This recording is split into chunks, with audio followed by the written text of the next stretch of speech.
Chapter 295. Saphuli. Zhou Jie and the others were alarmed and looked up into the sky. Less than 100 meters to the left of Zhou Jie, a dark red flesh and blood, the size of a human head, was slowly wriggling and expanding. It was constantly absorbing the energy of the universe around it. In just a breath's time, it had doubled in size. You want to kill this king with a formation? That's simply wishful thinking. However, the might of this formation is indeed extraordinary. This king is pleasantly surprised, said the dark red mass. At this moment, it was gradually taking on a human form. Although Zhou Jie felt regretful that the formation had failed to kill Saphuli, he also discovered that Saphuli's aura had become very chaotic. Obviously, it was seriously injured, so much so that its body needed to completely reconstruct itself. Such a situation was still within the scope of Zhou Jie and the others' considerations. Therefore, Zhou Jie and the others had already decided to fight Saphuli to the death. They absolutely could not let it escape again. Even if those below the Imperial Monarch realm could not completely kill Saphuli, as long as its main body was destroyed, Zhou Jie and the others would have a chance to prevent Saphuli from making a comeback. Let's do it. Don't let it escape. After a brief confrontation, Gold and Silver took the initiative to speak. Zhou Jie and the others responded. They did not care if Saphuli still had a few more words to say. They all moved and surrounded Saphuli from 4 directions. Although Saphuli was heavily injured and its strength had fallen from the Imperial Monarch realm back to the Suzerain realm, as the saying went, a starving camel is still bigger than a horse. Saphuli's remaining strength still gave it sufficient confidence to face Zhou Jie and the others. Although there was the danger of Saphuli failing, its long reign as an overlord and its desire to capture Zhou Jie made Saphuli still choose to fight Zhou Jie and the others. Humph. Since all of you are here, I'll end all of you today. When Saphuli saw Zhou Jie and the others take the initiative to attack, a thought flashed through its mind. It quickly moved and charged at the weakest, Gold and Silver. Gold-Silver reacted to Sulfuri's attack and immediately felt the pressure. Immediately, he deployed his golden wheel with all his strength in an attempt to block Sulfuri's path of attack. But Sulfuri was still too powerful. Like a shooting star, it collided with the golden wheel without any fancy moves, causing the huge golden wheel to be sent flying. Even Jin Yinling could not stop it no matter how hard he tried. After knocking away the golden wheel, Saphuli still charged at Jin Yinyu like a bolt of lightning, intending to insta-kill him. However, Zhou Jie and the other 2 naturally wouldn't allow Sulfuri to insta-kill one of their companions right in front of them. Immediately, each of them executed their own entrapment techniques, doing their best to slow down Sulfuri's charging speed. Gold and Silver had enough time to dodge to a safe distance, and then controlled the golden wheel to press down, suppressing Sulfuri under the golden wheel. Zhou Jie's lightning haste was incomparably fast. At this moment, he was already the second closest to Sulfuri. Moreover, he had reached the perfect position to launch an attack. Thus, Zhou Jie made his move without hesitation. 6 Veins Divine Bracelet, Piercing Wind Thorn. 6 rainbows appeared on Zhou Jie's wrist and quickly arranged themselves into a straight line of light, piercing toward Sulfuri's back as if it wanted to cut through space. Now that Zhou Jie was a 5th-layer domain lord, his true combat strength was not the slightest bit inferior to most pinnacle domain lords. At the very least, Zhou Jie had the ability to defeat pinnacle domain lords like Jin Yinyu. Perhaps only Zhuqiuhong and Ran were clearly stronger than Zhou Jie, but in terms of actual combat, Zhou Jie still had the strength to fight by relying on the 6 paths of reincarnation. This was also the fundamental reason why he dared to participate in the battle against Sulfuri. Now that he made his move, relying on the 6 Veins Divine Bracelet's attack amplification, the might of the Piercing Wind Thorn was not something Sulfuri dared to resist head-on. At once, he blocked the golden wheel with one hand and punched out with the other, forcefully colliding with the piercing wind thorn. High-pressure energy violently shot out. The golden wheel was shaken and sent flying toward Jin Inu high up in the air. At this moment, Sulfuri swept toward Zhou Jie like a ghost. Zhou Jie's soul force was extremely powerful. Thus, his perception was the strongest among everyone present. Sulfuri took advantage of the chaotic energy to rapidly approach him. Zhou Jie immediately sensed it, so he hurriedly used his movement technique and transformed into dozens of human-shaped afterimages, instantly surrounding the charging Sulfuri. Damn it! When Sulfuri saw that Zhou Jie had transformed into dozens of clones, and that it couldn't distinguish the real one, it instantly didn't know which one to attack. It angrily cursed in its heart. And just as Sulfuri's movements were stagnant, Ran and Zhuoqiuhong's attacks also descended upon it. A gray spear aura and a golden sword aura were extremely condensed and contained enormous destructive power. In Sulfuri's current state, it wasn't willing to take Ran's spear aura head-on. As for Zhuoqiuhong's sword aura, it did great damage to it, so it didn't dare to let it be attacked. Thus, Sulfuri directly took out the beast trapping record and released it above its head. Relying on the power of the Emperor weapon, it resisted the attacks of Ran and Jin Inu. Then, Sulfuri activated the beast trapping record and used its sealing power to affect Zhou Jie and the other three.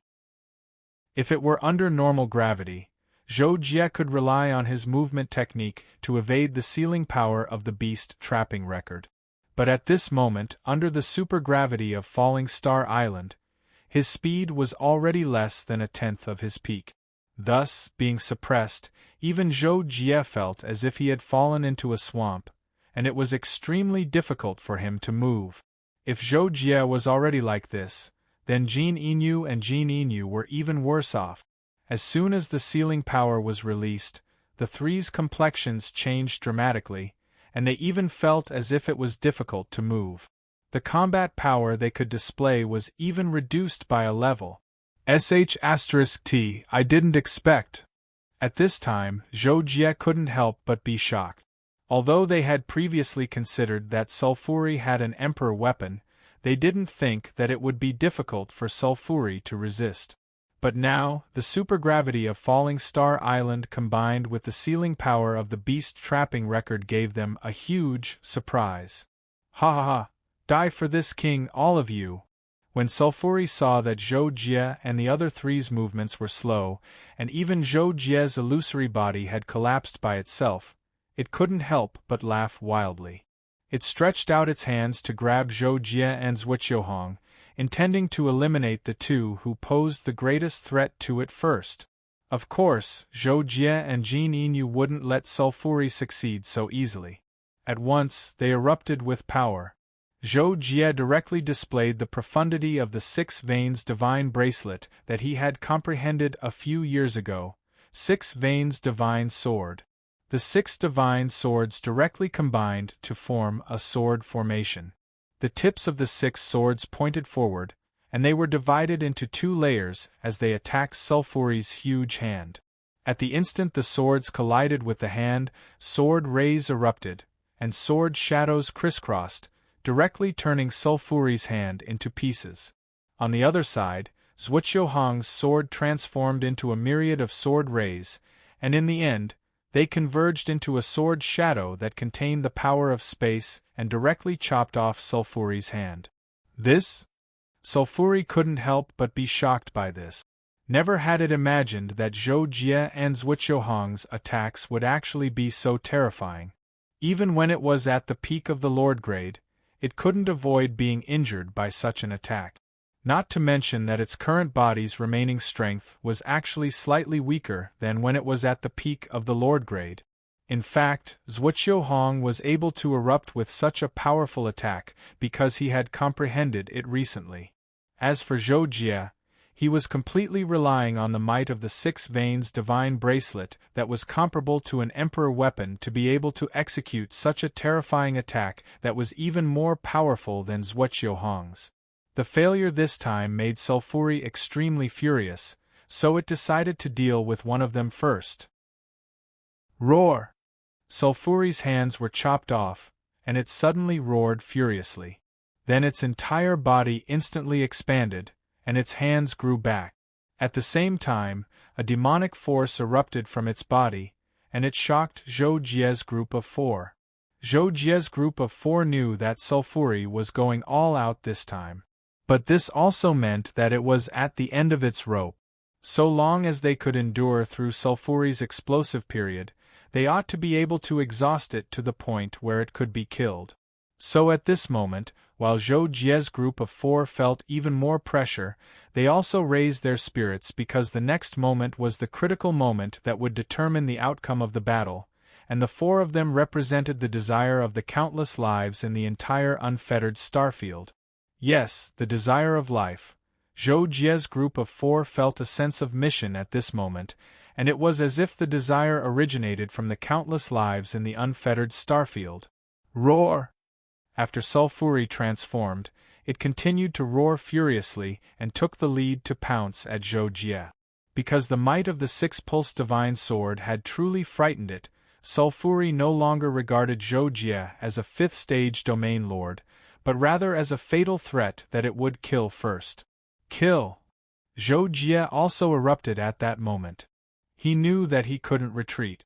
Even if he wasn't Sulfuri's match at the moment, he still hoped to exhaust Sulfuri's energy with all his might so that Zhuo Hong and the others could have an easier time and have a better chance of killing Sulfuri.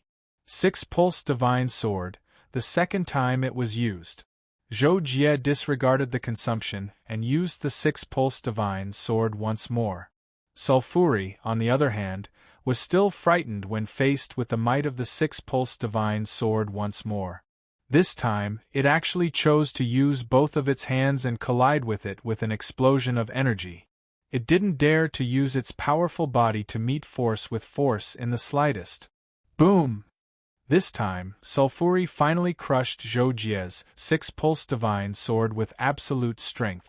The six divine swords instantly transformed into streams of light and shot back, and Zhou Jie transformed them back into bracelets. Sulfuri then charged in front of Zhou Jie and simply and violently waved its hands with the intention of killing Zhou Jie. At this time, Zhou Jie was still affected by the sealing power of the beast trap record, so he no longer had an advantage in speed. Thus, after dodging a few of Sulfuri's attacks, he was finally hit. He was completely unable to resist and was sent flying, and his entire body was in severe pain as if it had fallen apart. Sulfuri wanted to pursue after blasting Zhou Jie away, but Zhuo Hong had already attacked from behind with all his strength. Sulfuri didn't dare to ignore him and immediately changed its target, intending to cripple Zhuo Hong as well. Boom!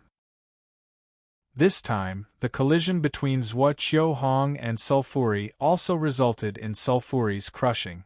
Zhuo Hong was bluntly sent flying, to the extent that his figure was strangely distorted.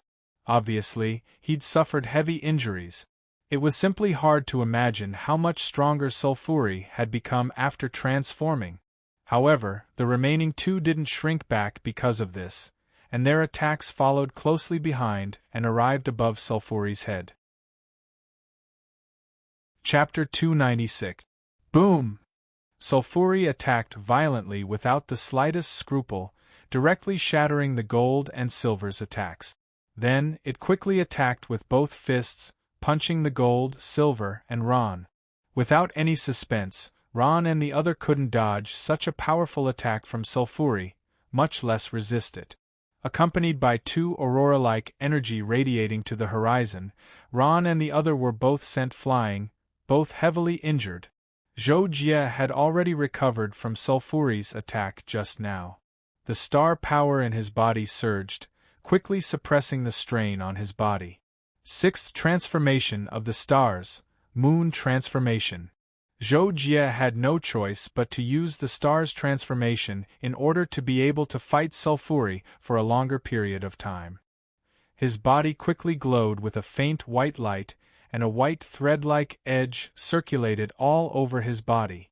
Sulfuri sensed Zhou Jie's change in the distance, so it didn't chase after the two. Instead, it turned its head to look at Zhou Jie, the ferocious look on its face growing. Zhou Jie die! Sulfuri roared and once again charged at Zhou Jie. The dark red energy bursting out of its body fluctuated like waves, as if even the heavens and the earth were shaking.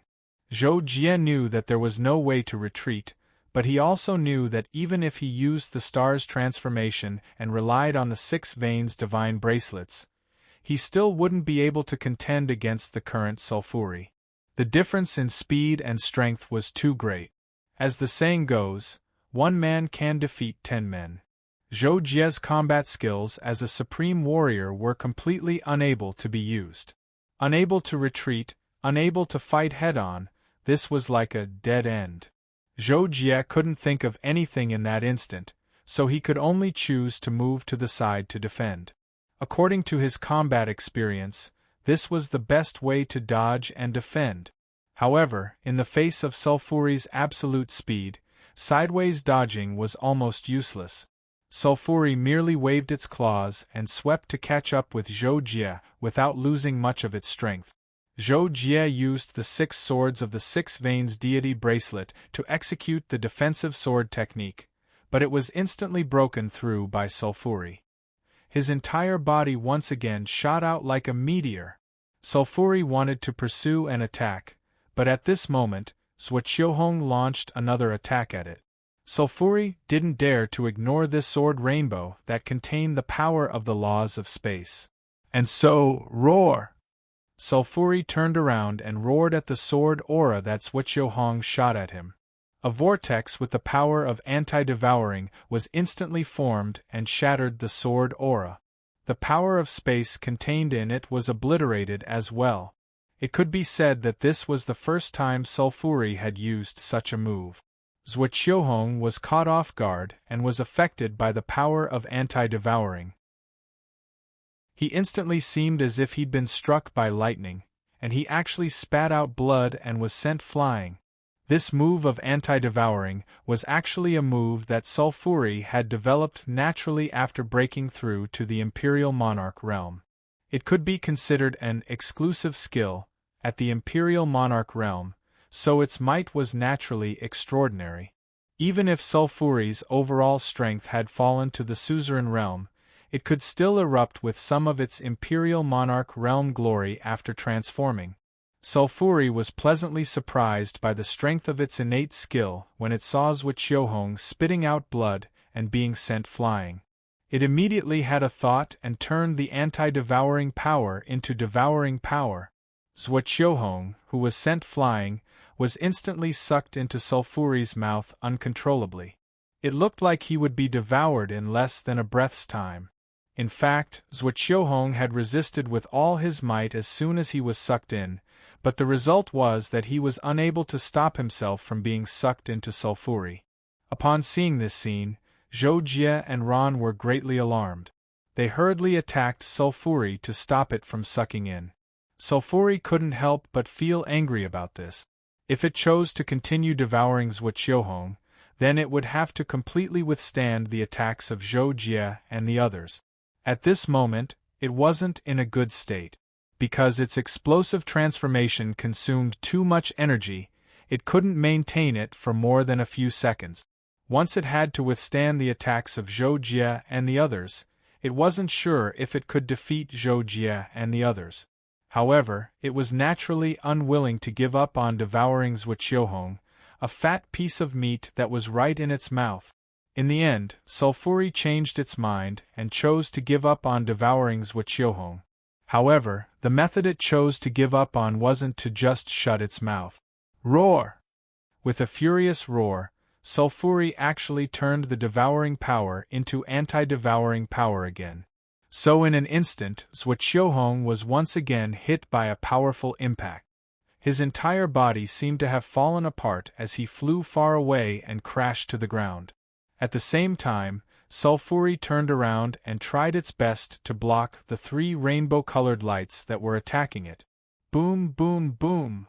Due to the change in devouring power, Sulfuri wasn't able to withstand the attacks of Zhou Jie and the others. It was immediately knocked back several hundred meters in the air and was injured.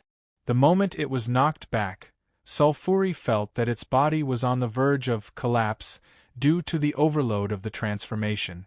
A sense of weakness gradually rose from the huge consumption. Sulfuri immediately thought to itself, "Oh no, I can't maintain the transformation." In a flash, Sulfuri made up its mind and abruptly pounced on Ron and the others. It punched out with both fists, and a terrifying energy fluctuation directly engulfed the two of them. Faced with Sulfuri's explosive surprise attack that could be said to be without warning, Ron and the others couldn't help but have a drastic change in expression. At the same time, they had no choice but to take Sulfuri's attack. Boom! 2 light scars were directly torn open in the void. Ron and the others were sent flying along the light scars like rag dolls. Blood splattered out of their mouths as if they didn't care about their lives, and then evaporated in the blink of an eye. Sulfuri! Seeing this, Zhou Jie couldn't help but widen his eyes in anger. At the same time as he roared, he had already urged the 6 Pulses Godly Sword to attack Sulfuri. After using the 6 Pulses Godly Sword this time, Zhou Jie also felt a sense of emptiness in his body. Even the physical strengthening brought about by the moon and star transformation couldn't resist this feeling of emptiness. He immediately knew that he was close to the limit of his energy. But it was also at this time that Sulfuri could no longer maintain the transformation. Its body began to rapidly collapse, and the terrifying brilliance around its body also quickly converged. At this time, facing the attack of Zhou Jie's 6 Pulses Godly Sword, Sulfuri's expression turned ferocious. It knew that it would be injured if it resisted the 6 Pulses Godly Sword, but it couldn't evade at this time. It could only choose to resist as much as possible to reduce the damage to its body. Dong! In the end, the 6 Pulses Godly Sword seemed to have collided with a huge mountain and then completely pierced through it, producing a continuous muffled sound along with the transmission of energy. It turned out that Sulfuri was in an extremely weak state after the transformation was dispelled. It actually couldn't resist the 6 Pulses Godly Sword as it wished. Instead, it was pierced through one side of its chest and continued to move backward with the remaining power. That was why the continuous vibration was produced. When Zhou Jie saw that the 6 Pulses Godly Sword had seriously injured Sulfuri and that Sulfuri's transformation had disappeared, he was wild with joy. This was because he realized that Sulfuri couldn't hold on any longer.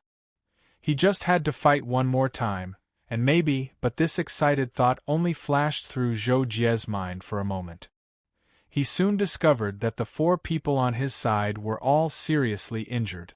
It could even be said that, except for himself, they had all lost the ability to fight. And Zhou Jie himself was well aware of his own condition. He was seriously injured and in a state where the energy in his body was at rock bottom. As such, even if Sulfuri's condition was also extremely bad, from the saying of, "A starving camel is still bigger than a horse," it was like Zhou Jie was a horse and Sulfuri was a camel. Both of them were about to die from starvation, so Sulfuri was still stronger than Zhou Jie. Understanding this, Zhou Jie's temporary excitement completely cooled down and was replaced with incomparable calmness and solemnity. In the following battle, he would continue and had to continue. No matter what the result was, he had to fight to the end because this was the only chance to kill Sulfuri. "Zhou Jie, you're the only one left. You've really made this king see you in a new light. Every time, you can give this king a pleasant surprise. Unfortunately, this time, you're definitely going to die." Sulfuri and Zhou Jie looked at each other. Sulfuri suddenly laughed nastily and transmitted its voice. Although it felt that its condition was very bad, it could also sense that Zhou Jie's aura had become extremely weak. They were both in an extremely weak state, but it still had the confidence to crush Zhou Jie. "Go to hell!" Sulfuri roared and furiously charged at Zhou Jie. Although it didn't transform, the power it erupted with still made Zhou Jie's heart tremble. I can't hold on, I definitely can't hold on. When Zhou Jie saw the might of Sulfuri's attack, he clearly told himself this in his heart. However, he still had to persevere and risk everything until his last breath. Kill! At this moment, Zhou Jie was both furious and calm. In his eyes, there was only the trajectory of Sulfuri's attack. Before the 6 divine swords could fly back to defend, Zhou Jie directly used his long and short sabers to clash with Sulfuri at close range. Of course, this didn't mean that Zhou Jie would really clash head-on with Sulfuri without any fancy trick. After all, Zhou Jie wasn't stupid. No matter how strong he was only a 5th stage domain lord. At this moment, Sulfuri was still much stronger than him. Therefore, Zhou Jie naturally used everlasting sacred hands, stealing yin-yang, in order to dodge and shift the power of Sulfuri's attack as much as possible. However, the difference was too great. Zhou Jie barely managed to receive 2 of Sulfuri's attacks at the beginning of the clash. At that time, even his center of gravity was unstable. In less than half a second, Zhou Jie couldn't withstand Sulfuri's several attacks. His whole body twisted and turned in the air. Sulfuri saw this and naturally took advantage of the situation to pursue. Zhou Jie relied on his supreme warrior's battle intuition to sense Sulfuri's follow-up attack, but he couldn't dodge it. Therefore, Zhou Jie crashed to the ground and got up, but he was sent flying dozens of meters away. Even though Crow's heart was beaten until it was deformed, it could be seen how terrifying Sulfuri's attacks were. Sulfuri attacked continuously, like a boxing champion beating up a boxing newbie, beating Zhou Jie until he couldn't fight back. But to Sulfuri's surprise, Zhou Jie still hadn't completely collapsed under such a frenzied onslaught. He was still attempting to evade its attacks, but of course, the result was still futile. Oh? You're quite resistant. Then take another punch from this king. Facing Sulfuri's punch that came after a pause, Zhou Jie had just reached his limit. In fact, if it weren't for his astonishing willpower, Zhou Jie would have collapsed long ago. However, he was unwilling to collapse. He wanted to counterattack, but he really couldn't do it.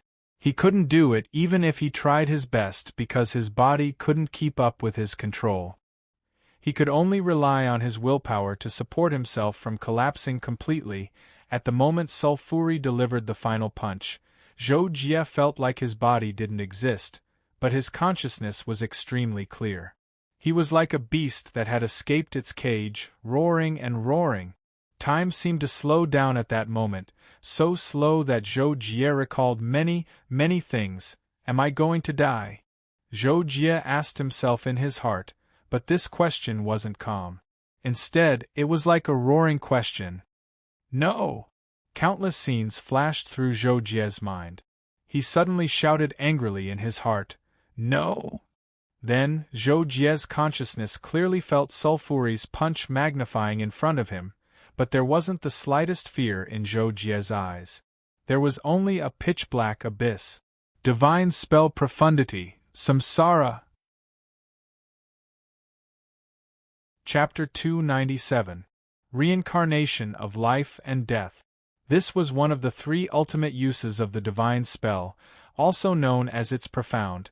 The other 2 profound were boundless and virtual spirit.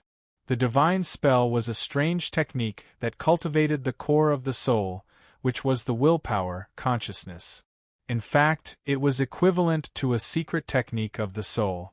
However, this secret technique was extremely difficult to cultivate, and the way to cultivate it was obscure. However, due to its incredible effect on the soul, it finally became one of the 6 paths of reincarnation. In the end, it was just that the divine art was a soul mystic art. It was just that it was too difficult to cultivate.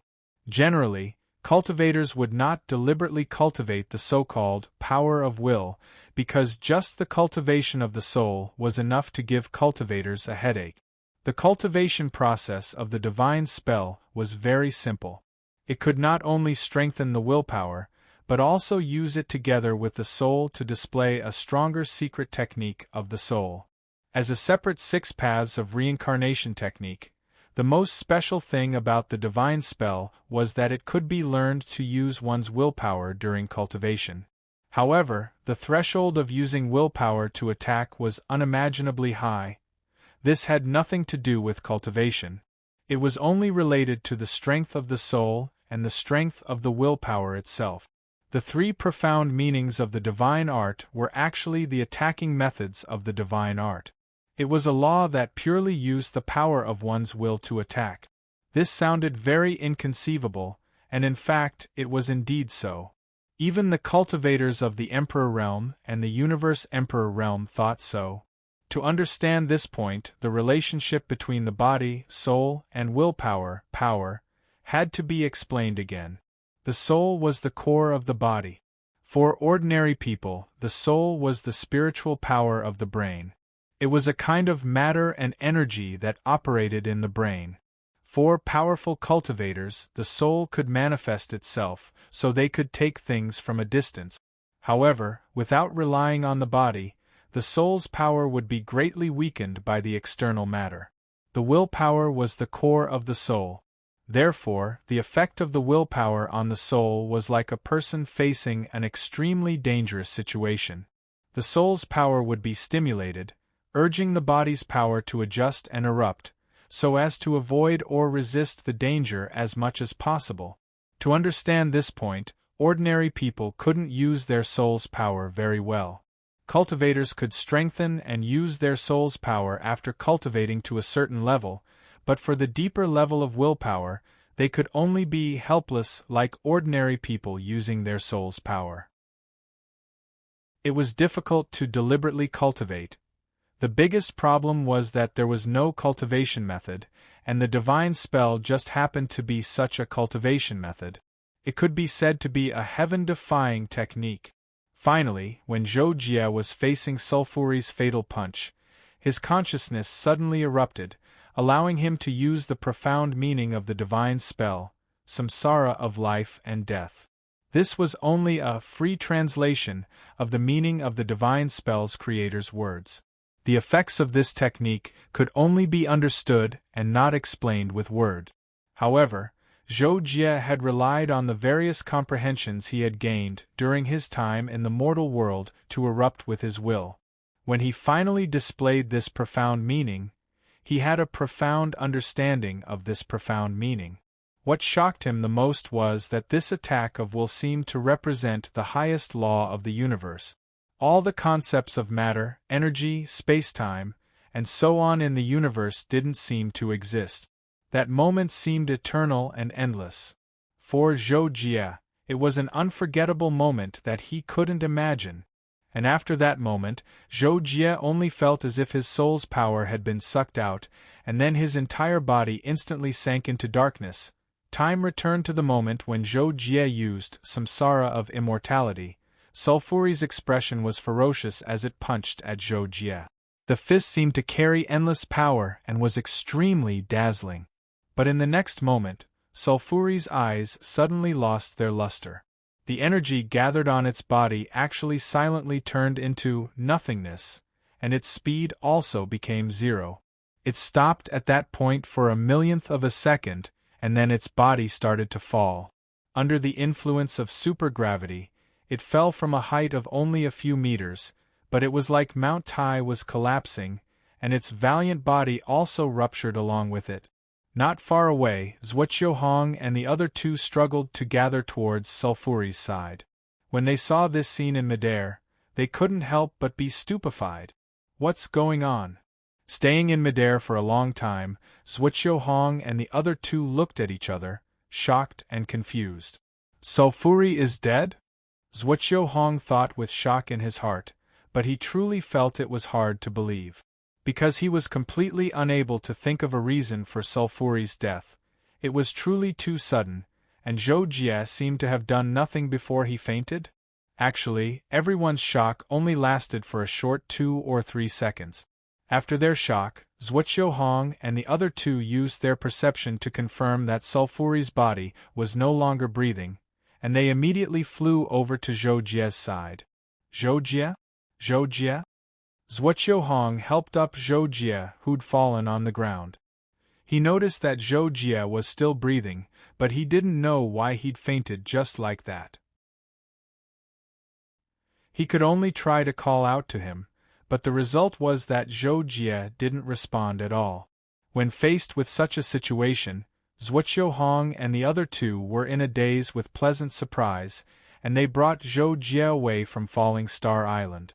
After this day, more than 4 months passed in the blink of an eye, and Zhou Jie suddenly woke up. Zhou Jie felt that a void that seemed like darkness and light had suddenly appeared before his eyes, and then the void gradually moved further and further away from him.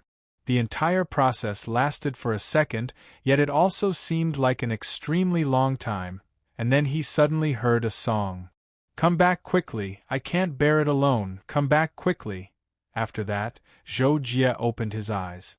He still felt slightly dizzy, but he still quickly realized who was singing. Kakashi.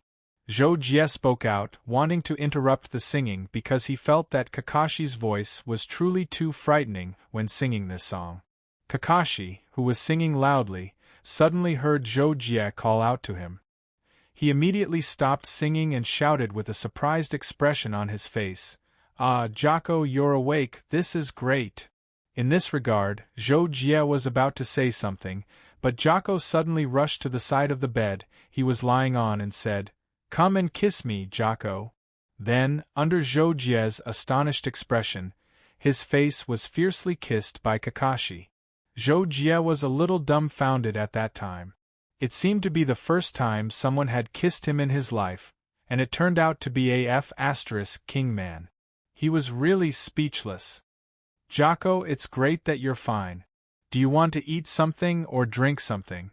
I'll help you prepare it." Kakashi didn't feel embarrassed at all after kissing him.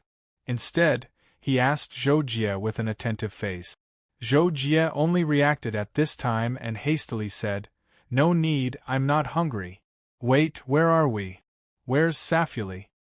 Halfway through his words, Zhou Jie remembered what happened before he fainted and couldn't help but ask anxiously. "Safuli?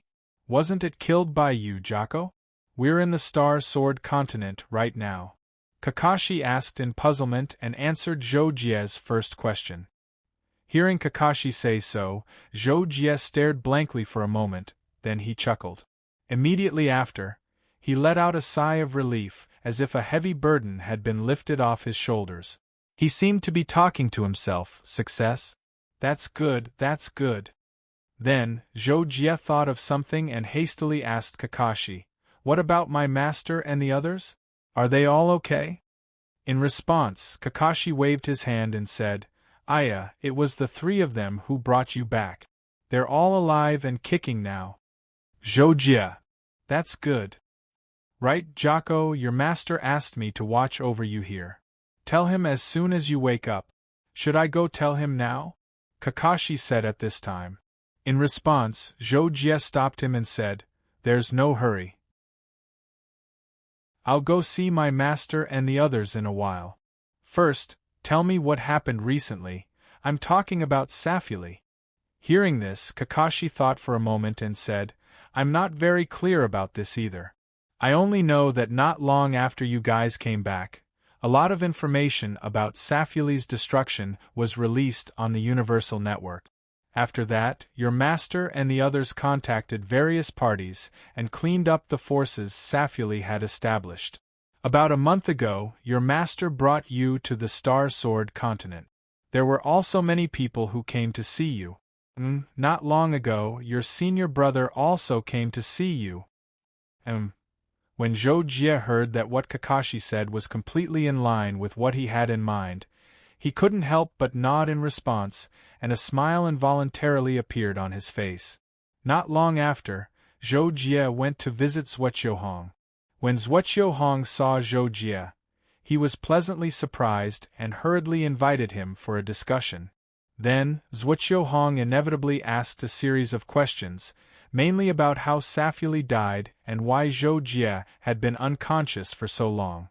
Regarding this, Zhou Jie couldn't tell the truth, so he slightly twisted the facts and only said that he had used a secret soul attack at the end and was lucky enough to kill Safuli, and that he had fainted because he had exhausted too much of his soul force. Not long after, the news of Zhou Jie's awakening was learned by Ron and the others. Under everyone's strong request, many Lord-level powerhouses once again gathered at the Star Sword Palace and held a celebratory banquet. The main character of this banquet was naturally Zhou Jie. The banquet lasted for 3 days, but Zhou Jie quickly disappeared on the day the banquet ended 2 months later, on the ancient origin star. Zhou Jie and Lu Haoran stood in front of a grave, each holding a glass of wine. After pouring the wine on the tombstone in front of them, Zhou Jie and Lu Haoran said in unison, "Rest in peace." Then, the two turned their heads to look at each other, but didn't say anything and silently turned around. "I still have some things to do, Haoran, you can go back first." After turning around, Zhou Jie said to Lu Haoran.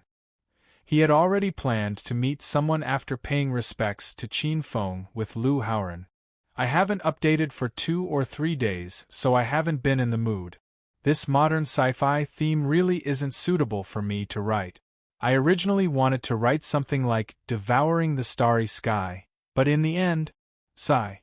Fine, I'll write something unique." End of this chapter. Next chapter, Myriad Ancient Sacred World. Chapter 298. The person Zhou Jie wanted to meet was Ling Shui. 2 days ago, he had contacted the members of the Yumei family who had returned to their hometown and thus contacted Ling Shui. Zhou Jie told her that he would send her sister's ashes soon.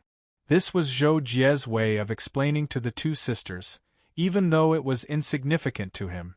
Planet Yumei was a colorful, rare planet from outer space. It was very beautiful, and Planet Yumei was also full of beautiful and handsome men. After the Kaji stopped outside the atmosphere of Planet Yumei, Zhou Jie asked Kakashi to stay inside while he entered the void of the universe and flew to the surface of Planet Yumei. The main members of the Yumei family lived in the central area of a capital-level city. There were a lot of tall, ancient buildings in the Western style. Except for Ling Shui, no one else in the Yumei family knew about Zhou Jie's arrival because Zhou Jie had specifically told Ling Shui, or not to tell anyone that he was coming to Planet Yumei. Zhou Jie silently appeared on a street outside the residential area of the Yumei family. He had sent a message to Ling Shui, on the way, telling her that he would be waiting for her somewhere on this street. Not long after, a beautiful woman in a tight blue combat suit flew over at a low altitude. She had a curvaceous figure and light blue shoulder-length hair. She looked delicate and pretty. She was Ling Shui, who came to see Zhou Jie. Ling Shui landed a few steps in front of Zhou Jie and shouted with a delicate look on her face, "Lord Zhou Jie." Zhou Jie was holding a palm-sized box in his hand. Inside were Yumei Qianxue's ashes, to be exact, part of her ashes. Because Yumei Qianxue's body was burned on the ground, Zhou Jie couldn't find all of it, including Qin Feng's. "Miss Shui, these are your sister's ashes. I'm sorry that I couldn't save her." At this time, Zhou Jie stepped forward and said to Ling Shui. Even his usually cold expression showed a trace of guilt. When Ling Shui heard this, she looked at the urn that Zhou Jie handed over and her expression became even more pitiful. Then, she silently took the urn from Zhou Jie and stared at it in front of her chest for a long time.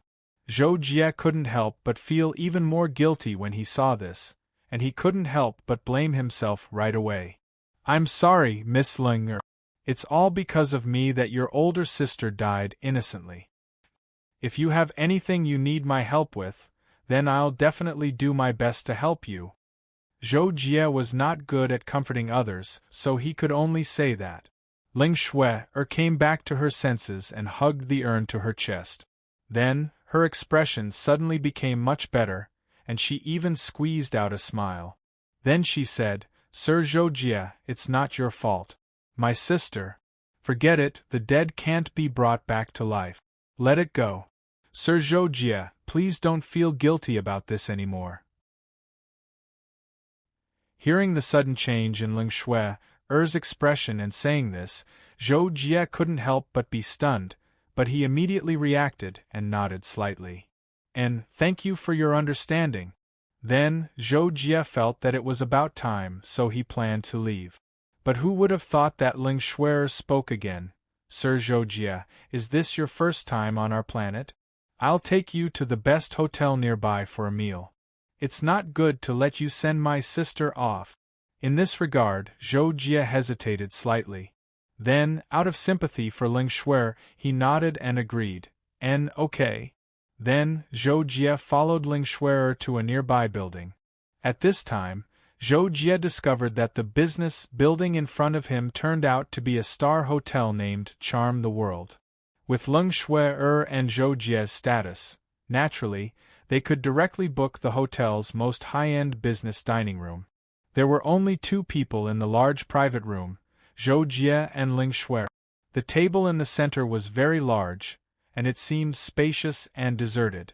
After the 2 sat down with a distance of a body's distance between them, Ling Shui took the initiative to stand up and take 2 bottles of wine because the dishes had not been served yet.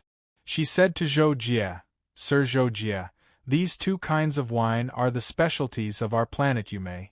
Ordinary people who come to charm the world can only drink 1 bottle of each. Let me pour the wine for you. As she spoke, Ling Shui had already opened the bottle cap and took the cup in front of Zhou Jie at the same time. Don't bother, I can do it myself. However, Zhou Jie had always been dull. He immediately took back his cup without hesitation and took the wine bottle in Ling Shui's hand to pour wine for himself. In this regard, Ling Shui was speechless in her heart, but she did not show anything on her face. She could only sit back obediently. Soon, the dishes began to be served one by one. Ling Shui also began to talk about the situation of Planet Yume with Zhou Jie. When every dish was served, she would introduce it to Zhou Jie with a smile, just like a gourmet tour guide. Zhou Jie did not feel anything strange. He listened to Ling Shui's various explanations, very carefully and tasted one dish after another. When he ate something that made his taste buds extremely satisfied, he could not help but give a good review. In the beginning, although Ling Shui smiled and explained to Zhou Jie, she was still quite restrained. However, as the meal progressed, Ling Shui drank a lot of wine and did not use her energy to detoxify the alcohol. Her pretty face was flushed, and she spoke more casually. This surprised Zhou Jie a little. At the same time, he felt that Ling Shui was not as well-behaved as he imagined. Instead, she was a little mischievous. Not long after, the dishes were almost finished and the wine was also gone. Ling Shui wanted the waiter to bring 2 more bottles of limited wine. With Ling Shui's status, she could naturally drink unlimited wine, but she was rejected by Zhou Jie because he felt that he was full and there was no need to stay like this anymore. Then Zhou Jie said to Ling Shui, Thank you for your hospitality, Miss Shui. If there is nothing else, I will take my leave. Ling Shui could not help but be stunned when she heard this, and her face suddenly turned pale. Then she hurriedly asked, Sir Zhou Jie, don't you want to consider staying on Planet Yume for a few more days? Ling Shui's sudden question also made Zhou Jie feel strange. After hesitating for a moment, Zhou Jie still said, It's not necessary. I plan to go into seclusion after I go back. Hearing Zhou Jie's answer, the expression on Ling Shui's face suddenly dimmed, and she lowered her head in silence. Zhou Jie could not help but feel strange when he saw this, so he could not help but ask, Miss Shui, do you have something on your mind? Did you encounter any difficulties? You can tell me. There are few things in the unrestrained sea-star field that I can't do. Perhaps because he wanted to make up for it to Ling Shui, Zhou Jie, who never liked to boast, finally said something domineering, but this was also the truth. Hearing this, Ling Shui nervously twisted her hands together. Then she hesitated for a long time before she mustered up the courage to raise her head and say to Zhou Jie, Sir Zhou Jie, I want to follow you. Can I? Hearing such a question from Ling Shui, out of the blue, even with Zhou Jie's calmness, he was stunned and immediately said in surprise.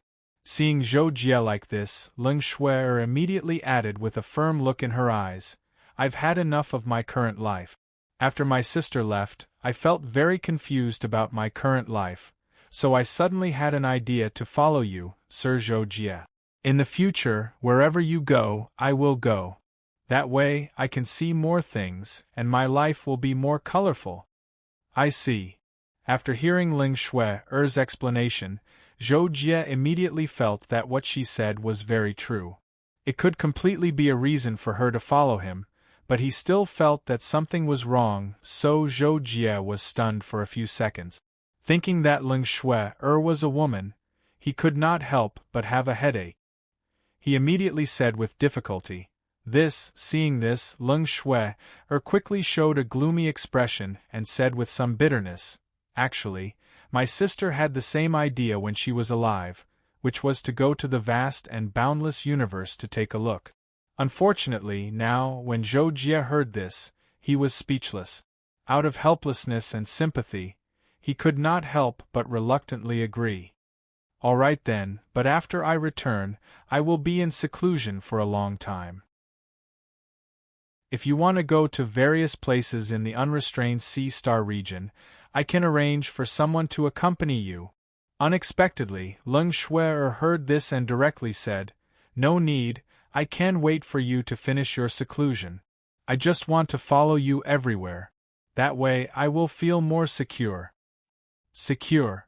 These three words echoed in Zhou Jie's mind. For some reason, he felt a little dizzy in the end. Zhou Jie still took Ling Shui back to the Star Sword continent on the Kaji. The matter of Zhou Jie bringing Ling Shui back was known by Luo Feng on the day they returned. At that time, Luo Feng smiled maliciously and told Zhou Jie one sentence, Make good use of it. Zhou Jie naturally knew what Luo Feng meant. At that time, he did not know whether to laugh or cry. He explained a few words and did not take Luo Feng's words to heart. Ling Shui was arranged to stay next to Zhou Jie. That night, Zhou Jie even had a meal with her and Kakashi in his room. After the meal, Zhou Jie told Ling Shui that he would be in seclusion for a while, and the time might be relatively long. If you have anything urgent to look for me, you can tell Kakashi and ask him to come to me, Zhou Jie said finally. Kakashi was sipping wine at the side. Hearing this, he chuckled and said to Ling Shui, Little sister, if you have anything, just look for me. I can be very powerful. And then, Ling Shui heard this and nodded slightly reservedly. Seeing this, Zhou Jie smiled faintly. Then, Ling Shui stood up and said goodbye. After seeing her off, Zhou Jie entered the Six Paths realm and began his seclusion. Recently, he had been thinking about it carefully. Due to the lack of livelihood and the fact that this book was not written well, he decided to go back to the starting point and start a new book as a last effort to achieve his dream. Although the hope was not great, he still had to grasp it. However, this book would not be unfinished. As long as the heart was still alive, it would not be unfinished. It would just be a lot slower, but it would also be appropriate to speed up the pace and write some important things. In fact, many novels would forcibly add scenes, which was very necessary for a popular book. However, the heart was not necessary. Otherwise, he would save the energy to write what he needed to write and speed up the pace for the water chapter. Chapter 299.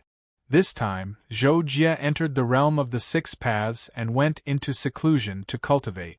The main reason was that he had used the profound of the divine arts, the cycle of life and death, to kill Saffold. However, when Zhou Jie tried to use it again, he found that it was completely out of the ordinary. Therefore, he wanted to tell Zhou Longwei and the others about this and ask for their opinions before he started cultivating. When Zhou Jie entered the third floor of the Six Paths Pagoda and told Zhou Longwei about how he had used the cycle of life and death, to kill Saffold, Zhou Longwei was quite shocked. Your Highness has actually used the profound so early. This is truly worthy of celebration. Zhou Longwei couldn't help but exclaim. But then, Zhou Longwei restrained his joy and said solemnly, however, just like what your Highness encountered, it's actually quite normal that you couldn't use this profound after that.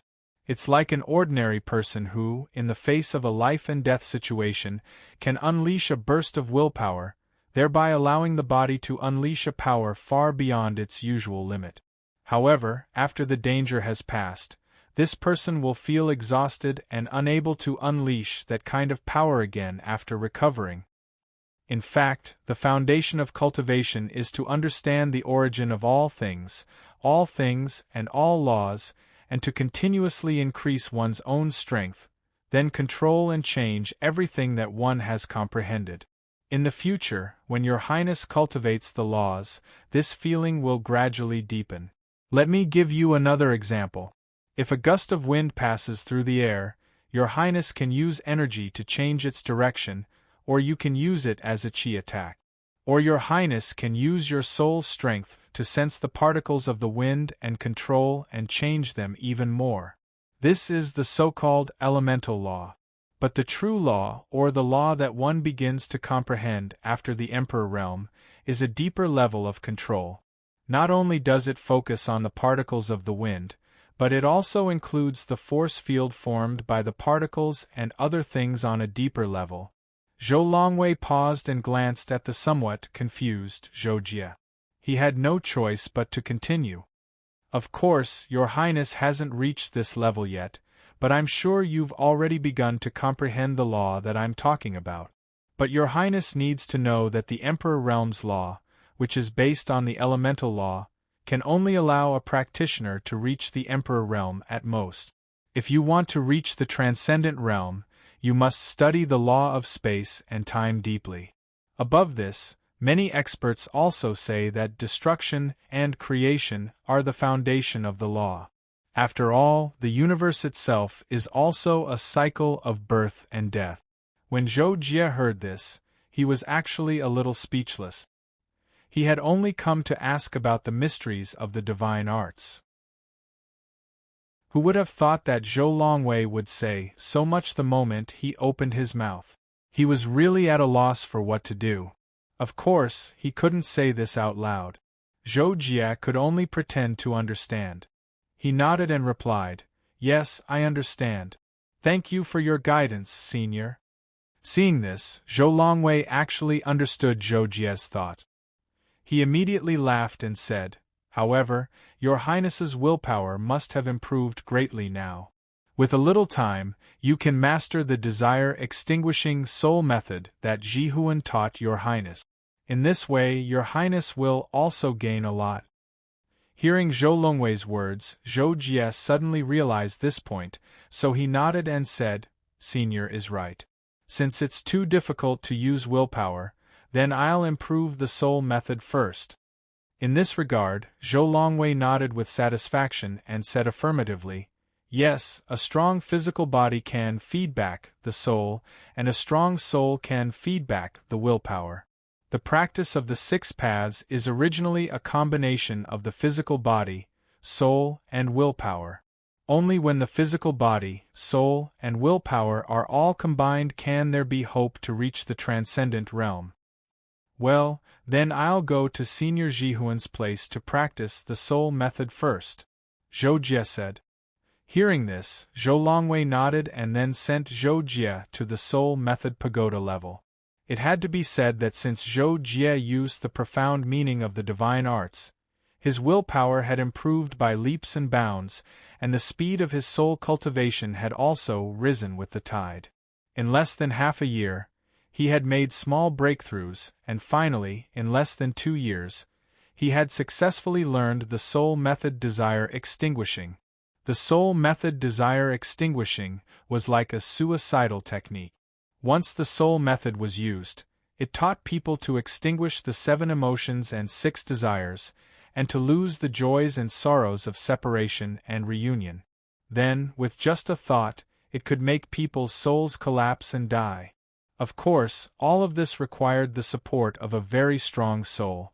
When encountering an enemy with a strong soul and a firm willpower, it was necessary to engage in a soul game, and not decide the enemy's life and death with just a thought.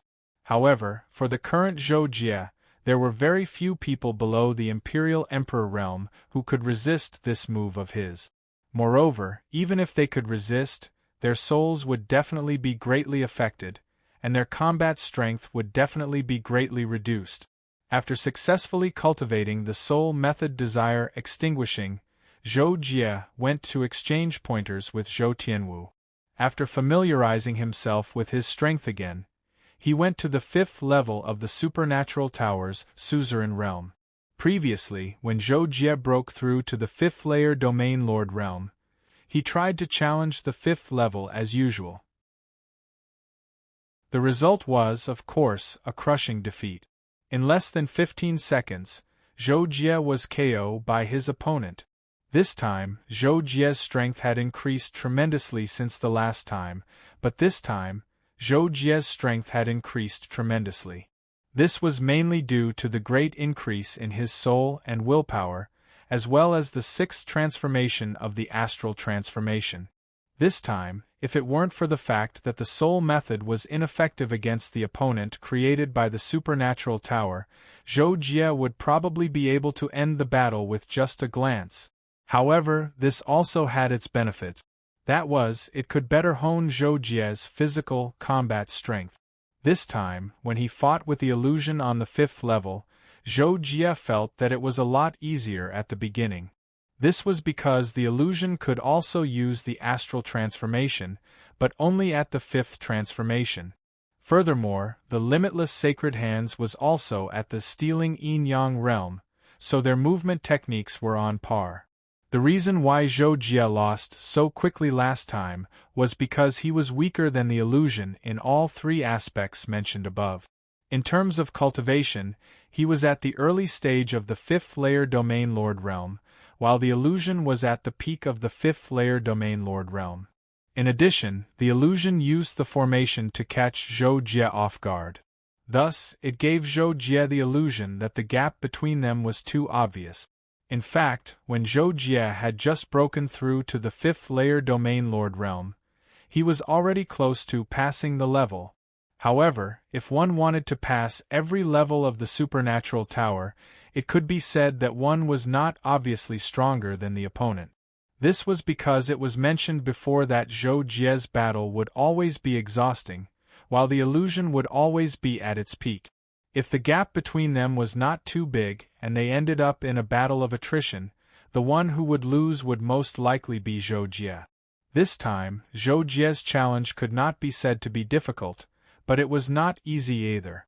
However, in the end, he passed the level without any accident. Zhou Jie also received the reward of an energy boost. He immediately began to break through to the 6th layer domain lord realm on the 5th level. This time, Zhou Jie successfully broke through to the 6th layer domain lord realm. It took him a total of 24 years. During that time, he almost failed. Breaking through to the domain lord realm was more difficult than the previous. If it was not for Zhou Jie's strong foundation and the large increase in his soul power before the breakthrough, it would have been difficult for him to break through. At the end of the period when Zhou Jie broke through to the peak domain lord realm, the Wanton Sea sector welcomed the return of a strong person. The capital of the Skysea Cosmic Nation.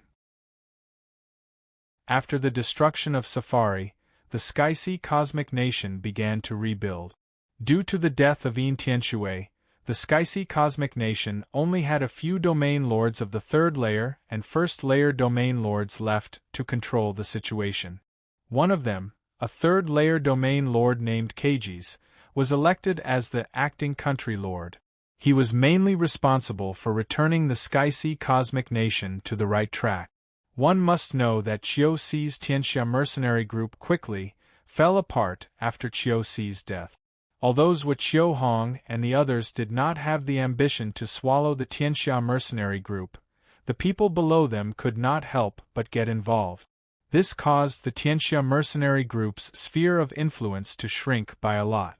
These spheres of influence were slowly swallowed up by superpowers like the Star Sword Alliance. As for the Skysea Cosmic Nation, no one dared to covet it because the Skysea Cosmic Nation had existed for too long, and it had produced more than one emperor powerhouse. Even if it did not have a pinnacle horde leader, no one dared to annex it. On this day, a blue figure appeared in the sky above the recently rebuilt capital of the Skysea Cosmic Nation. This blue figure was a somewhat thin man. He wore an illusory blue robe. He had a head of short, ice blue hair and dark blue eyes. He looked rather peculiar. The blue-robed man glanced around and frowned slightly. Then, he disappeared in a flash. When he reappeared, he was already standing in front of Kagis, who was working in the study of the country lord's palace. Kagis quickly noticed the blue-robed man. He was so shocked that the electronic pen in his hand fell to the ground. "Who are you?" Kagis asked subconsciously. The shock in his heart did not lessen at all. This was because he realized that even with his cultivation, he could not see through the blue-robed man in front of him. The blue-robed man had barged into the study of the country lord's palace because he wanted Kagis to discover him. That was why Kagis was able to sense his presence. In response to Kagis' surprised question, the blue-robed man asked in return, "Where is that brat Intianshue?" When the blue-robed man asked this question, Kagis was so shocked that his jaw almost fell to the ground. Did he hear it wrong? Intianshue brat? He dared to call the country lord brat. Who was this person? Could it be? Kagis' mind raced and he realized something. He quickly opened his mouth and said, Senior is... Just as Kagis was about to guess the identity of the blue-robed man, the blue-robed man finally introduced himself. "I am Shueyuhan, the second country lord of the Skysea Cosmic Nation. My current emperor's name is Xueling." Hearing the identity of Emperor Qing Xueling, Kagis was so shocked that he was almost stunned. The second country lord, Emperor Xueling? But after the shock, Kagis quickly reacted. He quickly walked out from behind the table and knelt down. Subordinate Kagis greets the old country lord. "You're finally here." Chapter 300. No need to be so polite, tell me what happened recently. Emperor Xueling had returned to his home Starfield because of Sulfuri. Naturally, the first thing he did was to understand the current situation. Hearing that, Kagis immediately stood up and said respectfully, "Old King, King Een asked you to return because there was a space monster called Sulfuri wreaking havoc. Even the combined forces of all the peak feudal lords couldn't deal with it. In the end, King Een died in its hands." As Kagis spoke, he was interrupted by Emperor Xueling's shocked voice. "Een Tianshue is dead?" Kagis saw Emperor Xueling's face was filled with rage, and immediately showed fear. Yes, it was Sulfuri who killed Emperor Een. Later on, it was said that Sulfuri became an emperor and expanded his power. However, not long ago, Star Sword Alliance leaders Wu Qiuhong informed us that Sulfuri had been eliminated, and now everything is back on track. This Star Sword Alliance is now a power second only to our Skysea Universe nation. Kagis thought that Emperor Xueling probably didn't know about the Star Sword Alliance, hence he added on. After hearing Kagis' explanation, Emperor Xueling couldn't help but be extremely shocked. "What did you say? That space monster broke through to Emperor level and was killed not long ago?" Old Emperor, it's like this." Kagis was questioned and could only confirm again. After all, that was the news he received. Hearing that, Emperor Xueling immediately went silent. After a few seconds, Emperor Xueling spoke again. "Where's Star Sword Alliance's Wu Qiuhong?" Kagis knew that Emperor Xueling was going to find Wu Qiuhong to ask for an explanation, hence he said, "Old Emperor, I'll help you contact him. Wu Qiuhong is at Star Sword Continent's Star Sword Palace. I'll give you his location in a while." "Okay, quickly arrange it, I'm going to see him." Emperor Xueling nodded. A month later, Emperor Xueling arrived at Star Sword Palace alone. He released an Emperor-level force field. Zhuo quickly sensed it and came out to welcome him. "Senior, are you Emperor Xueling?" Zhuo appeared before Emperor Xueling and asked in a neither servile nor overbearing manner. "It's me." Monarch Xueling stared at Zhuo as his eyes flickered. "I'm the Alliance Master of the Star Sword Alliance, Zhuo. I'm already aware of the reason for Senior's visit. Senior, please come with me. Let's have a chat in the room, alright?" Zhuo asked politely because he didn't dare put on any airs when facing an Imperial Monarch. Imperial Monarch Xueling naturally nodded in agreement, and then she followed Zhuo into the first level of the Sword Palace. Monarch Xueling had come here for the sake of finding out more about Sulfuri. Especially when he'd heard that Sulfuri had become an Imperial Monarch but had still been annihilated in the end. This caused him to be very surprised. Thus, after he'd opened up the topic, he directly asked Zhuo to tell him the details. Zhuo naturally couldn't conceal anything. Even though he'd considered that Zhou Jie was an unparalleled genius, and was afraid that it would be disadvantageous to Zhou Jie if Imperial Monarch Xueling found out about it, this was only a momentary thought. After all, Imperial Monarch Xueling was an Imperial Monarch, and since there was no enmity between them and those below the Imperial Monarch realm, then what did a genius mean to them? Thus, Zhuo roughly told Imperial Monarch Xueling about Sulfuri's annihilation in the end. However, when it came to the fact that Zhou Jie had utilized his soul energy to annihilate Sulfuri in the end, he'd repeatedly emphasized that Sulfuri was already on the verge of death at that time so as to reduce the shock brought by this outcome. As expected, Imperial Monarch Xueling wasn't aware of the battle situation at that time. Although he was somewhat shocked after hearing the story, he felt that it was only natural. Furthermore, what made him shocked was the formation that heavily injured Sulfuri. A formation that could cause an Imperial Monarch to die was definitely a top-tier formation. If Zhou Jie had relied on some treasure left behind by some seniors to set it up, Imperial Monarch Xueling could still accept it. However, if he'd set it up by himself, then Imperial Monarch Xueling didn't dare to think about it. He could only tell himself that it wasn't possible. After that, Imperial Monarch Xueling naturally wanted to see Zhou Jie. However, after Zhuo sent someone to invite him, he found out that Zhou Jie was in closed-door training. Imperial Monarch Xueling thus decided to first return to the Sky Sea Universe Nation and reorganize everything. After a while, he'd come back to the Star Sword Palace. If Zhou Jie hadn't come out of closed-door training, then he'd stay in the Star Sword Palace for a while until Zhou Jie came out to meet him. With regards to Imperial Monarch Xueling's plan, Zhuo naturally didn't dare to show any dissatisfaction. Of course, he really didn't care, so he happily agreed. "Then take care, Senior Xueling. If Zhou Jie comes out of closed-door training, I'll send someone to inform you," said Zhuo before Imperial Monarch Xueling left. After nearly 2 years, Zhou Jie completed his breakthrough in the Supernatural Tower and successfully advanced to the 6th layer Overlord domain. At this point, Zhou Jie's goal of closed-door training was perfectly achieved.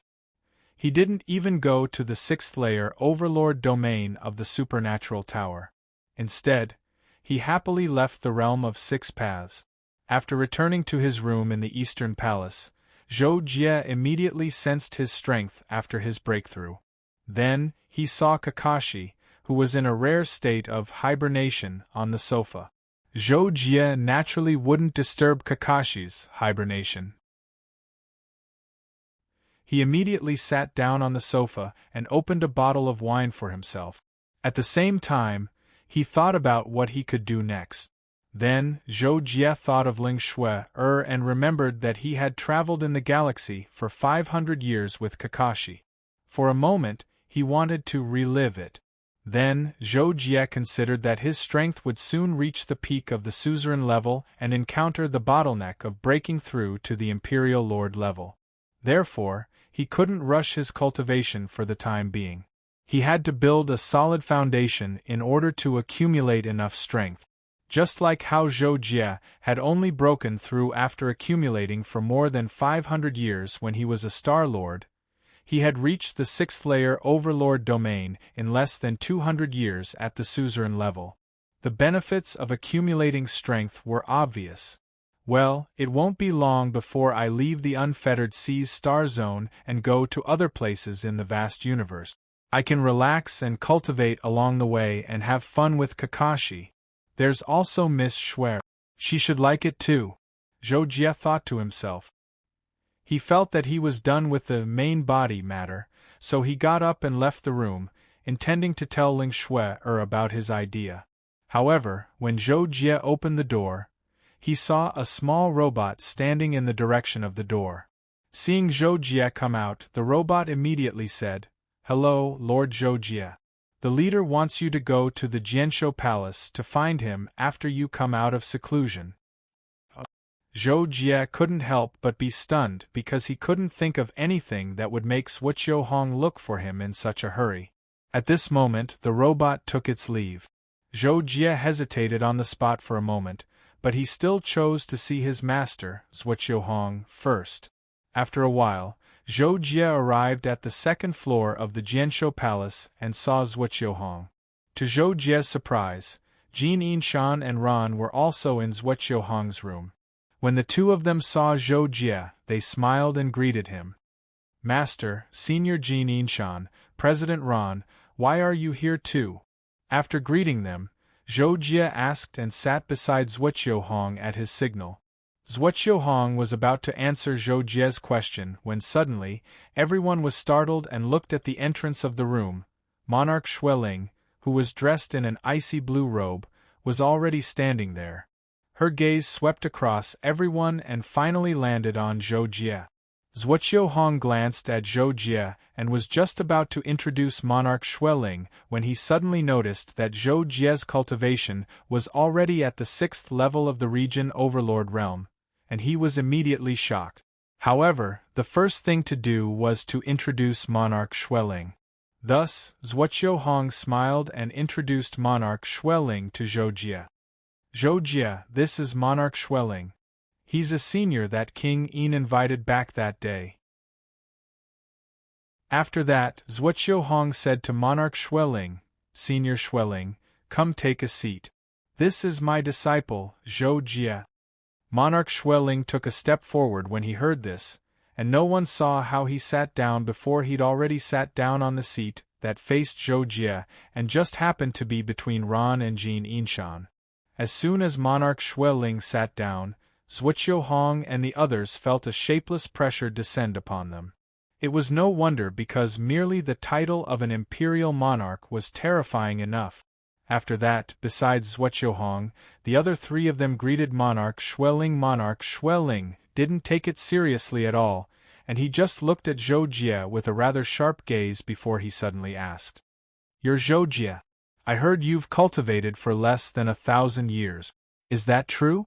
Everyone couldn't help but be stunned when they heard Monarch Xueling's question. Especially Zhuqiu Hong.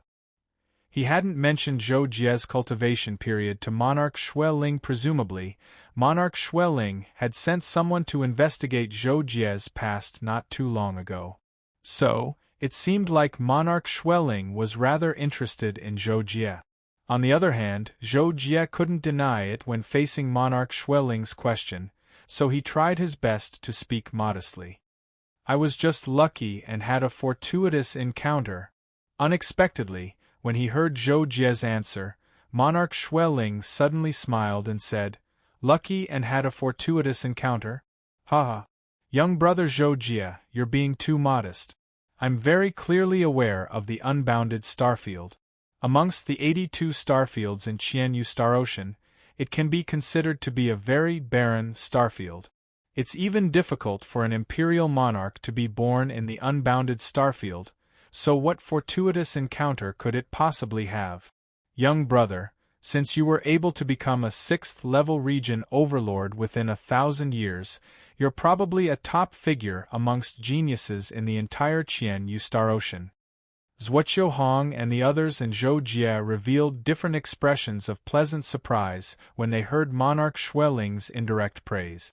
Some were mainly shocked, while others were mainly delighted. Meanwhile, Zhuo Hong chimed in. Zhou Jie, you're really becoming more and more abnormal. Even Master feels ashamed. Even though I've taken you as my disciple, I've practically never taught you anything. Now your accomplishments have caught up to Master. Zhou Jie didn't know whether to laugh or cry when facing this, and for a time, he was at a loss for what to say. Meanwhile, Monarch Xueling continued. Zhou Jie, I was actually waiting here for the sake of meeting you. You really are a monstrous genius, as the rumors say. I believe that once you leave the unbounded starfield in the future, you'll surely be able to develop even more greatly. I wonder if you're interested in joining my Skysea region? Chapter 301. Zhuo Hong and the others couldn't help but be shocked by Imperial Monarch Xueling's direct olive branch, and Zhou Jie was stunned as well. After hesitating for 2 seconds, Zhou Jie was about to speak when Empress Xueling said, "How about this? I'm sure Mr. Zhou Jie, Alliance Leader Zhua, and the others will be leaving soon, right?" Zhuo Hong and Jin Yinjin had no problem with that. They had planned to leave the Unfettered Seas Star Zone and explore the outer star zones. However, Ran and Yin Tianshui were still hesitant at that time.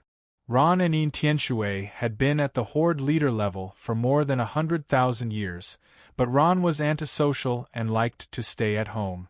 Hence, he had never thought of going to the outer star zones. Yin Tianshui, on the other hand, was unlucky. He had no successor. In order to maintain the status of the Skysea Cosmic Nation, he had not left. Now that Monarch Xueling said this, although Ran still didn't really want to go to the Outlands, because Monarch Xueling had mentioned the Skysea region, it seemed like she had a clear destination.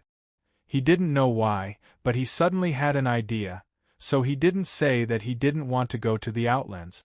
Zhuo Hong and Jin Yinjin nodded.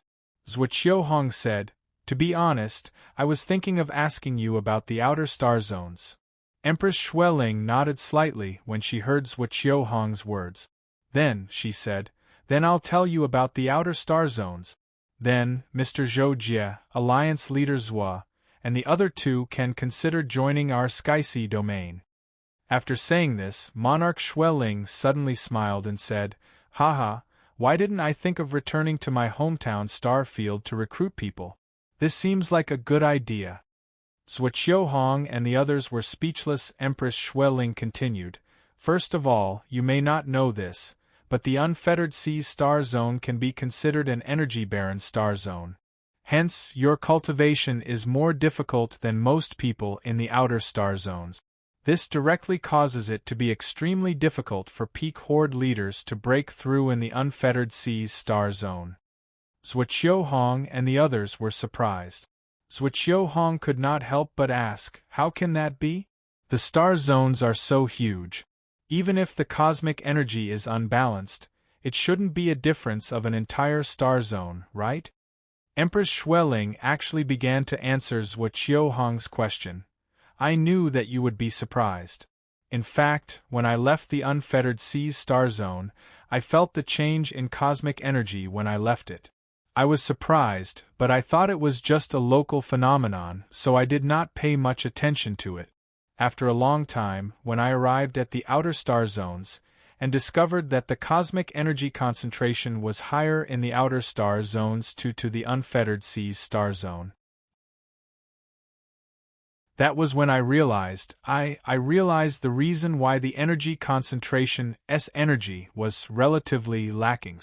SS to B. To this to the about to the 2 to 2's to find S. There are 6 star zones adjacent to the Unfettered Seas Star Zone. Between the Gubwa Star Zone, the North Star Zone, and the Unfettered Seas Star Zone, it is said that there is a hidden world called the Myriad Ancient Sacred World. It is located below the surface of space, and it was created by a legendary Almighty. This Almighty should be in existence above the Imperial Emperor realm. We call it the Universe Emperor realm. Zhuqiu Hong and the others had reverent expressions on their faces. They were obviously shocked by the so-called Universe Emperor realm.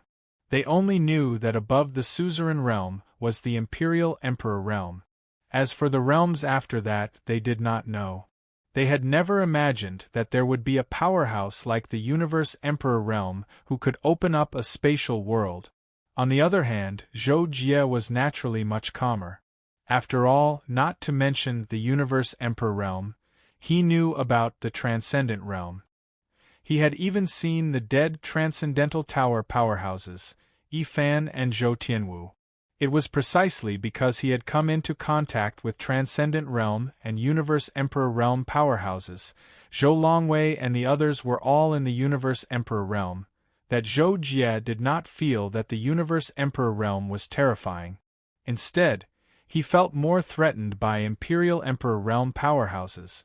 As an Imperial Emperor Realm powerhouse, Imperial Emperor Xueling had a deeper understanding of existences above the Imperial Emperor realm. When he mentioned the Universe Emperor realm, he had a yearning and emotional expression. He paused for a moment before continuing. The reason why the unfettered Seas star region is lacking in energy is because of the myriad ancient sacred world. It is said that the myriad ancient sacred world is extremely huge and exists below the surface of the void. It needs to absorb an incomparably huge amount of energy from the surface of the universe in order to maintain its normal operation. The myriad ancient sacred world has a few channels that it relies on to absorb energy from the outside universe. Moreover, there is more than one such channel.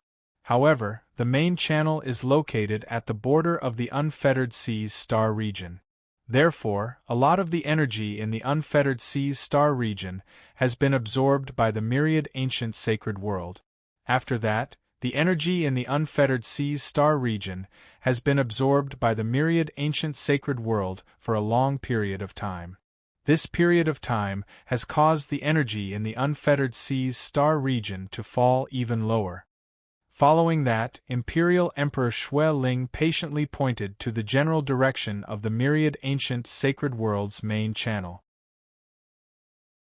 At this moment, Zhuqiu Hong and the others suddenly realized something. They had all been to the unfettered Seas star region before. Every time, they would feel that the level of energy in the unfettered Seas star region was slightly lower than the central region.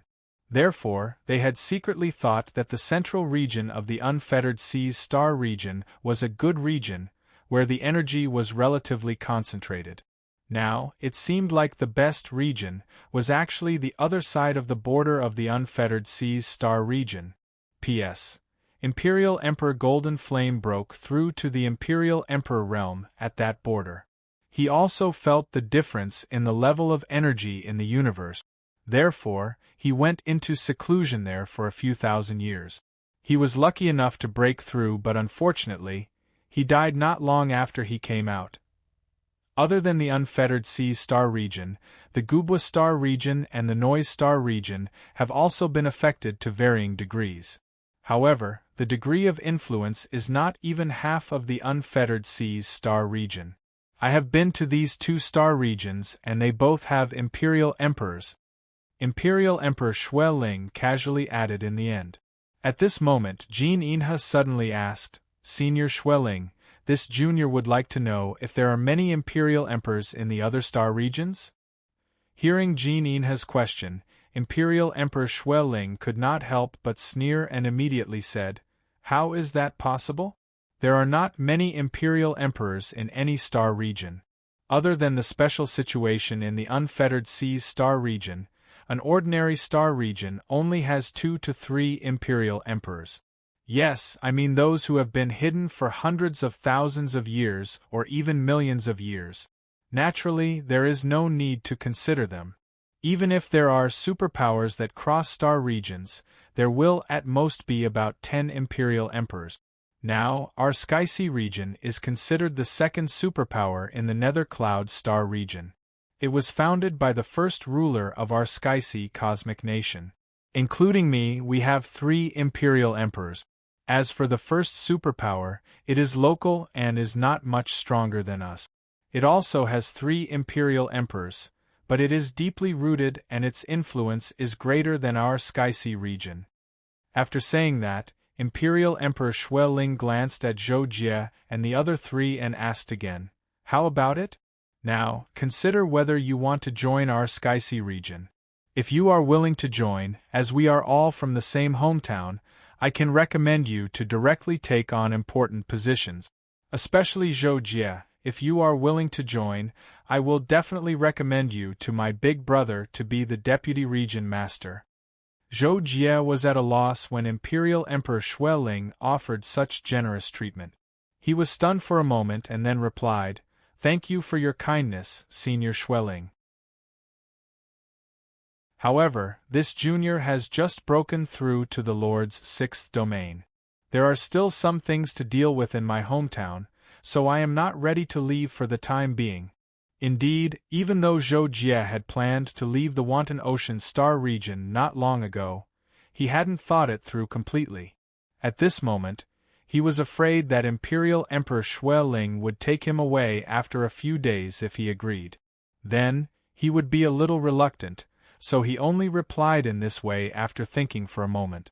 Imperial Emperor Shui Ling was slightly stunned by Zhou Jie's tactful refusal, but then he smiled faintly and didn't get angry. Instead he said, "That's right. Little Zhou Jie is still young, so it's natural for you to be attached to your hometown. However, I can wait for you for 100 years. Within 100 years, once you have thought it through and want to join my Sky-Sea region, you can come to the Sky-Sea Cosmic Nation to find me. At that time, I will take you with me when I leave." "That's great," Zhou Jie couldn't help but say when he heard this. Since an Imperial Emperor had spoken to this extent, it was naturally inappropriate for him to directly refuse. Seeing that Zhou Jie didn't refuse, Imperial Emperor Shui Ling smiled faintly and then asked for Zhuoqiuhong and the other 2's opinions. In the end, Zhuoqiuhong and Gold Silver agreed on the spot and would leave with Imperial Emperor Shui Ling. As for Ron, like Zhou Jie, he would give him an answer within 100 years. After that, they chatted for a while.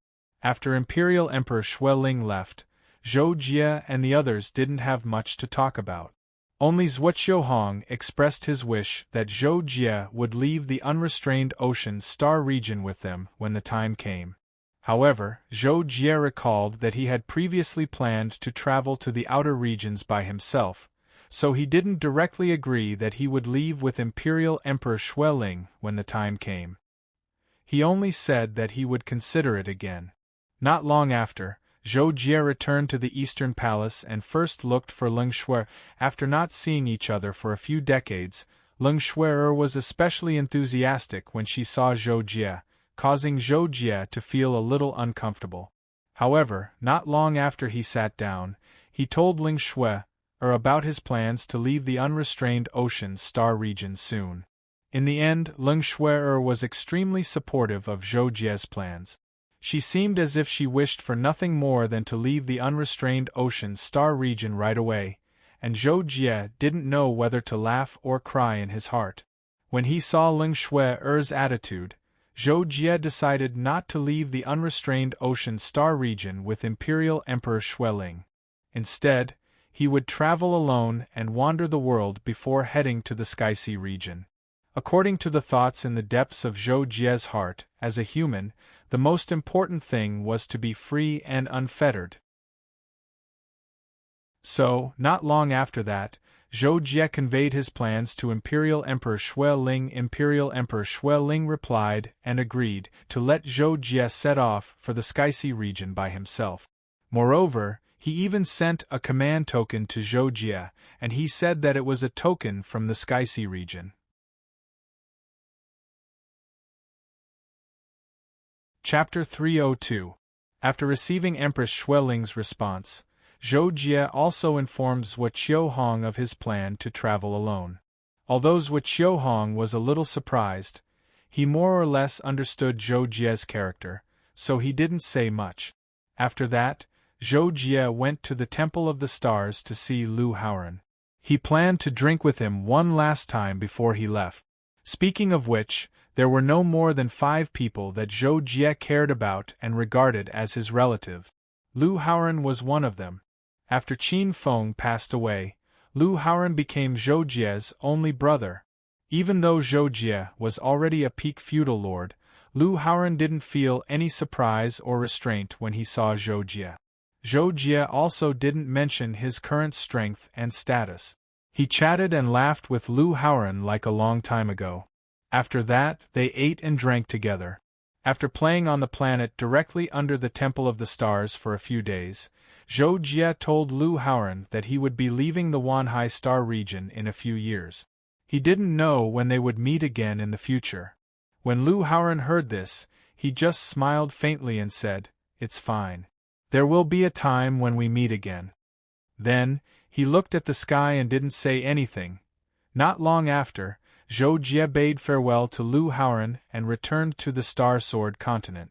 When he returned to his room and opened the door, Zhou Jie's breathing instantly stopped because he couldn't accept the scene in front of him for a while. He saw Ling Shui sitting on the carpet on the floor opposite the door. Her long legs were stretched out in front of her, and Kakashi was sitting on her calf. The two of them were playing a game of you take one, I take two. They were having a lot of fun. 2 seconds after Zhou Jie opened the door, Ling Shui and Kakashi glanced at Zhou Jie during the interval of the game. "Lord Zhou Jie, you're back," Ling Shui said shyly when she saw Zhou Jie. "Jocko, you're finally back. It's so boring. When are we going to the outer realm to play?" Kakashi asked with a bored and irritated expression as he patted Ling Shui's snow-white thighs. "Zhou Jie, I can see that you guys are bored enough. Let's eat first. I bought some food." "Kakashi, you can eat whatever you want." Because of Kakashi, Zhou Jie bought food in tons. Usually, Kakashi could eat for 1 or 2 years, and this time was no exception. Kakashi was so happy when he heard that there was food. He jumped 3 feet high and rushed to Zhou Jie excitedly. Zhou Jie was already used to Kakashi's behavior. He took out piles of food from his space ring and said to Ling Shui, "Miss Shui, what do you want to eat? I'll find it for you." "Pa!" Kakashi, who had just fallen in front of a pile of food, suddenly raised his head and looked at Zhou Jie with resentment in his eyes. At this time, Ling Shui said, "No, I'm fine with anything. I'll eat the same as Kakashi." "Okay." Zhou Jie heard this and then saw Kakashi's resentful eyes. He was stunned for a moment and then he couldn't help but ask, "Kakashi, why are you looking at me like that?" Kakashi immediately pretended to sob and said after being asked by Zhou Jie, "Sure enough, men forget their friends when they see women.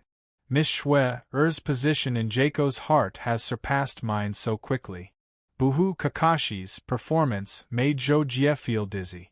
When he came back to his senses, he was speechless. Ling Shui blushed when she heard Kakashi's words. She couldn't help but spit. "Kakashi, what nonsense are you talking about?" When Zhou Jie saw this, he let out a sigh of relief and realized the reason. Thus, he helplessly said to Kakashi, "All right, what do you want to eat? I'll find it for you too." Hearing this, Kakashi immediately put on a smile, faster than flipping the pages of a book. "As expected, Jocko still loves me. Then, I want to eat liliqiao, liqueur heart candy, mian bar, crushed ice star steak, sauerkraut instant noodles," omitting a few hundred words below. Kakashi had been talking for more than a minute. Ling Shui couldn't help but open her mouth into an O shape. After listening to Kakashi calmly, Zhou Jie was silent for 2 seconds. He only said one sentence, "Forget it, you should find it yourself. There should be everything." "Wah, Jocko really values women over friends. Jocko doesn't love me anymore, woo woo." Kakashi immediately wailed again. This time, Zhou Jie directly ignored him. Ling Shuer on the side couldn't help but cover her mouth and snicker. 10 minutes later, Zhou Jie and the other two sat in front of a piece of food and began to eat and chat. Of course, at the beginning, it was inevitable that Zhou Jie would talk about business. It was about how they were going to leave the Wantonly Sea Star Zone soon for an extremely long interstellar journey. After Zhou Jie talked about some travel precautions, it was Kakashi's turn to speak at the right time. He began to talk about what he and Zhou Jie had experienced during their hundreds of years of travel in the Wantonly Sea Star Zone. Zhou Jie also listened with great interest and recalled with him.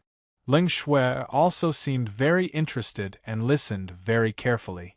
From time to time, she would ask questions and interact with Kakashi, completely ignoring Zhou Jie. However, Zhou Jie didn't care about this. He smiled faintly as he watched Kakashi and Ling Shuer having fun. He only felt very calm and serene in his heart, and such a feeling was really rare for him. 1.5 months later, Zhuo Qiuhong came to tell Zhou Jie that he was leaving the Wantonly Sea Star Zone with Monarch Xueling and going to the Skysea region. As for Ran, he finally chose to stay in the Wantonly Sea Star Zone. To him, breaking through to the Monarch realm was certainly a desire, but after knowing the major reason that limited his breakthrough, he felt that there was no need to take risks in the outer regions. He could also seek a breakthrough at the border of the Wantonly Sea Star Zone. After Imperial Monarch Xueling and the others left, Zhou Jie was ready to make a move as well. It just so happened that Ling Shuer had completed her farewell at this moment, so their group had nothing to worry about and could set out at any moment. Therefore, after another day of final planning, Zhou Jie decided to set off. Ling Shuer and Kakashi couldn't wait any longer. The three of them boarded the Kaji and set off in the general direction of the Nether Cloud Star Zone. Monarch Xueling naturally told Zhou Jie about the general location of the Skysea region in the Nether Cloud Star Zone, and Zhou Jie also told Kakashi about it. Therefore, before they set off, Kakashi had already planned the basic interstellar navigation route. The distance was about 2.4 million light-years. As the spaceship required an abundant amount of energy, it was estimated that they could reach it within 500 years even without spatial teleportation. Of course, there were several interstellar teleportation portals in the Wantonly Sea Star Zone. Naturally, they could teleport if they could, which could save them hundreds of years. In addition, according to Kakashi's plan, the first stop was a planet in the Wantonly Sea Star Zone, the Full Wind Planet. It was a planet famous for its unique cuisine. Back then, Kakashi and Zhou Jie had traveled for hundreds of years. Most of the time, they were still in the territories of the 5 top forces. It was only during the last period that they went to the unaffiliated domain. As for the part of the star zones that was opposite to the unaffiliated domain, the two of them had never been there before. This time, since they were on the way, they naturally wanted to broaden their horizons. Moreover, they were about to leave the Wantonly Sea Star Zone. On the Full Wind Planet, Zhou Jie and the other two ate a planet-exclusive delicacy. It was a creature called Spirit Essence. Its meat was very fresh and tender, and surprisingly, it was a little springy and smooth. It was indeed worthy of the title Planet Exclusive. Zhou Jie and the other two stayed on the Full Wind Planet for a total of 10 days. During this time, perhaps because of the battle with Sulfuri, Zhou Jie always felt that such a beautiful life was not easy to come by and was worth cherishing. At the same time, Zhou Jie could not help but think about what he was cultivating to become stronger. This was definitely true, but what was the point of becoming stronger? Zhou Jie suddenly had a thought. He believed that living in this world was ultimately for the sake of living and living freely. This required one to have enough strength to win everything one wanted. The stronger one was, the more responsibility one had to bear. This was to protect the growth of others. Because all the beauty in this world couldn't be created by a single person. Only when the strong carried out protection for the weak could there be balance in the world, and only then could the beauty in the world exist eternally. After leaving the Full Wind planet and setting off again, Zhou Jie could not help but enter the Six Paths realm for seclusion again. This was also the first time Zhou Jie entered the Six Paths realm since he broke through the sixth layer of the Overlord domain. This time, Zhou Jie first went to the third level of the Six Paths Pagoda to find Zhou Tianwu and told him about his recent departure from the unrestrained sea's star field. In the end, Zhou Jie asked a question that he had been holding back for a long time. Senior Tianwu, I heard from Monarch Xueling that there is a hidden world in the unrestrained sea's star field called the Myriad Ancient Sacred World. This junior would like to know, what realm is required to open up a world in the unrestrained sea's star field? This Myriad Ancient Sacred World, is it similar to the Zhou clan's sacred ground? The reason why Zhou Jie asked the second question was entirely because he thought that the terms sacred ground and sacred world were similar and had some doubts. In response, Zhou Tianwu replied, Your Highness, the Myriad Ancient Sacred World that you mentioned might be a world outside the body of a Universe Emperor Realm expert. Of course, it could also be created by a Universe Emperor Realm expert independently. However, this so-called sacred world and the Zhou clan's sacred ground are two different concepts. Your Highness must be clear that in the entire central cosmos and the seven-dimensional cosmos, there are only two true sacred grounds. One is the Zhou clan's sacred ground, and the other is the Ao clan's sacred ground. This is because only an organization created by a Saint Realm expert can be considered a true sacred ground. In the past, there have only been two Saint Realm experts, so there are only two sacred grounds. Chapter 303. I see. Hearing this, Zhou Jie couldn't help but understand. But soon after, he felt his scalp go numb. Back then, he had heard about the destruction of the Zhou Holy Land from Kakashi, but he didn't pay much attention to it and didn't know how terrifying it was. Now that he heard about it from Zhou Tianwu, Zhou Jie couldn't help but feel a chill run down his spine. There were only two Saint Realm Masters in the world, and one of them had fallen. Didn't that mean that the other Saint Realm Master had dominated the world? Now, with his heaven-defying luck, he had obtained the inheritance of the Zhou Holy Land. However, he had also shouldered the responsibility of reviving the Holy Land. Thinking of this, Zhou Jie felt his scalp tingle and a chill run down his spine. He could not feel anything else.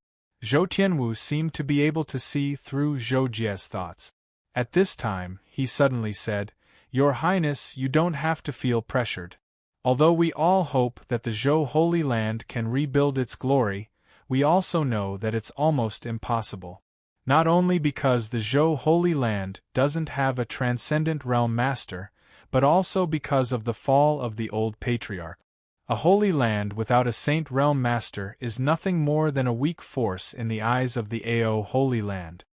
After saying this, Zhou Tianwu and Zhou Jie looked at each other and continued, Your Highness only needs to cultivate well and strive to gather the scattered Zhou Holy Land Masters one day, so that the Zhou Holy Land Saint blood can continue to grow. When Zhou Jie heard Zhou Tianwu's first sentence, he felt relieved. In the end, when he heard Zhou Tianwu's last sentence, he couldn't help but frown slightly with a strange expression. Zhou Jie felt that Zhou Tianwu's last sentence meant that he was going to give birth to a child. And I understand. Many thanks for Senior's consolation. Of course, Zhou Jie wouldn't say his strange thoughts out loud, so he could only reply seriously. After that, Zhou Jie stayed in the Sixth Daos Pagoda for more than 3 months, mainly to practice the fourth stage of the Everlasting Saint Hand, seizing good fortune with Zhou Tianwu. After gaining some understanding of seizing good fortune, Zhou Jie went to Zhou Jie to learn a new spirit array, the 9 Rings Wave Array. It was a simple spirit array mainly used for warning purposes. Zhou Jie then left the Sixth Daos Pagoda and returned to the Kaji. But when he returned to the Kaji, Zhou Jie saw the scene before him. The spacious control room was decorated with all kinds of glowing energy crystals. The computer on the control panel was playing a moving dance song. Ling Xuer was dancing in hot pants and a white short-sleeved shirt that exposed her navel. Kakashi was eating snacks at the side and appreciating it with shining eyes. "Oh my god, what's going on?" This was Zhou Jie's first thought when he saw this scene. What made Zhou Jie even more speechless was that Ling Xuer and Kakashi didn't even look at him when he appeared. Well, it was mainly because Zhou Jie appeared in a dark place. After being stunned for a few seconds, Zhou Jie was too embarrassed to stop Ling Xuer's dance. He just walked quickly to Kakashi. At this time, Kakashi seemed to have just noticed Zhou Jie. He turned to look at Zhou Jie and said, "Jocko, you're out of seclusion?" When Ling Xuer saw Zhou Jie, she immediately stopped dancing. For some reason, her pretty face turned slightly red and she stood there motionless. Zhou Jie walked to Kakashi and looked at him helplessly. In the end, he couldn't help but spit out, "Not bad, Kakashi. I wasn't here for a few months and you turned the control room into a dance hall? You even got Miss Xuer to dance for you. You're really something." As soon as Zhou Jie finished speaking, the music on the computer stopped. When Ling Xuer heard Zhou Jie say that to Kakashi, she thought that Zhou Jie was angry. She immediately said, "Lord Zhou Jie, please don't blame Kakashi. I suddenly wanted to learn this dance." When Kakashi heard Ling Xuer's defense, he couldn't help but hurriedly say, "Yes, yes, Jocko. I told Miss Xuer that this kind of dance is liked by all men. Jocko, you must like it too." Then, Miss Xuer started to learn, right, Miss Xuer? When Ling Xuer heard Kakashi's words, she immediately became anxious. "Kakashi, what nonsense are you talking about? I just wanted to learn on a whim." When Zhou Jie heard this, he turned to look at Ling Xuer. Seeing her pretty face blushing and her eyes drifting, he immediately understood something. He immediately sighed and said, "Okay, you guys continue. I'll join too." When he heard Zhou Jie's sudden change of heart, Kakashi couldn't help but be excited. "Wow, Jocko, you're here too? Do you know how to dance?" Who knew that when Zhou Jie heard Kakashi's words, he reached out and flicked his little head. "Go away, I'm here to watch Miss Xuer dance." When Kakashi heard this, he seemed to be stunned. Then, he suddenly said to Zhou Jie, "Jocko, you've changed." Zhou Jie. For a moment, Zhou Jie didn't know what Kakashi meant, but he didn't want to understand it. So, he simply sat down beside Kakashi and said to Ling Xuer, "Miss Xuer, can you dance again? I want to watch too." Ling Xuer's face turned even redder at Zhou Jie's serious request. But for some reason, she didn't know why, but she quickly retreated. She quickly nodded at Zhou Jie and said, "Well, if Lord Zhou Jie wants to watch, then I'll dance again." So, Ling Xuer threw away all distracting thoughts. As the music started again, she began to fully immerse herself in the dance. Zhou Jie sat there and watched very seriously. Speaking of which, this was the first time in his life that Zhou Jie wanted to watch a beauty dance so much. That kind of pleasing feeling was really exciting.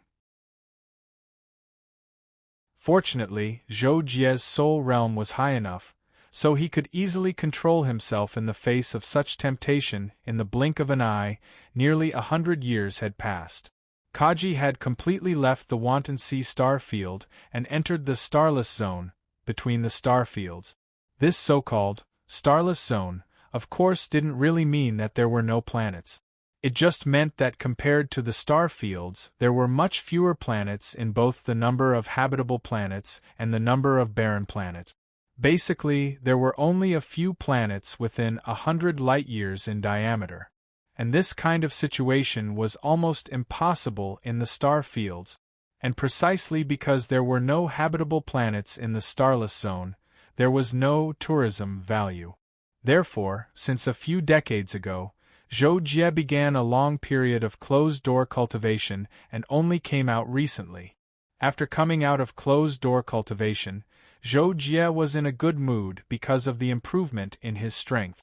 Ling Shui and Kakashi were naturally very happy to see Zhou Jie come out of closed-door cultivation. So, the three of them held a party in the control room. Ling Shui performed many of the new dances that Zhou Jie learned during his closed-door cultivation, which really made Kakashi and Zhou Jie feast their eyes. Speaking of which, Zhou Jie and Ling Shui had directly interacted for several months in the past 100 years. Zhou Jie saw Ling Shui's performance. Plus, Zhou Jie wasn't a fool, so he naturally had some guesses about Ling Shui's thoughts. But what kind of person was Zhou Jie? Back then, he was quite attracted to Yuan Rong, but in the end it was Yuan Rong who confessed first, and Zhou Jie accepted the two of them. Now, the gap between Zhou Jie and Ling Shui's status in the past was obvious. Ling Shui still called Zhou Jie Lord from the beginning to the end, and Zhou Jie also called Ling Shui Miss from the beginning to the end. Under such circumstances, even if Zhou Jie did have a kind of affection for Ling Shui after spending a long time with her, Zhou Jie couldn't possibly confess to Ling Shui. The same was true for Ling Shui. Since she first met Zhou Jie a long time ago, she had some admiration for Zhou Jie. Later, she unconsciously liked Zhou Jie. Otherwise, she wouldn't have chosen to wander the world with Zhou Jie. Up to now, Ling Shui's feelings for Zhou Jie could be said to be deep, but out of the status gap that she had been used to for a long time, she still didn't dare to show her feelings, lest Zhou Jie think that she had an ulterior motive from the beginning. At the same time, she was also afraid that Zhou Jie actually didn't like her and only took care of her out of guilt.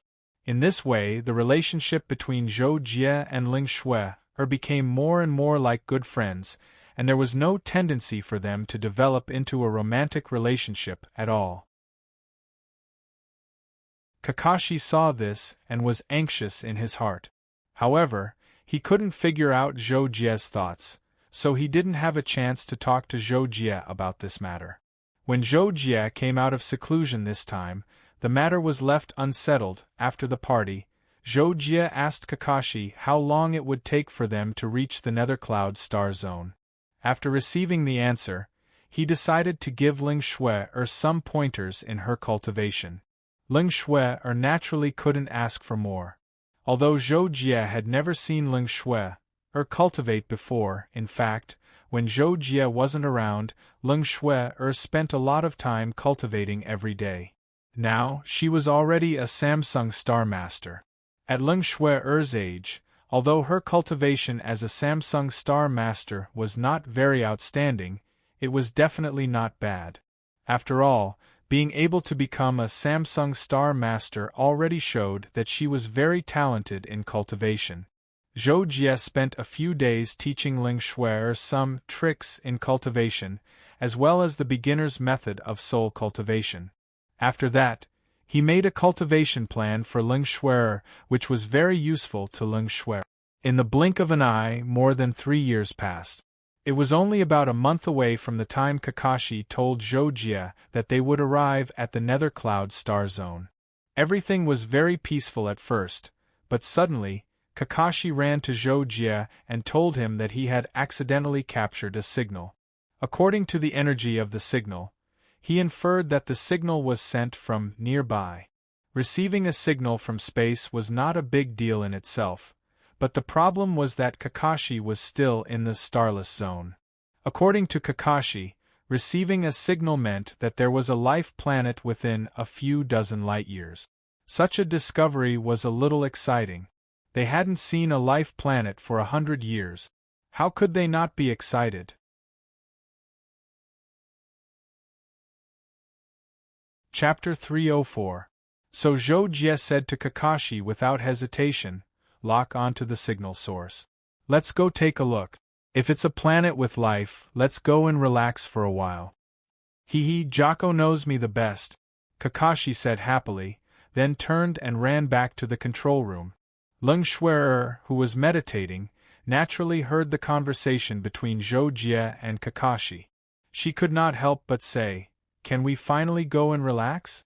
I've been on the spaceship all this time. It's really suffocating. Zhou Jie could not help but shake his head and smile. He casually told Ling Shui to continue meditating while he went to the control room, intending to discuss the matter with Kakashi. Kakashi, I know you want to go to the planet with life to buy food, but the problem is that I don't know if the currency of the Wanhai Star Zone can be used on that planet. Energy crystals can't be traded there either. What do you plan to do? Zhou Jie came to the control room and asked Kakashi this question. Kakashi chuckled and said, I'm already prepared for this. There are still a lot of toys in the Holy Heritage Temple. Anyway, Jocko, you don't need them anymore. Just sell them all. I want to exchange them for food for a spaceship. Zhou Jie. Okay. In the next 10 days, Zhou Jie mainly meditated in the control room while Kakashi kept an eye on the computer from time to time, continuing to update and broadcast the approximate distance to the signal source. Until one day, Kakashi laughed loudly and woke Zhou Jie up from his meditation. I see that planet, Jocko. It's really a planet with life. Kakashi shouted after laughing. Zhou Jie hurriedly got up and went to the console screen. He saw a particle representing a planet on the screen, which was being enlarged by Kakashi. After zooming in, Zhou Jie saw that the particle was roughly the model of a life-bearing planet. There were hazy green and blue colors on the surface, but there were not many of them. Therefore, it could be concluded that this planet should be relatively barren. But in any case, it was still a planet with life. It could provide many things that Zhou Jie and the others needed. That was enough. Half an hour later, the Kaji slowly stopped above the atmosphere of the life-bearing planet. Kakashi was doing a deep analysis of the planet, roughly calculating the vegetation coverage and water storage of the planet. Don't ask why Kakashi was doing this, it was because he had nothing better to do. Alright, let's get ready to go down. Zhou Jie was not interested in Kakashi's analysis of the planet at all. After calling Ling Shui over, he said to Kakashi. Okay, Jocko. Kakashi immediately followed Zhou Jie and Ling Shui out of the spaceship. Zhou Jie put away the spaceship and wrapped Ling Shui and Kakashi in an energy field. They plunged into the planet's atmosphere at a speed of more than 3 times the speed of sound. Of course, this was considered very slow for Zhou Jie's extreme speed. As they got closer and closer to the planet's surface, Zhou Jie found that the planet's atmosphere was still relatively thin, but it was also much denser. This was entirely due to the planet's strong gravity, which was more than 10 times the standard gravity. It was quite rare to find a life-bearing planet with such a strong gravity. After all, it meant that the life on this planet was born with extraordinary bodies. Fortunately, Zhou Jie and the other two were all above the Star Lord level. Kakashi's combat ability was weak, but his survival ability was better than Zhou Jie's, so such gravity was nothing to them. In the end, Zhou Jie landed on a barren ruin with Kakashi and Ling Shui. It was not that Zhou Jie didn't want to find a good place to land, but Zhou Jie had just been flying thousands of meters above the ground, looking for a place where life gathered like a city. However, he found that there was nothing but wasteland below him, and most of them were ruins of buildings. He was quite surprised, so he decided to land randomly. Wow, what kind of planet is this? Why are there so many ruins of buildings? Is there a world war? Kakashi looked around after landing, and couldn't help but murmur. Zhou Jie also frowned slightly at this, and his expression was solemn. He saw a broken wall not far away, and there were burn marks on it. However, judging from the combination of the large number of destruction marks, it didn't seem like it was destroyed by weapons like bombs, not to mention nuclear bombs and the like. Confused, Zhou Jie immediately said to Kakashi, Kakashi, analyze the traces of destruction and see if you can restore the scene. Okay, Jocko. Kakashi also felt that this scene was strange, so he nodded and agreed.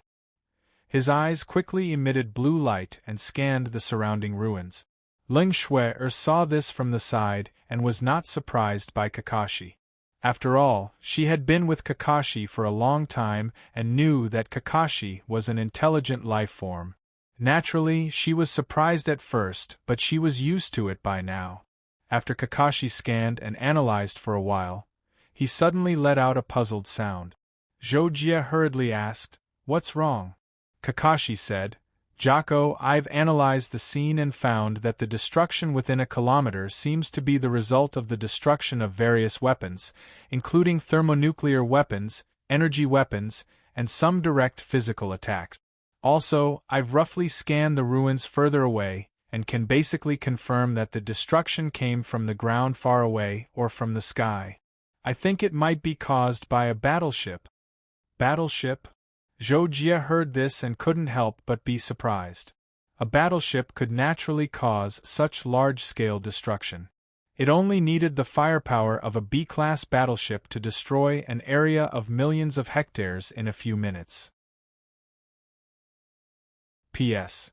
Again, the grades of spaceships from high to low are F, G, E. The grades of battleships are the opposite. The highest is Special Grade S, the lowest is D, and the highest is a B-class battleship. But the problem was that they were now in the starless zone. Although it was understandable that such a planet would appear because it was close to the Nether Cloud star system, there was probably no other habitable planet within 100 light-years of this planet. And to build a B-class battleship on a single planet? That was not easy. Also, how could a man-made battleship of a native planet destroy their own planet so ruthlessly? At this time, Kakashi also told Zhou, "Jocko, this planet doesn't even have an integrated network or satellite.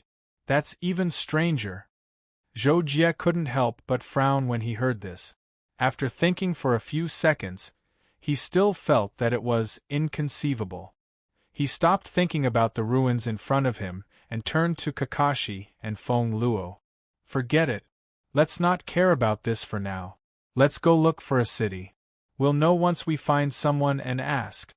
And so, Zhou brought Kakashi and Feng Luo up into the sky and flew in a direction at more than 10 times the speed of sound.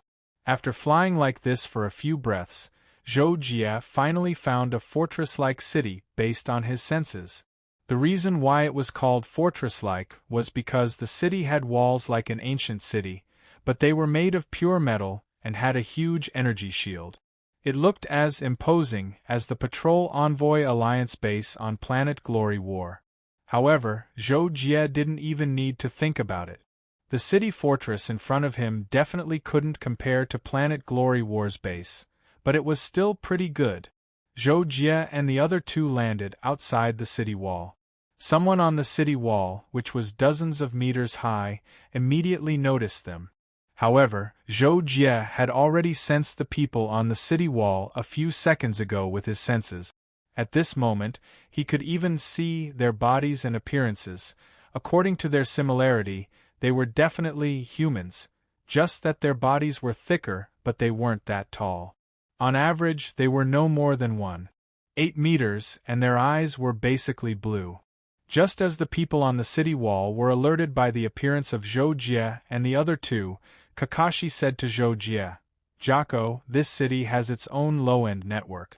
I've already hacked into it and am reading the information. I've finished translating their language." In just a few seconds, Kakashi learned a planet's language. Ling Shui couldn't help but be dumbfounded. Zhou was used to this and just said to Kakashi, "Then input the translated language into the electronic bracelet for me and Shui." At this time, Zhou suddenly called her Shui instead of Ling Shui. Although Ling Shui was a little surprised with their relationship, they could already call each other that, so everything seemed natural. "Okay, Jocko." As Kakashi said, he had already begun to do as Zhou said.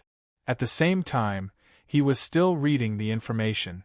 He immediately said, "Jocko, now I know why this planet is like this." Hearing this, Zhou asked, "Oh? What's going on?" In this regard, Kakashi immediately said, This planet is called Scion Star. Originally, its development was quite normal. Its development level was roughly equivalent to a B-class planet, but later, a person named Dr. K appeared on this planet. He developed a lot of super terrifying androids and wanted to rule Scion Star with them. But he didn't expect that there was a very mysterious race on this planet called Scion. Well, it seems a little complicated. The people on this planet can be called Scion, but in fact, the Scion race is the real Scion. Do you understand? Hearing this, Zhou Jie nodded and said, "Understood, go on." So, Kakashi continued, the Scion race has a prince called Vegeta. Facing the androids' destruction of Scion Star, he led the Scions to fight against the androids. Now, the battle between them and the androids has lasted for more than 10 years. Vegeta and his people have killed a total of 15 super androids, and the rest of the ordinary androids are innumerable. However, Vegeta's people have also suffered great losses because of this. With the appearance of Super Android 16 and 17, the Scions have been able to preserve less and less Scion territories. The city fortress in front of us is a human territory, and there are only 27 territories like this left on the entire Scion Star.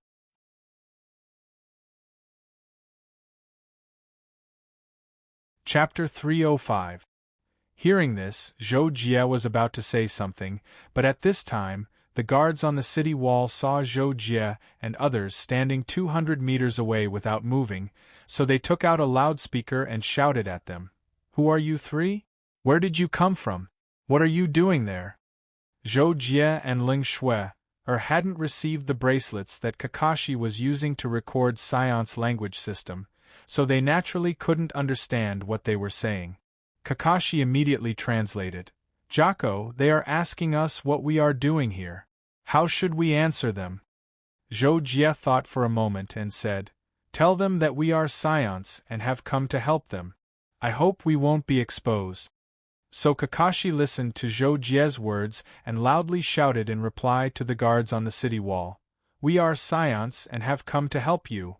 After shouting this, Kakashi had just finished recording the 2 bracelets and gave them to Zhou Jie and Ling Shui respectively. After the 2 received the bracelets and put them on, Zhou Jie said, "Let's directly enter the city and see their reaction." With Zhou Jie's strength, he naturally had nothing to fear on Scion Star. Ling Shui and Xian naturally followed Zhou Jie's lead and immediately flew towards the city wall under Zhou Jie's lead.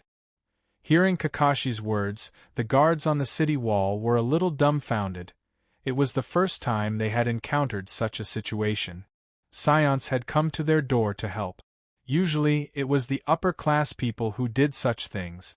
Seeing Zhou Jie's trio flying over, the guards were horrified, because on Scion Star, flying so easily was not something an ordinary person could do. Only a small number of practitioners on Scion Star could do it, and not all Scions could do it. However, these guards were just guards after all. Without receiving instructions from their superiors, they didn't dare to open the protective shield to let Zhou Jie and the others in. Immediately, one of the guards shouted, wait a moment. I'll report this to my superiors. We can only let you in if they agree."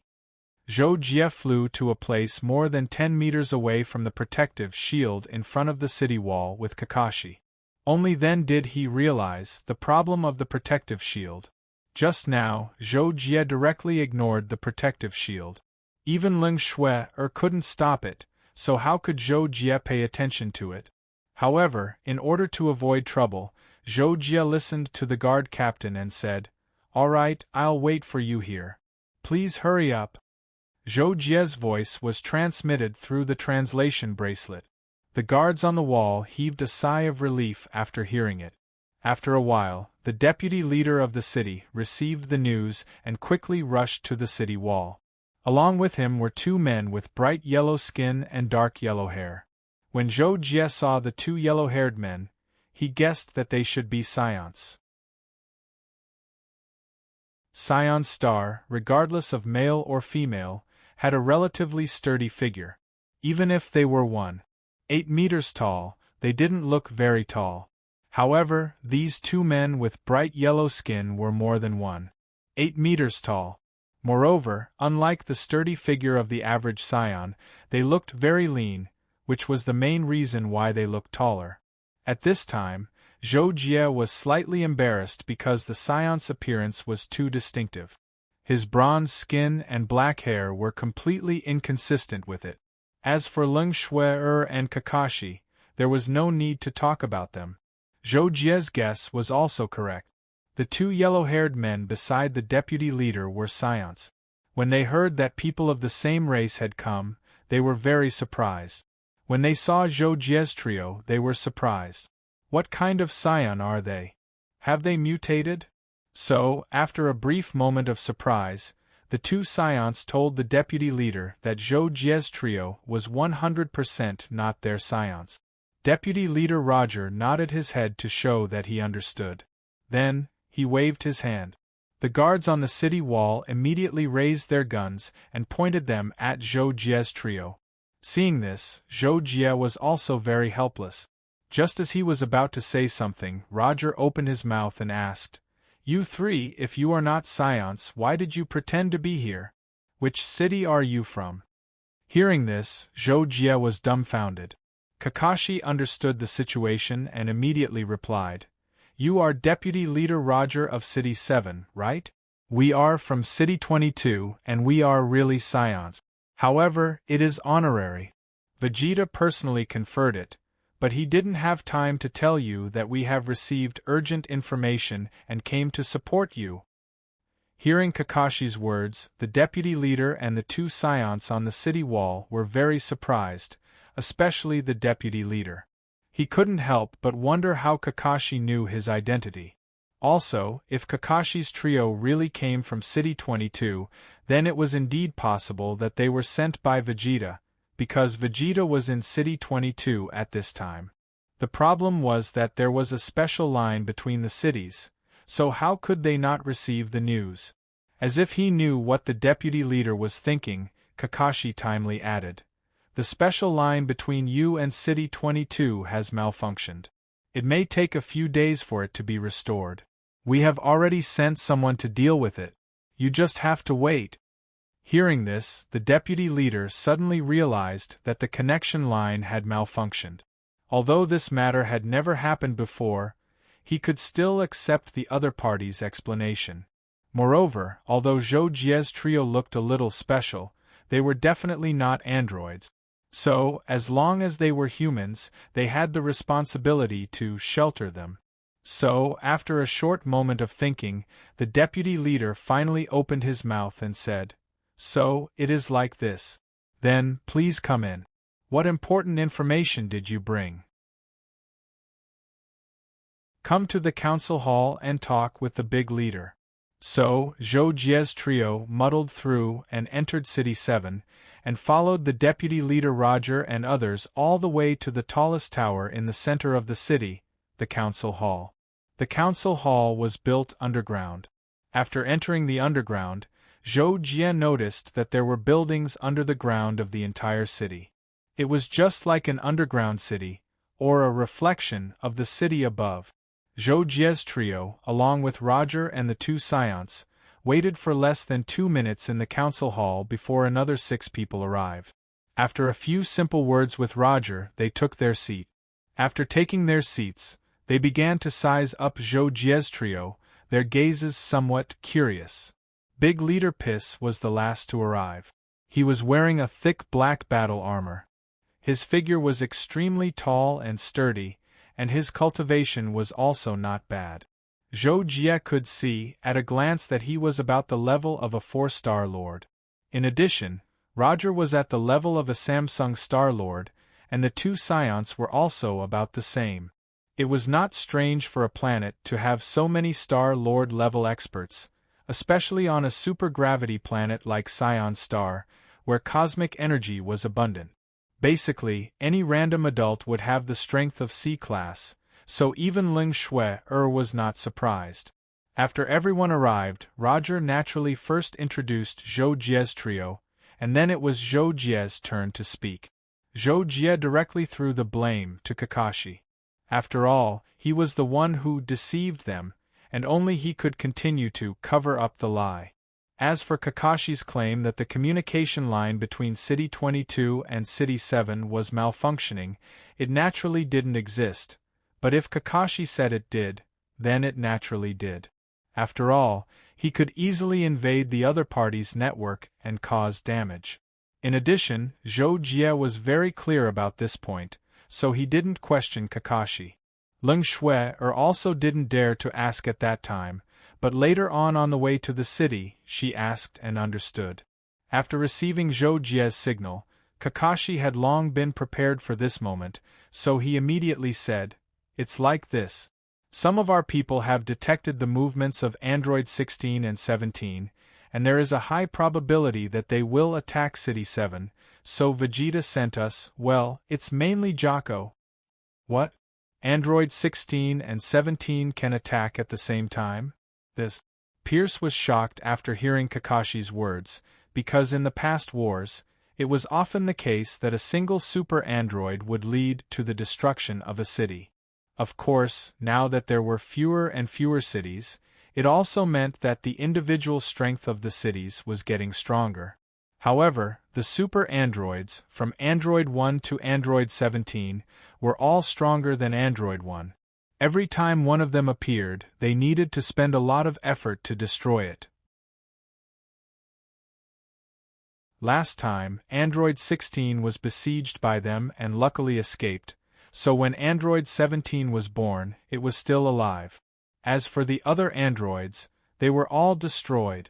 However, although Pierce and others were shocked, they also noticed that Zhou Jie's strength was unfathomable at this time, and they immediately calmed down a lot. Now, among all the Scions and Scions, only Scion Prince and Leader Vegeta could fight against the current super androids alone. Since Vegeta knew about this and only sent Zhou Jie and the other two, then in the eyes of Pierce and others, it meant that they and Zhou Jie could resist the possible threat of the androids. Hearing Kakashi's words, Zhou Jie was also a little speechless. He just thought that Kakashi had some good idea, but he didn't expect him to deceive so casually, without any skill, but on second thought, Kakashi said, maybe, and if it was possible, then it wouldn't happen, so there was nothing wrong with it. At this time, Kakashi also said, "Don't worry with our Jocko here, no matter how many androids come, for our Jocko, it is just a drop in the ocean." Hearing Kakashi's flattery, Zhou Jie was speechless, while Ling Shui on the side was already laughing in her heart. As for Pierce and others, after hearing Kakashi's words, they all expressed their reliance on Zhou Jie, and someone immediately proposed to hold a banquet tonight to welcome Zhou Jie and the other two. In this regard, Kakashi was naturally overjoyed and hurriedly said, "Okay." But at this time, an ear-piercing alarm sounded in the corridor outside the meeting hall. "Not good, the highest level alarm, the super androids have come?" Pierce exclaimed. Zhou Jie immediately looked at Kakashi with a puzzled expression, but who knew that Kakashi was also surprised. Seeing Zhou Jie looking at him, he quickly explained, "Jocko, I was just casually saying, who knew that the androids would really come?" Zhou Jie.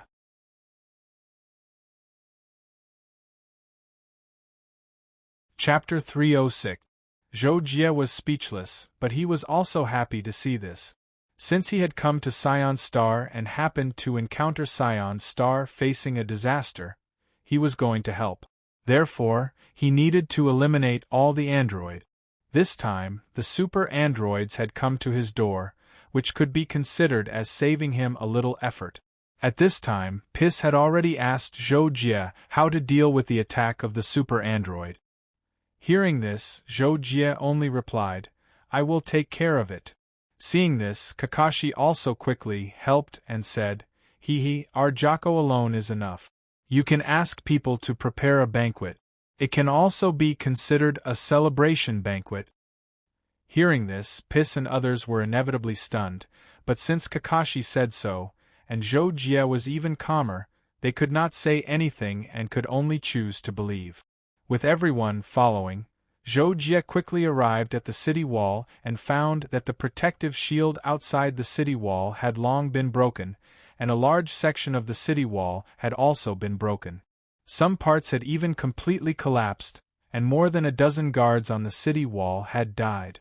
In the distance, missiles and anti-aircraft guns were constantly bombarding a black-clothed man not far away, but the black-clothed man's figure was like a ghost, and most of the attacks missed.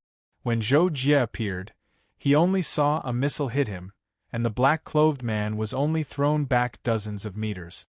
Soon, he flew back unscathed and continued to release terrifying energy rays from his hands, destroying the city wall and killing the guards on the city wall.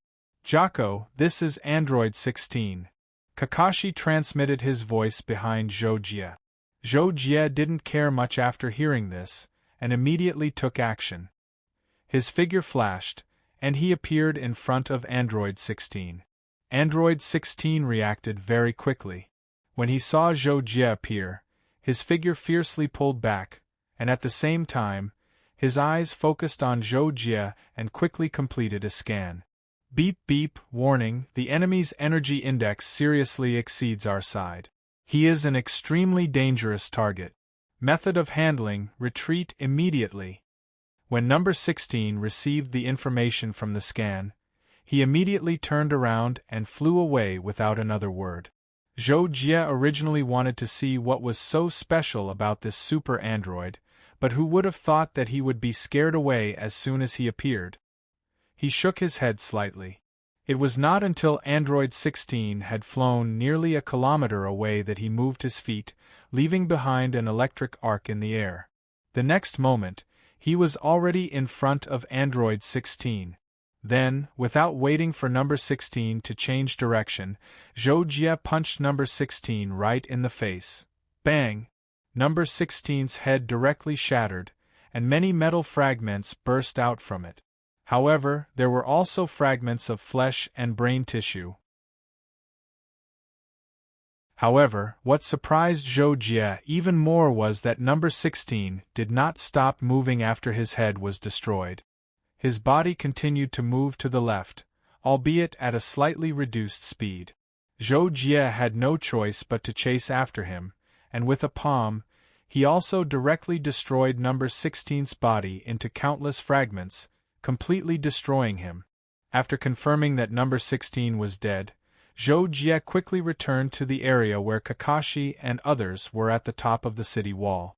Kakashi was the first to greet him and flatter him. "Oh, Jocko, you are so handsome, so cool." Zhou Jie had long been accustomed to Kakashi's random flattery, and almost ignored him. However, Piss and others also followed closely behind, each with a pleasantly surprised look on their faces, and they expressed surprise and praise to Zhou Jie one after another. At the same time, in an underground experimental base on Scion Star, a handsome man who looked no more than 30 years old was looking at something in front of the main control computer screen. Suddenly, he heard a beep sound, and his complexion slightly changed. He quickly walked to a metal container similar to a coffin not far behind him, and looked at it. Hiss! Number 16 is dead, how could it be so fast? It shouldn't be, it should have only arrived at City 7 for less than a minute. Could it be that his luck was so bad that he was ambushed? This handsome man was Dr. K. At this moment, he looked at the dimmed indicator on the container in front of him and said with a frown. But soon, Dr. K no longer thought about the destruction of android number 16. Instead, he turned and walked to the coffin container on the side and muttered, "But it just so happens that number 18 is almost done. Number 18 is a big breakthrough, let's test it first." On the other side, while Zhou Jie and others were preparing to have a banquet in City 7 and planned to eliminate Dr. K the next day to save Scion Star, City 22 was once again facing a large-scale attack by the androids. A handsome young man, who was about 1.8 meters tall, with golden hair facing the sky, and bulging muscles all over his body, stood on the top of the city wall, looking at the hundreds of androids in the distance pressing down on the city wall, his face as calm as an ancient well. This young man with golden hair facing the sky was the prince of the Scion race, Vegeta. The situation of the Android Legion: 100 androids are counted as a legion. Attacking major cities used to happen once or twice every 2 or 3 months on average, and recently it seemed to be more frequent. Therefore, Vegeta was not surprised by the sudden attack of the Android Legion this time. However, Vegeta had been worried for a long time about when he could find Dr. K and destroy his stronghold. Otherwise, these ordinary androids would be mass-produced by Dr. K. In the past 10 years, they had destroyed thousands of ordinary androids, but there were still many androids left, while the Scions and Scions were decreasing day by day. If they did not find Dr. K's stronghold as soon as possible, then the extinction of the Scions and Scions in the future was almost certain. As the Android Legion arrived at the city wall, the guards on the city wall scattered and gathered in large numbers. All kinds of specially developed heavy weapons were aimed at the Android Legion, waiting for the moment when the androids attacked to open fire. But Vegeta was not in a hurry to take action because he was waiting for the super androids to appear. Generally, when the Android Legion appeared, the super androids would also appear. Sure enough, just as the ordinary androids flew towards the city wall and the guards on the city wall opened fire one after another, a beautiful figure shot straight into the sky. This figure was Android 17, a female android. She had an extremely delicate face and an extremely hot figure, but she was emitting an ice-cold and austere aura, causing people to be intimidated at first sight. Vegeta moved and directly flew towards Android 17, the energy erupting from his body forming a layer of pale golden protection on the surface of his body. Android 17 immediately wanted to destroy the city wall with the laser weapon in her palm, but she quickly noticed Vegeta, so she immediately changed her target and raised her hand to shoot the laser at Vegeta. It was not the first time that Vegeta had fought with Android 17, so he immediately reacted very quickly and dodged the laser in advance, and greeted Android 17's head with his bare hands. Android 17 also chose to fight in close combat. Her seemingly slender body erupted with incredible power, and every collision with Vegeta shook the universe, as if bombs were constantly exploding in the air. Boom, boom, boom. Vegeta's fighting style was extremely wild, and his attacking speed was getting faster and faster. While dodging and moving, he used both his hands and feet, seemingly completely occupying the upper hand. But in fact, Android 17 steadily received Vegeta's attack every time, and was constantly collecting data on his fighting style, comparing it with the last time. Soon, Android 17 finished comparing the data, and after confirming that Vegeta's attacking style had not changed, she immediately began a powerful counterattack. In a few moves, she destroyed Vegeta's attacking rhythm, causing him to quickly fall into a passive situation of being beaten. However, it was naturally not the first time that Vegeta had encountered such a situation. Last time, he chose to transform into a Super Saiyan to counterattack and quickly beat Android 17 away, but he was unable to catch up to and kill Android 17. This time, he had a plan. He did not choose to transform immediately, but dodged as much as possible to alleviate Android 17's attack. All along, Vegeta's battles had been focused on attacking, and he was extremely ferocious. Now that he had switched to dodging and retreating, Android 17 was suddenly at a loss, and her attacks began to show signs of stuttering. Seeing that this method was effective, Vegeta dodged and fought at the same time. Suddenly, it became difficult for Android 17 to exert pressure on him, and she had no choice but to reanalyze Vegeta's fighting style. But at this time, Vegeta chose to transform Super Saiyan. Boom! Vegeta's body suddenly burst out with a terrifying pale golden energy radiance, forming a protective light barrier around his body. At the same time, the muscles all over his body tightened and swelled up, and his golden hair, which was originally standing up towards the sky, suddenly became straight as if it was going to fly into the sky. After Vegeta transformed, his energy index immediately reached Android 17's warning range. Android 17 quickly changed his fighting style, wanting to dodge and fight at the same time. But after Vegeta transformed, he immediately rushed in front of Android 17, and before Android 17 had time to react, he smashed Android 17 to the ground with a punch. Boom! After transforming into a Super Saiyan, Vegeta's strength had doubled, and this punch directly knocked Android 17, who was not on guard, into the ground. Naturally, this was just the beginning. Immediately after, Vegeta took advantage of the situation and punched Android 17, who was about to fly out of the ground, back down, directly clearing a deep pit in the ground. Then, Vegeta launched a crazy attack on Android 17 in the pit. During this period, a few ordinary androids wanted to come to his aid, but they were all killed by the concentrated firepower of the other people in the 22nd city. After confronting Vegeta for a while, Android 17 finally fell into a situation where he was completely beaten up, and he immediately wanted to escape. But how could Vegeta give Android 17 a chance to escape again?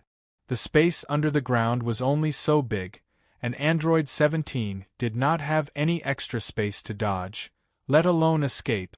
Finally, after a few minutes of fierce fighting, Android 17 was successfully destroyed into pieces by Vegeta. Vegeta looked up to the sky excitedly and roared on the spot. The rest of the ordinary androids were not robots that only knew how to attack and kill. As soon as Android 17 died, they began to retreat one after another, but by this time, they had already lost more than 1/3 of their number. After that, under Vegeta's leadership, everyone in the 22nd city chased after and killed these ordinary androids again, until they destroyed more than 90% of them, and then retreated because they could not catch up.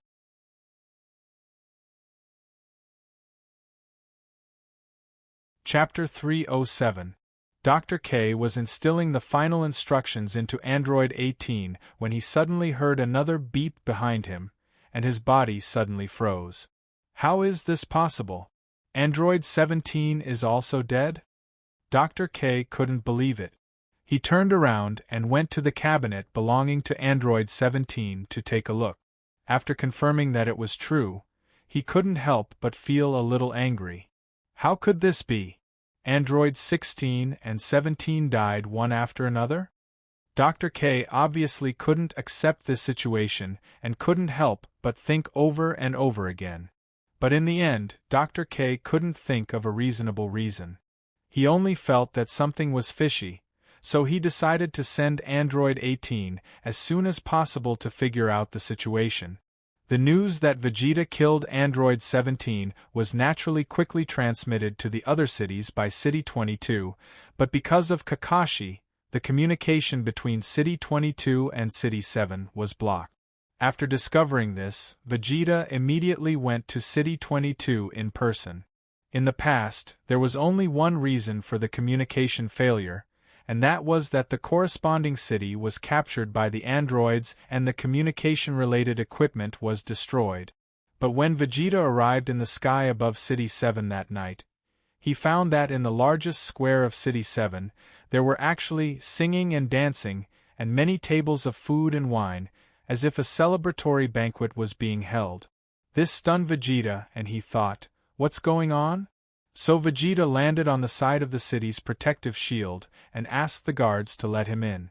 These guards all knew Vegeta, so although they were surprised by his arrival, they didn't dare to let him wait for the report. They directly let him in first, and then contacted Piss to inform him. At that time, Piss was toasting Zhou Jie again, and suddenly found that his communicator lit up. After the toast, he quickly looked at it and was immediately shocked. "What, Prince Vegeta is here?" As soon as Piss's voice fell, Zhou Jie's table fell into a deadlock, and Vegeta happened to arrive at the table. "Leader Piss, what's going on?" After Vegeta appeared, he looked at Piss and asked coldly. Piss was stunned when he heard the question. For a moment, he didn't know what Vegeta meant by this, so he couldn't answer for a while. At this time, Kakashi quickly reminded Zhou. After hearing this, Zhou immediately stood up and walked towards Kakashi. Prince Zhou, I have something to tell you. Let's talk in private. When Vegeta saw Zhou standing up to talk to him, he was puzzled. He was about to ask, "Who are you?" But Zhou didn't give him a chance. He immediately teleported with Vegeta to an open space on the edge of the square. After Vegeta was carried by Zhou to complete the transfer, he was so shocked that his eyes almost popped out of their socket. He looked at Zhou with eyes full of shock. Who the hell are you?" Vegeta subconsciously asked loudly, but his voice was isolated by Zhou and did not reach the ears of the people at the banquet not far away. Zhou thought for a while and decided to tell the truth. He immediately said to Vegeta, "Prince Vegeta, you don't have to be nervous. I'll tell you the truth. I'm from a distant planet, the so-called alien. When I first came here, I found that many places on this planet were destroyed by war. I found it strange, so I learned about the history of your planet and learned about your situation. Therefore, I decided to help you deal with Dr. K. Well, when I came to this city today, I met Android 16, and I've already dealt with him. In addition, we will go and eliminate Dr. K tomorrow. You don't have to worry about the threat of androids in the future." After listening to Zhou words, Vegeta fell into a huge shock and couldn't react for a few seconds.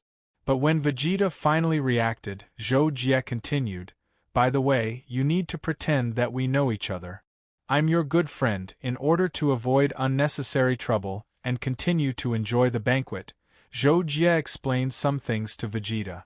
In the end, Vegeta accepted Zhou's explanation, because Zhou's strength was really incredible. In Vegeta's view, there was no need for such a strong person to deceive him. He could only accept all of Zhou's requests. Then Vegeta and Zhou returned to the original table side by side. At this time, Piss said to Vegeta, "Prince Vegeta, we are," but Vegeta had already understood the whole story, so he waved his hand and said, "Okay, I've already heard it from my friend." "Oh." Piss nodded, then thought of something and asked, "Then why did Prince come here?" In this regard, Vegeta explained, City 22 was also attacked by the androids. I killed City 17 and successfully repelled the android. I was worried about the situation here, so I came to take a look. Vegeta's explanation was naturally because he knew the cause and effect of the arrival of Zhou and the other two, so he took the opportunity to help cover up the lie.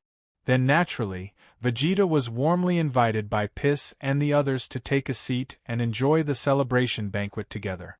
During this time, Vegeta thought of what Zhou had just said to him, so he told Piss and the others that he had grasped the general location of Dr. K's stronghold.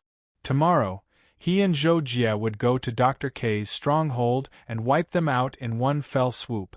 The next day, Zhou prepared to deal with Dr. K as he was told, but before he left, Vegeta came over and asked to go with him as a witness. Zhou thought about it and agreed to Vegeta's request. So, Zhou and the other two, along with Vegeta, went out of the city to take action. Not far from the city, Zhou asked Kakashi to begin scanning Scion Star. In terms of perception, Zhou could now cover almost half of Scion Star with a thought, but it was only limited to the surface. If he were to explore underground, the range would be much smaller, and it would be more cost-effective for him to use Kakashi. Kakashi's detection ability was definitely better than Zhou's. Although it would consume a lot of his energy with the purple crystal, this consumption was nothing at all. So, Vegeta saw Kakashi pressing his palms on the ground and squatting there for a long time with his eyes closed. Just as he was puzzled and wanted to ask Zhou, Kakashi suddenly opened his eyes and said with shining eyes, "I found Jocko. I found a very special place underground. It should be there. Follow me." This immediately startled Vegeta, because he really couldn't understand how Kakashi found Dr. K's stronghold so easily. They had spent more than 10 years and still couldn't find it. Vegeta didn't have time to think too much, as Zhou Jie had already said, "Let's go." Then, the group quickly flew in a direction under Kakashi's lead. About an hour later, Kakashi, Vegeta and others stopped at the foot of an active volcano. Puxius active volcano, Dr. K is hiding here? No wonder we couldn't find it before. Vegeta said in surprise at this time. At this time, Zhou Jie had also sensed an underground building more than 500 meters underground in front of him. Now, he was 100% sure that Dr. K was in it. But what surprised Zhou Jie was that there was a mysterious and subtle fluctuation in the underground building, which weakened his perception to less than 1/10,000 from time to time. If it weren't so close now, Zhou Jie wouldn't have been able to sense the underground space more continuously. This made Zhou Jie admire Kakashi's detection ability. "You guys wait for me on the surface. Kakashi, you just follow me down." At this time, Zhou Jie said to Ling Shui and Vegeta in an unquestionable tone. Vegeta naturally wanted to follow, but for some reason, when Zhou Jie's words sounded like a command, he suddenly felt an inexplicable fear, making him unable to open his mouth to object no matter what. So, Zhou Jie chose to directly break through the surface and escaped underground with Kakashi.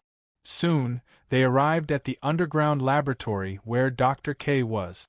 Dr. K was performing the final test on number 18 when he suddenly heard the alarm. This made his face change dramatically, and he quickly went to the main computer screen on the side and pulled up the video to see. How did these two people avoid the alarm I set and break in? Dr. K saw Zhou Jie and Kakashi, who had just come in on the screen, and was shocked.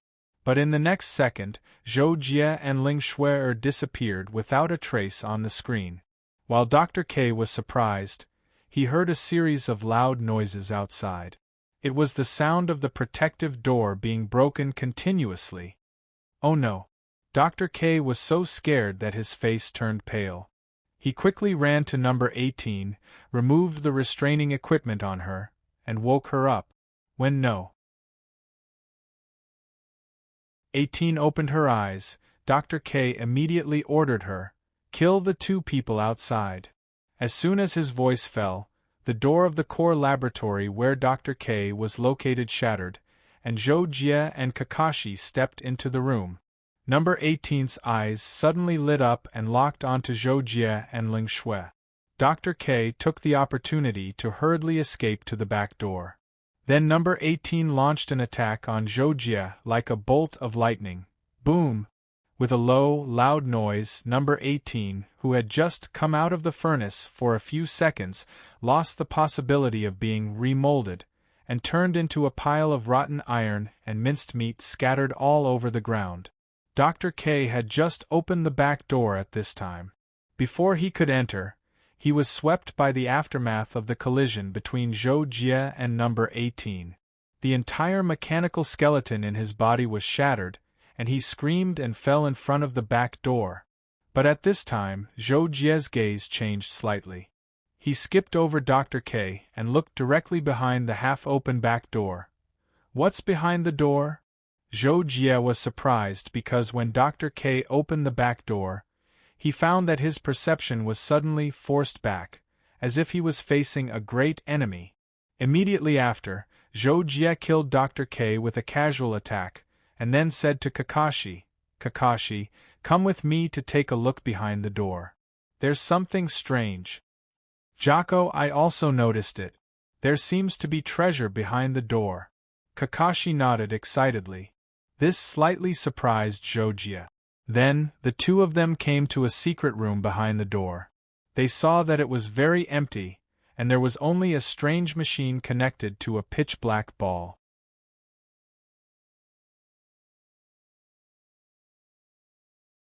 Chapter 308. What is this? Zhou Jie saw the black round stone and asked Kakashi subconsciously. This? Kakashi asked and carefully looked at the black round stone, but he didn't know what it was. Seeing this, Zhou Jie thought Kakashi didn't know anything about it and was about to step forward and take the black round stone in his hand, but he was suddenly startled by Kakashi's exclamation. "Wait, could this be?" When Kakashi said this, he covered his mouth with an incredulous look on his face. Zhou Jie was also dumbfounded. "You know this thing?" Zhou Jie asked immediately. This time, Kakashi nodded but didn't answer immediately. Instead, his eyes emitted blue light to scan the black round stone, and then he confirmed, "Yes, this is actually a cosmos stone, Jocko." "Cosmos stone? I've never heard of it, explain."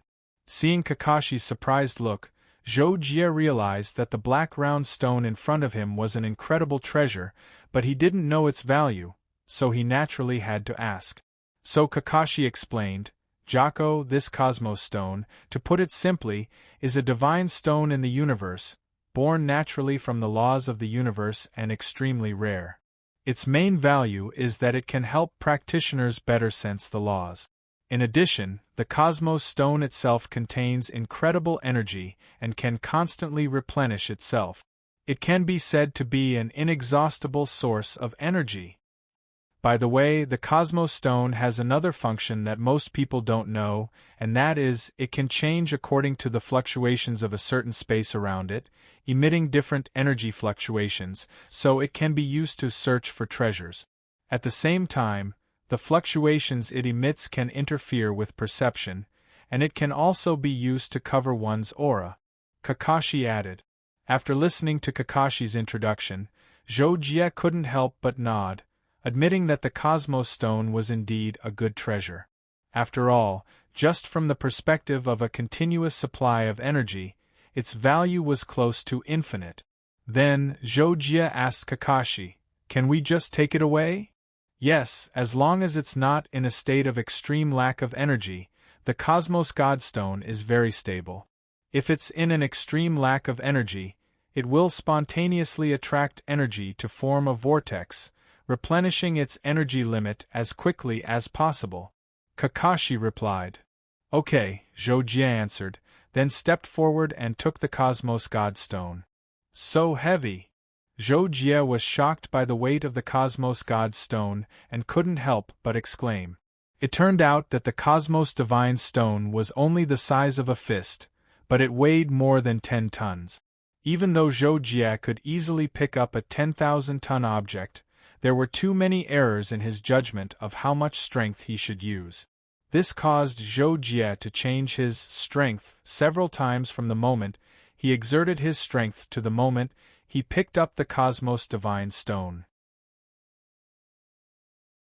Seeing this, Kakashi continued, "The material of the Cosmos Godstone is also very unusual. It's said that a Cosmos Emperor Realm powerhouse once used it to forge a life-bound divine weapon. He used a total of 9 Cosmos God Stones, and the divine weapon forged in the end was unparalleled and indestructible. 9 Cosmos God Stones? Cosmos Emperor Realm powerhouses are really generous. The value of a single Cosmos Godstone is comparable to an Imperial Lord artifact, right?" Zhou Jie asked with interest. Unexpectedly, Kakashi replied, "It's not just that. A single Cosmos Godstone is enough to make late-stage Imperial Lords fight to the death. The value of a top-grade Imperial Lord artifact is comparable to a single Cosmos Godstone. Late-stage Imperial Lords fight to the death? Then I've really picked up a great bargain." Zhou Jie couldn't help but smile faintly when he heard Kakashi's words. The Imperial Lord realm was divided into the initial, middle, late, and perfection stages. The gap between each stage was huge, practically equivalent to a whole new realm. Zhou Jie thought that the reason late-stage Imperial Lords fought over the Cosmos Godstone was probably because of its auxiliary effects. Meanwhile, the perfection stage of the Imperial Lord realm was only a step away from the Cosmos Emperor realm. Generally, it was because of the limit of a law that the Cosmos Godstone was stuck at. Even the Cosmos Godstone wouldn't have any effect. Therefore, to perfection stage Imperial Lords, Although the Cosmos God Stone was similarly valuable, it wasn't to the point of fighting to the death. Yeah, I confirmed that it was a Cosmos God Stone back then. I was stunned. Kakashi agreed with Zhou Jie. Okay, let's go up. Zhou Jie put away the Cosmos God Stone and said to Kakashi. In response, Kakashi responded and followed Zhou Jie back to the path they came from. But after just a few steps, Kakashi pointed to the wall at the side and said to Zhou Jie, "Jocko, there are still a lot of ordinary androids behind. How do we deal with them?" In response, Zhou Jie responded, "I'll take care of it before we go up." After a while, Zhou Jie finished dealing with Dr. K's underground experimental base and returned to the surface with Kakashi. Seeing Zhou Jie and Roland come out, Vegeta immediately greeted them and asked about the situation. Zhou Jie told him that Dr. Vegeta had been killed by him and that the androids in his experimental base had also been destroyed by him. In the future, everything on Saya would be restored to its original state. Learning this news, Vegeta suddenly looked a little excited. He thought for a few seconds, but in the end, he still didn't know how to thank Zhou Jie, so he invited Zhou Jie and the other two to have a big meal after they go back, and hoped that Zhou Jie and the other two would like to have anything they want, so that he could express his gratitude. Zhou Jie naturally didn't care much about this, but considering that their original purpose of coming to Saya was nothing more than to eat, drink, and have fun and relax under Kakashi's instigation, Zhou Jie expressed to Vegeta their desire to eat all the delicacies on Saya. Vegeta naturally agreed to Zhou Jie's effortless request, and after everyone returned, he specifically notified the major cities to prepare ingredients and wait for him to take Zhou Jie and the other two to taste the local delicacies. In this way, Zhou Jie and the other two ate, drank, and had fun on Saya for nearly a month, but because most of the places on Saya were destroyed by the flames of war, there was no good place to go. Zhou Jie and the other two couldn't have fun, so soon after eating the delicacies of various cities, they chose to leave Saya. After returning to the Kyre and heading towards the Nethercloud starfield, in the control room, Kakashi suddenly said to Zhou Jie, "Jocko, take out the Cosmos God Stone, I want to verify something." Hearing this, although Zhou Jie was surprised, he didn't say anything and took out the Cosmos God Stone and threw it to Kakashi, and then casually asked, "What do you want to verify?" Kakashi took the Cosmos God Stone and immediately covered it with his hand, carefully sensing it, and at the same time answered Zhou Jie's question. The Cosmos God Stone has the function of treasure hunting, which means that it can sense very deep space fluctuations and produce different fluctuations accordingly. Later, I carefully compared it with the database and found that the fluctuations of the Cosmos God Stone that day seemed to be somewhat unusual, so I came to take a look. Hearing this, Zhou Jie also became interested. After watching Kakashi's perception for a few seconds, he couldn't help but ask, what was the result? "Jocko, it's really this fluctuation. It means that there's a special place nearby, such as a secret realm hidden under the surface of the void. However, the sensing range of the Cosmos God Stone is not small, and there will be a specific fluctuation even a few light years away, and the closer we get, the stronger the specific fluctuation," Kakashi said. "Then let's find the source of the fluctuation according to the intensity of the fluctuation. Maybe we can find something valuable," Zhou Jie said. Because he had always relied on absolute strength to crush those of the same level, Zhou Jie didn't have any special desire for treasures. Even if an Imperial Lord weapon was only an Imperial Lord weapon in his eyes, and was far less important than any of his friends and family, out of curiosity, Zhou Jie still decided to find the source of the fluctuation of the Cosmos God Stone. Just like that, Kakashi held the Cosmos God Stone and sensed the intensity of the specific fluctuation. He piloted the Kyre at a moderate speed and constantly headed towards the source of the fluctuation of the Cosmos God Stone. More than half a year passed in the blink of an eye, and the Kyre finally stopped in a shattered star area. Jocko, it's not easy to pilot the Kyre to find the source at this location, but the source is probably within a few hundred kilometers. Let's look outside the spaceship, Kakashi suggested. Zhou Jie agreed and informed Ling Shui. The three of them got off the spaceship and began searching nearby, wanting to find the source of the fluctuation of the Cosmos God Stone. 10 minutes later, Zhou Jie and the other two stopped beside a cosmic gravel that was dozens of meters long and wide. They looked at the dark void in front of them that was emitting an inward suction force and looked at each other for a moment. Should we go in? Zhou Jie subconsciously asked with a voice transmission. Although with his personality, he would most likely go in, now that he had Ling Shui with him, he needed to ask for her opinion first. Kakashi naturally understood the meaning of Zhou Jie's question, so he did not say anything in the darkness and only looked at Ling Shui. Ling Shui was stunned for a moment before realizing that Zhou Jie was actually asking her, so she replied, "I'm not afraid. Jocko, why don't we go in and take a look?" Unknowingly, Ling Shui's way of addressing Zhou Jie had changed. Okay. Zhou Jie nodded slightly, but out of caution, he did not rush in. Instead, he first injected energy into the void in front of him to explore.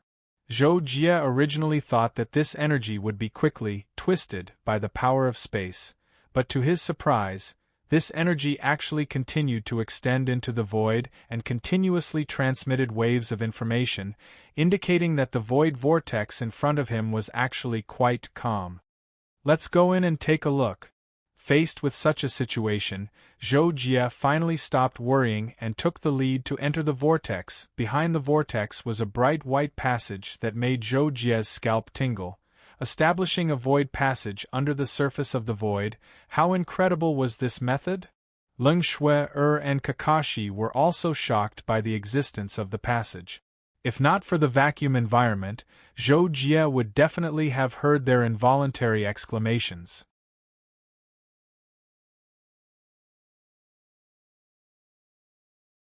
Chapter 309. Zhou Jie and the other two walked along the bright white passage until they crossed a light wall at a certain point in time. In an instant, Zhou Jie felt the back of his body being pushed forward by a huge force. He couldn't help but fall forward.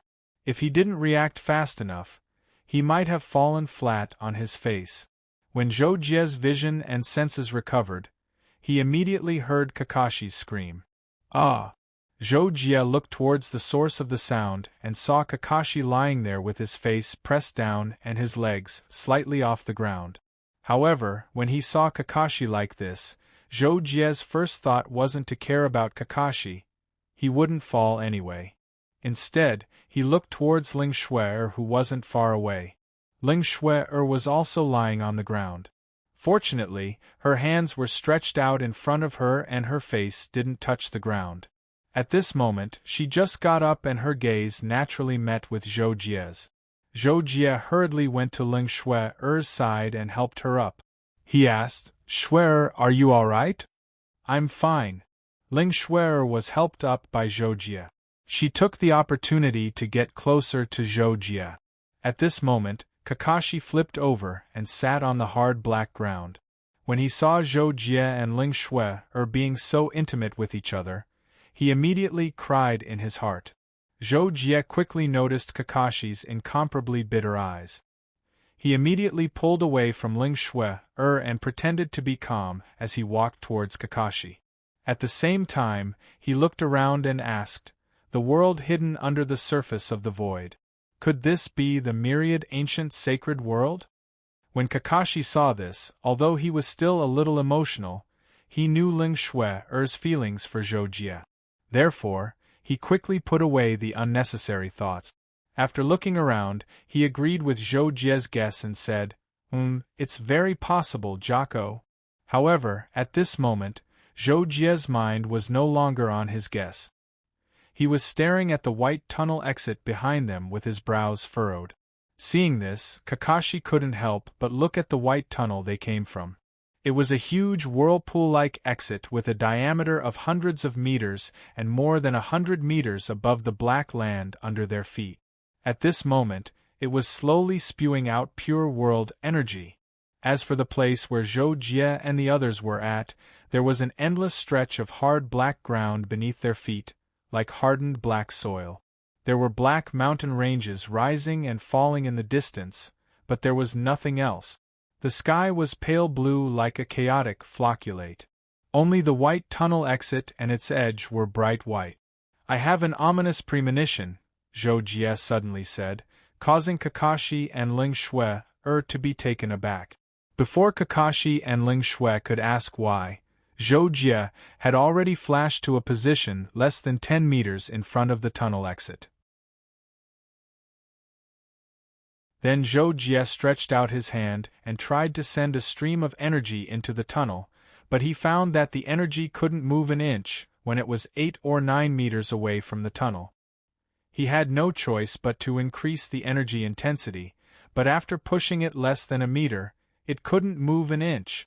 Seeing this, Zhou Jie couldn't help but frown even more. Is it true? In the end, Zhou Jie even rushed directly to the exit tunnel, but he was blocked by a huge repulsive force more than 5 meters away from the exit, and he couldn't move an inch. Although Zhou Jie didn't use his full strength at this time, he clearly realized that they couldn't go back the way they came. Kakashi and Ling Shui also realized this when they saw this from afar. Their faces changed, and the excitement they had when they came in for the adventure was instantly swept away. Not long later, Zhou Jie flew back and said to Kakashi and Ling Shui, with a serious expression, "We can't go back the way we came. What should we do?" Kakashi was a little flustered. Zhou Jie was also helpless about this, and he could only say, "Let's not worry about this for now. Let's see what's in this myriad ancient sacred world." Zhou Jie thought that this place could very possibly be the myriad ancient sacred world, and it could very well be a world opened by a universe emperor realm expert. He was very curious about the difference between this place and the outside universe. The attraction of the unknown was always hard to resist. With Zhou Jie's words, Ling Shui and Ling Shui had no choice but to listen. They immediately followed Zhou Jie and strolled around the boundless black land. Other than the energy system in the myriad ancient sacred world being very different from the outside world, the other environmental conditions were similar to a normal life planet. There was air, and the oxygen content was very high. Other than that, the energy was shockingly abundant. It was just that there wasn't a corresponding cultivation system, so it was more difficult to absorb and transform the energy. The two factors offset each other, and Zhou Jie believed that his cultivation speed here wouldn't be faster than the outside world for a short period of time. Zhou Jie and the other two flew in a certain direction, and soon, they flew into a stretch of black mountain range. But what made Zhou Jie feel helpless was that along the way, he sensed that there wasn't a single life form within a few tens of thousands of miles. There wasn't even any special energy wave. Could the myriad ancient sacred world be like this? Zhou Jie couldn't help but feel puzzled. But coincidentally, just as Zhou Jie had this thought, he looked at a mountain in front of him. From the gap between the mountains, he noticed a black, extremely far away. For some reason, Zhou Jie felt that it was a place different from the Black Mountain Range. Perhaps there would be a new scenery there. Therefore, Zhou Jie pointed at the direction of the black to Kakashi and Ling Shui and said, "There seems to be something there. Let's go take a look." After saying that, Zhou Jie brought Kakashi and Ling Shui with him and sped up. They approached the black dot at more than 10 times the speed of sound. But when Zhou Jie was a few tens of thousands of meters away from the black dot, he suddenly slowed down and hurriedly landed on the ground. "What's wrong, Jocko?" Kakashi felt that it was strange and hurriedly asked. After Zhou Jie brought the two of them to the ground, he said with a serious expression, "I found a life form." Kakashi was shocked when he heard this, and he looked confused. Ling Shuer was also very surprised. She couldn't help but ask, "Where is it, Jocko?" However, Zhou Jie's answer surprised the two of them even more. "It's the black dot that we just approached. It's an extremely terrifying creature. It's very huge.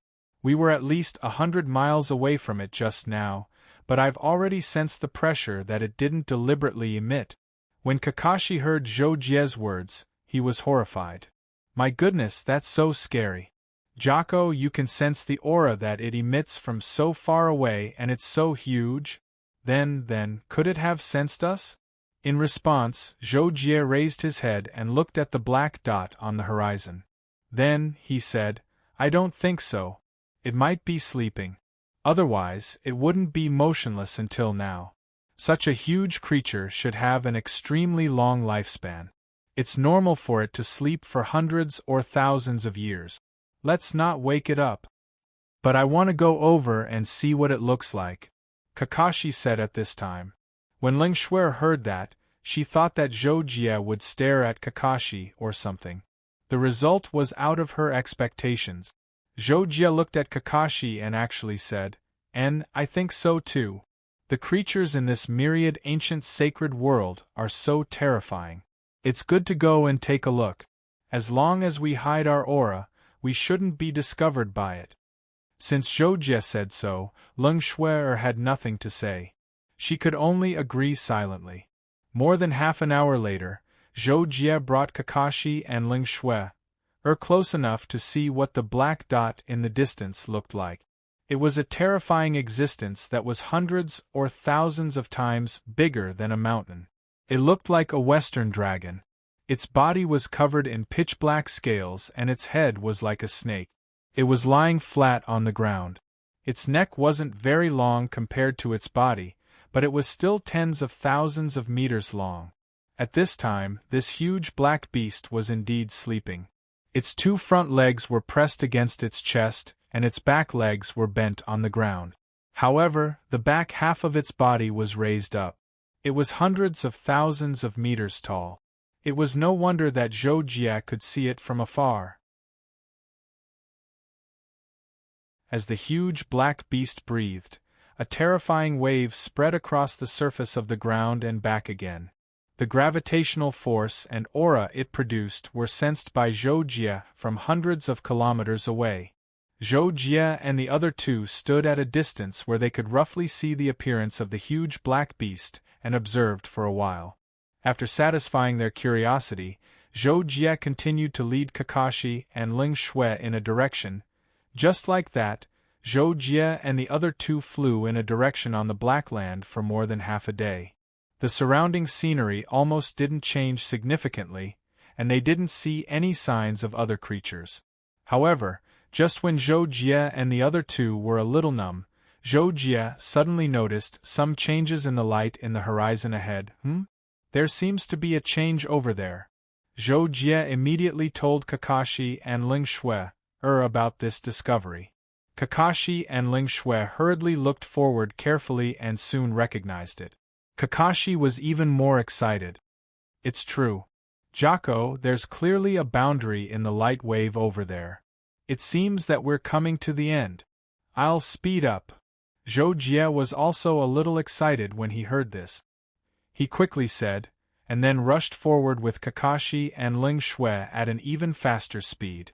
Zhou Jie flew at close to the limit for a few minutes with the two of them, and finally figured out the reason for the change in the horizon they just saw in the distance.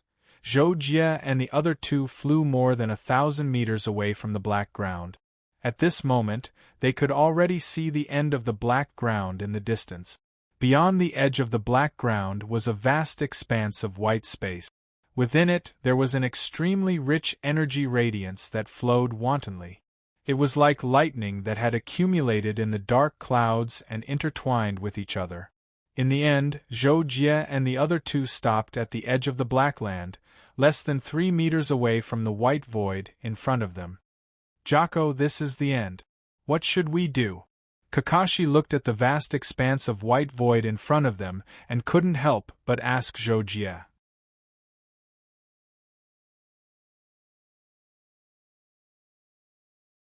Chapter 310. Zhou Jie sensed the white void in front of him and found that it was full of chaotic energy and cyclones. It was extremely oppressive and lethal. Anyone below Lord Tier would not be able to withstand it for long. I'll go down and take a look first. Wait for me here. I'll be back soon, Zhou Jie said out of consideration for Ling Shui's safety. Jocko, be careful, Ling Shui immediately said worriedly. Okay, Zhou Jie responded and leaped into the white void in front of him. Immediately, he was trapped in the pressure of the powerful energy cyclone. However, with Zhou Jie's strength, he could easily resist it. If this was the only threat in this space, then he had nothing to worry about. Zhou Jie first flew forward for 1,000 meters and found that there was nothing else in the white void. He then flew down. After flying down for a while, Zhou Jie found that the pressure was gradually decreasing. This made him curious, so he continued to fly down for a while. Zhou Jie estimated that he had descended for 20 to 30,000 meters. The pressure around him had obviously decreased by a level compared to the beginning, and the whiteness around him had also become lighter. It could be said that it had changed from a near milky white to a slightly gray white. However, at this time, Zhou Jie still could not find the landing point. At this time, he was worried about Kakashi and Ling Shui waiting for him above, so he gave up on continuing to go down and flew back the way he came.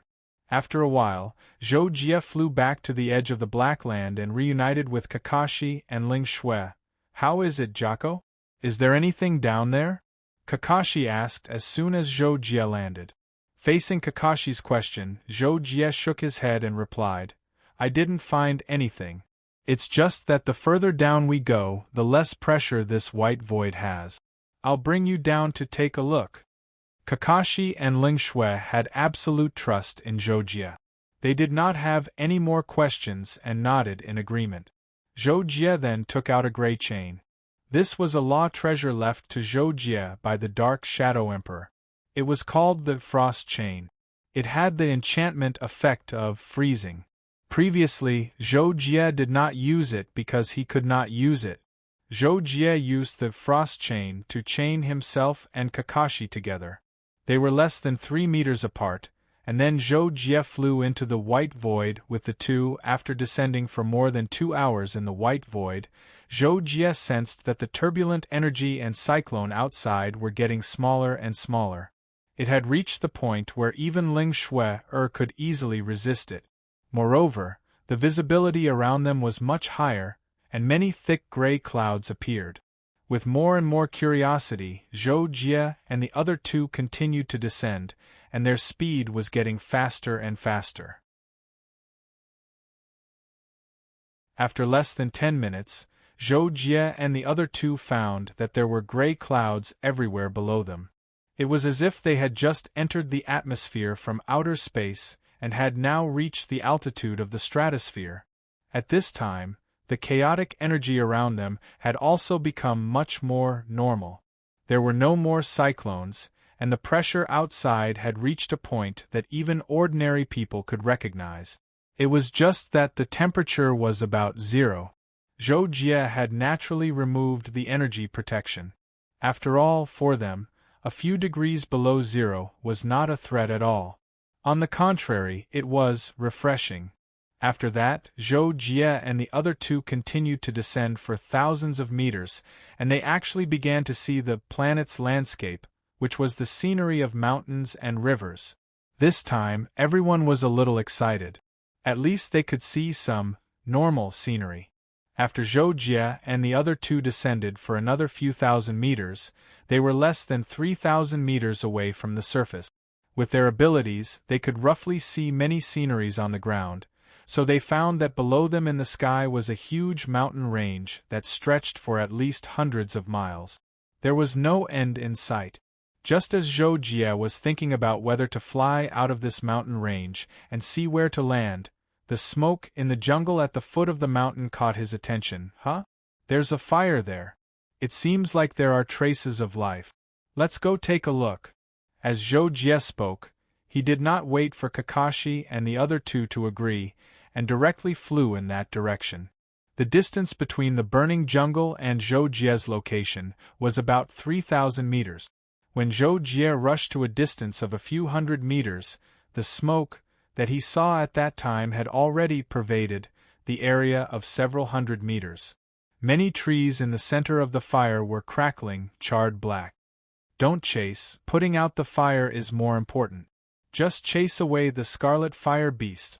In the thick smoke, a brawny human shouted, but he used a language that Zhou Jie did not understand. With Zhou Jie's strength, he was able to see everything in the thick smoke clearly. There were 22 humans present, all wearing clothes made of animal skin. Each of them was burly, with an average height of 1.9 meters. Judging from the energy in their body and the qi in their dantian, their average cultivation level was above C class. Among them, the one who shouted just now seemed to be the leader. His cultivation level was the most outstanding, actually reaching S class. In addition, about 100 meters away from this group of people, there were more than 10 strange creatures that looked like wild boars. Their fur was like needles, and they had a temperature of several hundred degrees. Obviously, this fire was caused by these wild boars. Although Zhou Jie did not understand the leader's words, he saw the group of people who were originally chasing the wild boars stop to put out the fire around them after the leader shouted. He immediately understood the leader's meaning. Without saying anything, he put out the fire within a radius of 100 meters. The group of people who were putting out the fire were instantly stunned. They were all dumbfounded as they stared at the fire that suddenly disappeared in front of them. They looked at each other, not knowing what to do. Zhou Jie and the other two walked out at the right time and came into the sight of the group of people. When the leader saw this, he hurriedly walked over to Zhou Jie and the other two, shouting along the way, "Where did the three of you come from?" In the end, Zhou Jie and the other two did not understand the leader's words at all. Thus, Zhou Jie thought for a moment, then led Kakashi and the other two towards the leader, saying, "I don't understand what you're talking about." When he said this, Zhou Jie also used hand gestures to help express that he did not understand the other party's words. When the leader saw this, and Zhou Jie's words that he did not understand, he immediately understood. He was stunned for a moment, then changed to using hand gestures to communicate with Zhou Jie and the other two. In the end, after a long time, Zhou Jie and the other two also understood the meaning of the leader's question. They used hand gestures to express that they were from a faraway place, and that they hoped to go home with them. Later on, the leader also understood that Zhou Jie wanted to go back with them, but this made him feel a little troubled. The origins of Zhou Jie and the other two were unknown. Recently, the creatures in the mountains had been restless frequently, and even the red fire beasts that did not belong to this mountain range had passed by this place. There must be a lot of strange things going on, so he was afraid of the consequences of letting Zhou Jie and the other two go back with them. However, Zhou Jie more or less saw through the leader's concerns, so he took out 2 throwing knives that he had used hundreds of years ago, and handed them to the leader, saying that this was a meeting gift for them. The leader took the 2 throwing knives from Zhou Jie, and for a moment, he was a little puzzled as to why Zhou Jie would give him 2 throwing knives out of nowhere. However, when he tried to twist the middle part of the throwing knives, he found that the throwing knives were surprisingly good material, so his eyes immediately lit up, and he happily received them. As the saying goes, gifts blind the eyes. After the leader received the throwing knives, he gave Zhou Jie a few friendly, silly smiles, and motioned for Zhou Jie to follow them. Thus, Zhou Jie and the other two followed this group of people and walked for more than an hour. Only then did they see a relatively wide muddy road full of footprints at the foot of the mountain on the other side. At the end of the muddy road was an ancient village surrounded by rattan fences. The reason it was called an ancient village was because even as knowledgeable as Zhou Jie was, he had never seen such an ancient village. If it were compared to the Mechanic King planet, the buildings in this village would have to be at least 1,000 years back in the history of the Mechanic King planet. Zhou Jie and the other two followed the leader to the gate of the village, and they saw a wooden sign with characters hanging on the wooden door frame. It seemed to be the name of the village, but Zhou Jie and the other two did not know the characters of this world, so they did not know what it meant. After entering the gate of the village, the leader asked Zhou Jie and the other two to wait for a while he went straight into the depths of the village. At this time, Zhou Jie sensed the entire village and realized that the village was built next to a mountain. The back and side of the village were all mountains, and half of the other side was also surrounded by mountains. The whole village was not very big, less than 20,000 square meters. There were only about 70 houses, and there were less than 200 villagers. Zhou Jie sensed that the leader went straight to a house on the left side of the main street of the village. There was only one person inside, and his cultivation was also grade S, but his life force was not strong. Obviously, he was old. After a while, the leader rushed back with a thin, white-haired old man. On the way, he pointed at Zhou Jie and the other two and spoke to the old man, clearly explaining the origins of Zhou Jie and the other two. The white-haired old man noticed Zhou Jie at first glance. With his many years of experience in distinguishing people, he immediately knew that Zhou Jie was the kind of person who was at the level of unfathomable to him. In other words, he was a strong person that their village could not afford to offend.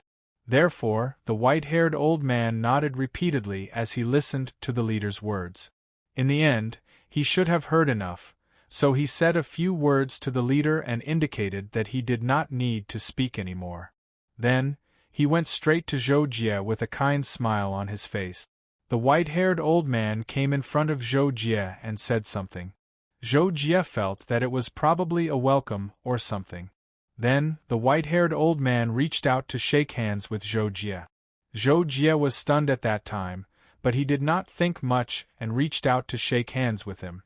Unexpectedly, the white-haired old man's grip was so strong that it was enough to crush a piece of iron stone. Based on the white-haired old man's strength, this grip was at least 70 to 80% of his strength. Although Zhou Jie was slightly surprised by this, he considered it to be a matter of course.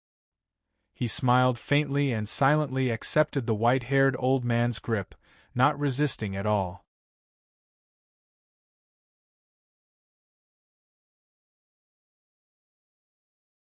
Chapter 3:11. The white-haired old man discovered that even though he was forcefully grasping Zhou Jie's hand, Zhou Jie wasn't gripping it tightly. Moreover, Zhou Jie's hand seemed to be forged from metal and stone. His skin and flesh were extremely tough, actually causing the white-haired old man's palm to hurt. The white-haired old man couldn't help but slightly change his expression. He raised his eyes and saw Zhou Jie calmly looking at him. He immediately realized his own stupidity and hurriedly loosened his grip on Zhou Jie's hand before withdrawing it. "Since you've come from afar, why don't you rest in our village?" The white-haired old man quickly followed up. Although the meaning of his words was directed at Zhou Jie's group, he also knew that Zhou Jie's group wouldn't understand. Thus, he actually said it for the surrounding villagers to hear. "Sure, bring our 3 esteemed guests to find an empty room and clear it out for them to stay. Then, tonight, kill 2 firebirds and send it to them." The white-haired old man turned to the side and said to the leader beside him. Clearly, his position was even higher than this one called Sure. Seeing this, Zhou Jie also realized that the white-haired old man in front of him should have the highest position in the village. He was almost certain that he was the village chief. In fact, this was indeed the case. The white-haired old man's name was Ishida, and he was the village chief of Stone Village. As for Sure, he was the vice-village chief and also Stone Village's #1 warrior. Not long after, Zhou Jie's group of 3 followed Sure to a thatched hut at the very edge of the village. They watched as Sure Hu and two other large men from the village cleared out the miscellaneous items in the hut.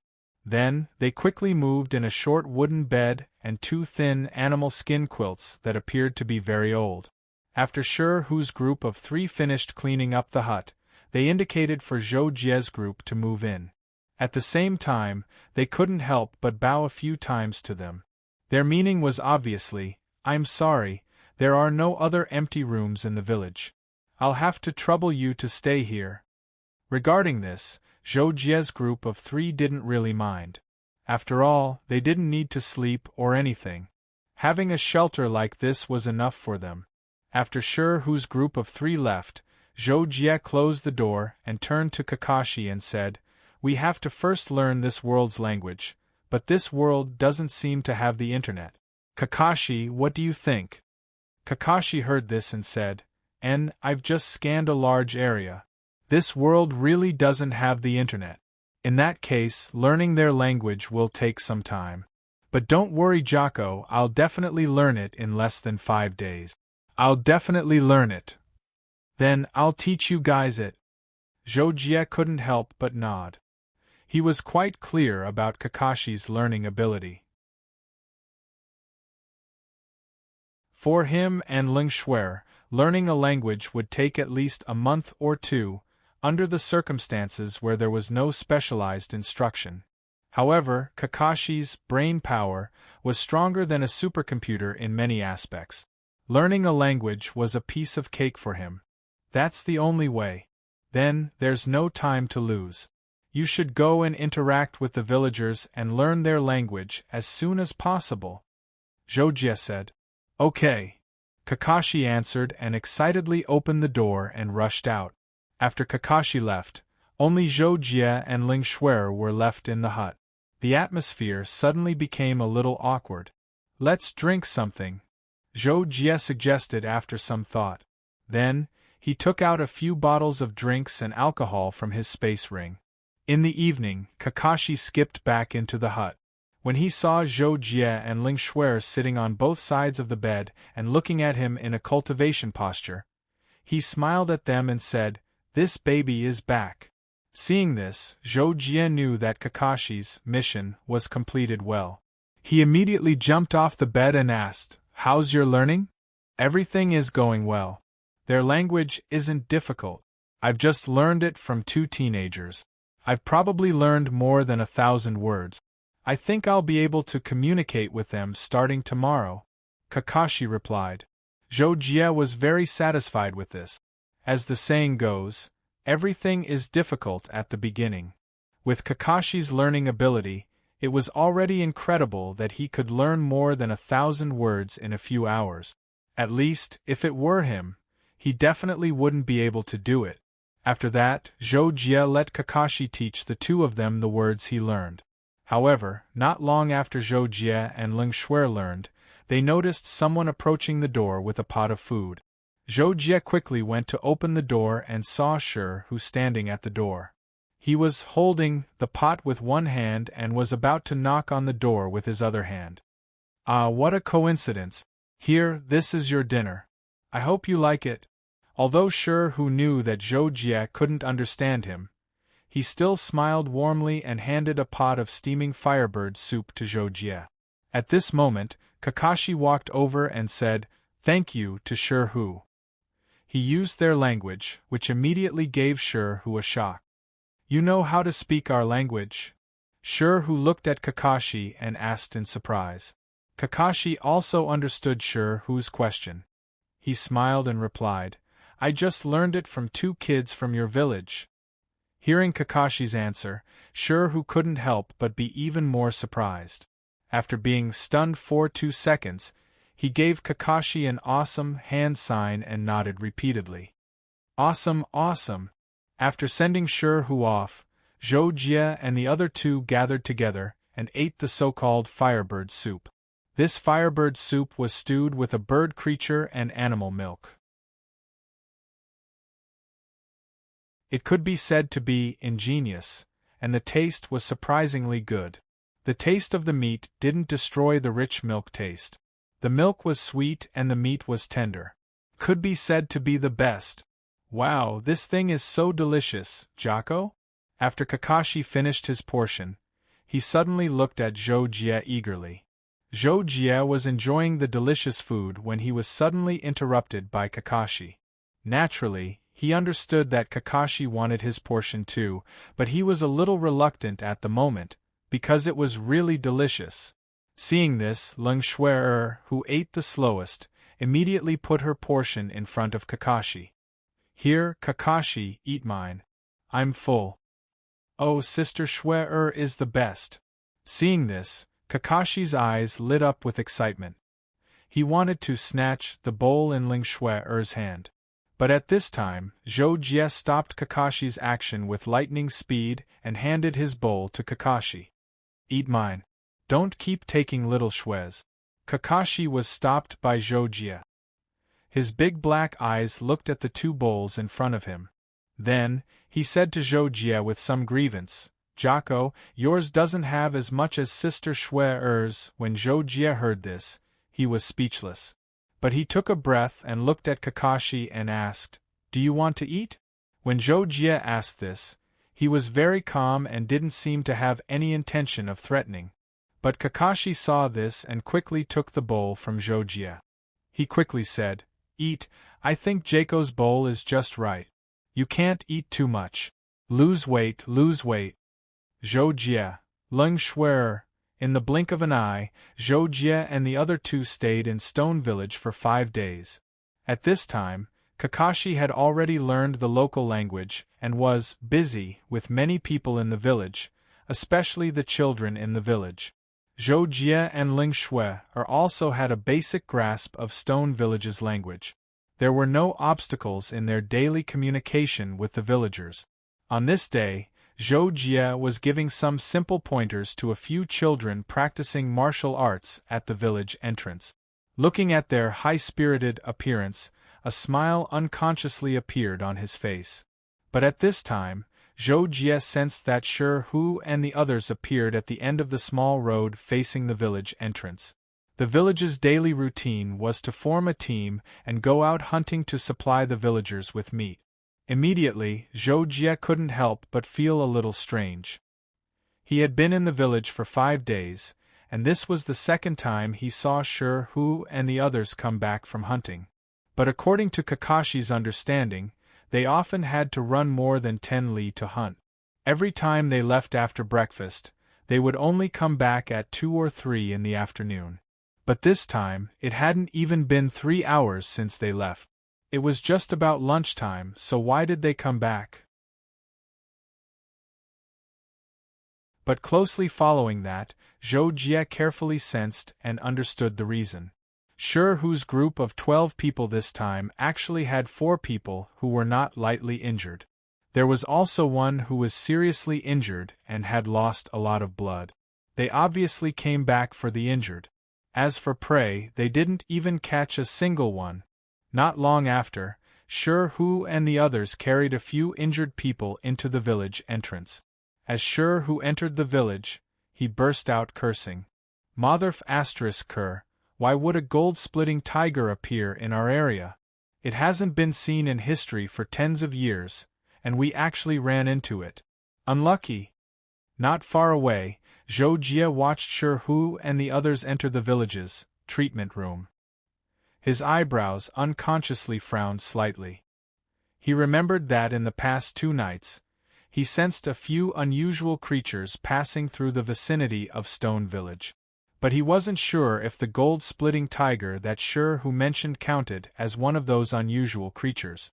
Afterwards, Zhou Jie returned to the house to find Kakashi. He asked him to go forward and help treat the 4 injured villagers. At the same time, he also asked him to spy for information. 10 minutes later, Kakashi returned and told Zhou Jie and the present Leng Shuer about the situation.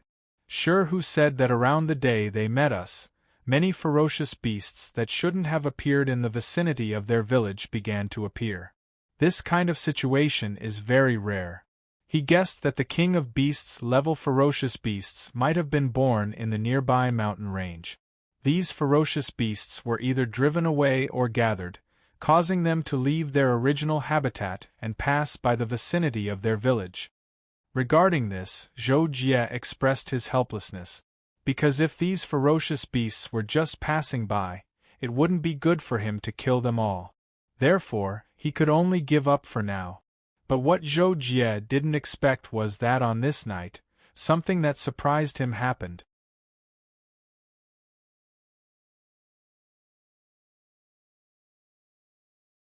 Chapter 312. That night, Zhou Jie and Ling Shui were meditating while Kakashi was hibernating to replenish his energy. Suddenly, the earth shook slightly. Zhou Jie immediately opened his eyes and spread out his perception. Therefore, Zhou Jie saw that about 2,000 meters away from Stone Village, there was a giant over 300 meters tall walking past with large strides.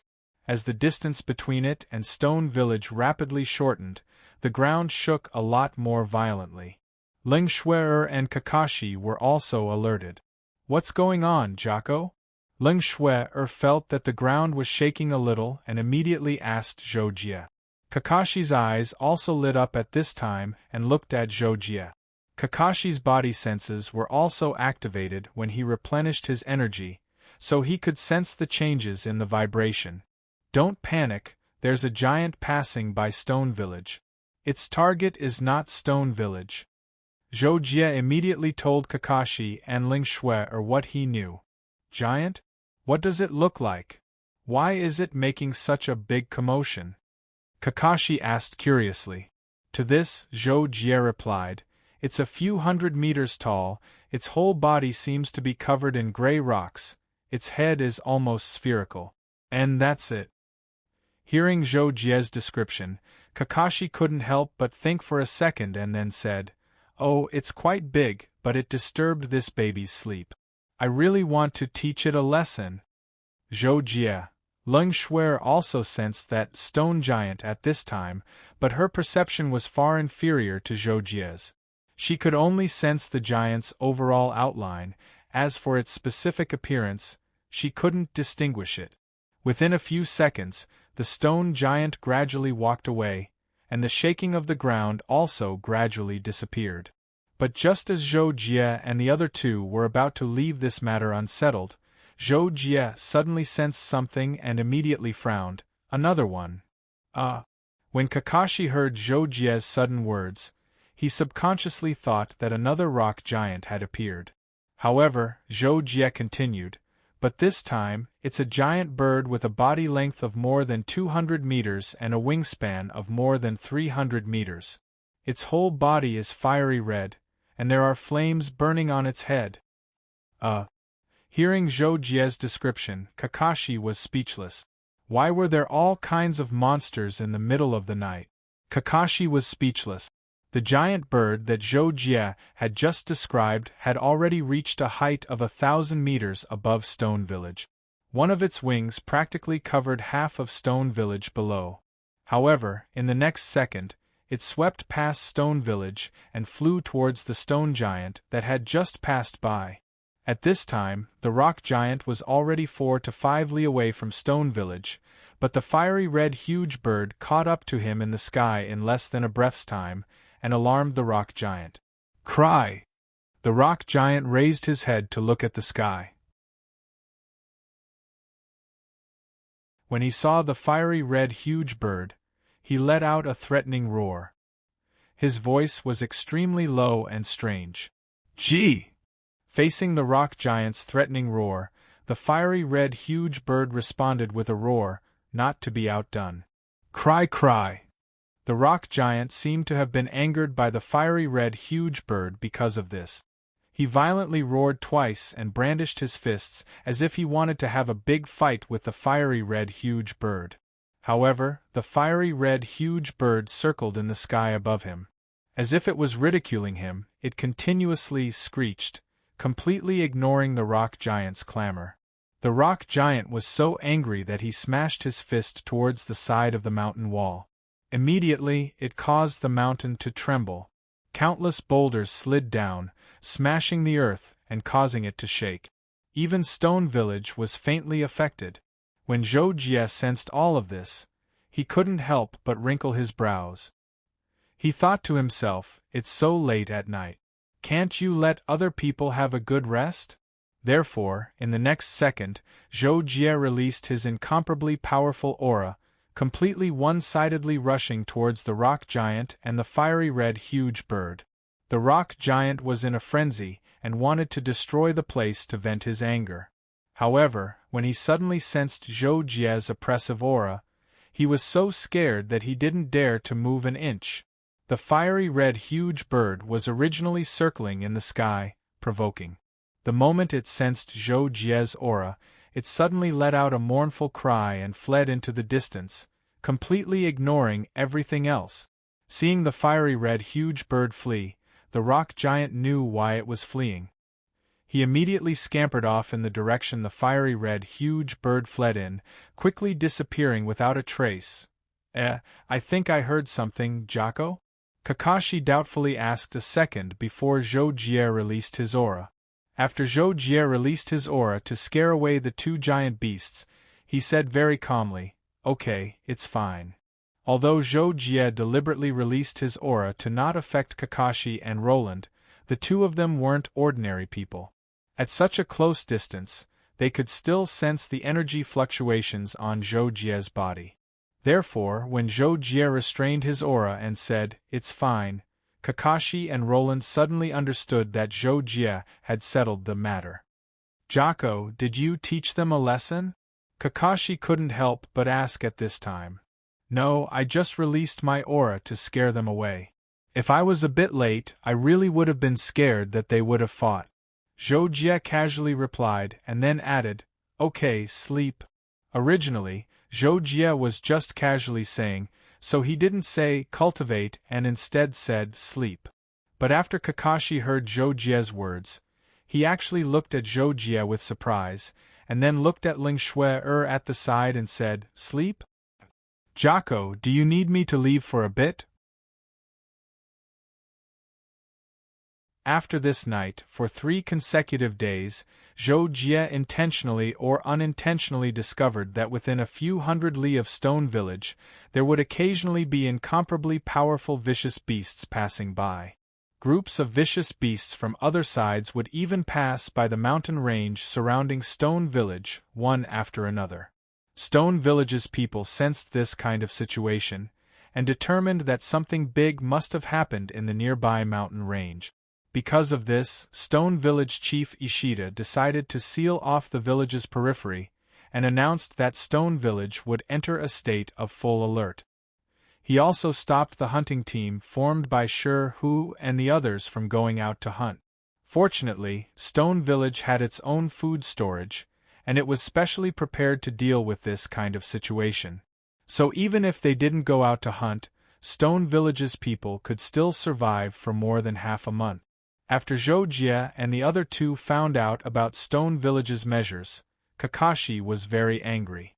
It was mainly because those vicious beasts made Stone Village's people not dare to go out to hunt, and their food suddenly became a lot worse. The food supply was limited, and Kakashi, who usually went door to door to beg for food, was unable to do so now. Jocko, what are those vicious beasts doing? Why don't we go take a look? It would be best if we could chase them away, that way Stone Village's villagers can go out to hunt. That night, Kakashi suggested to Zhou Jie, as if he was thinking for Stone Village. But how could Zhou Jie not know that Kakashi was only doing this so that he could continue to unbridled freeloading? But knowing was one thing, Zhou Jie himself had long wanted to find out what exactly happened in the vicinity that caused such a big commotion. At that moment, Kakashi suggested, and after Zhou Jie slightly thought about it, he also pretended to reluctantly agree. "Okay, we'll go take a look tomorrow morning. Tonight, I'll deduce the laws." "Yay, long live Jocko." Seeing Zhou Jie agree, Kakashi immediately said excitedly.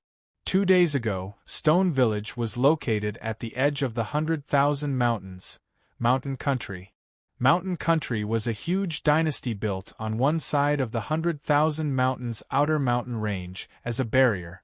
It covered over 9 million square kilometers, and had a total of 47 cities. It was founded by the Mountain Emperor, and now had a history of over 1,000 years. Mountain Country's imperial city. The Mountain Emperor Yu Kaiji was tasting wine in the rear hall of the king's palace.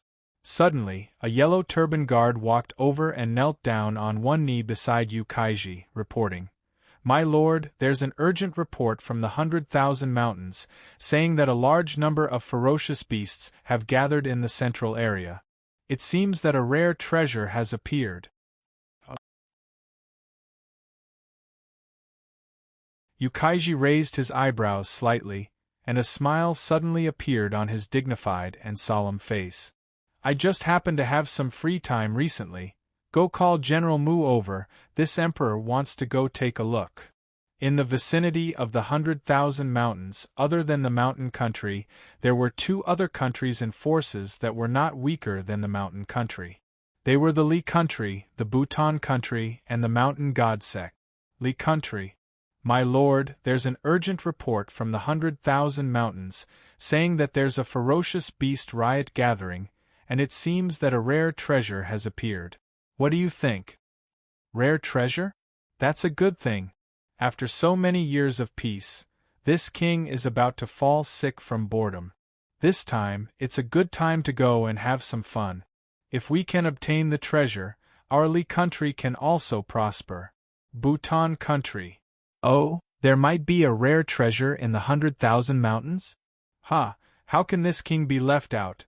Go and prepare, we'll set off immediately." Of course, similar things happened in the Mountain God Sect. However, the main force of the Mountain God Sect was in the 100,000 Mountains.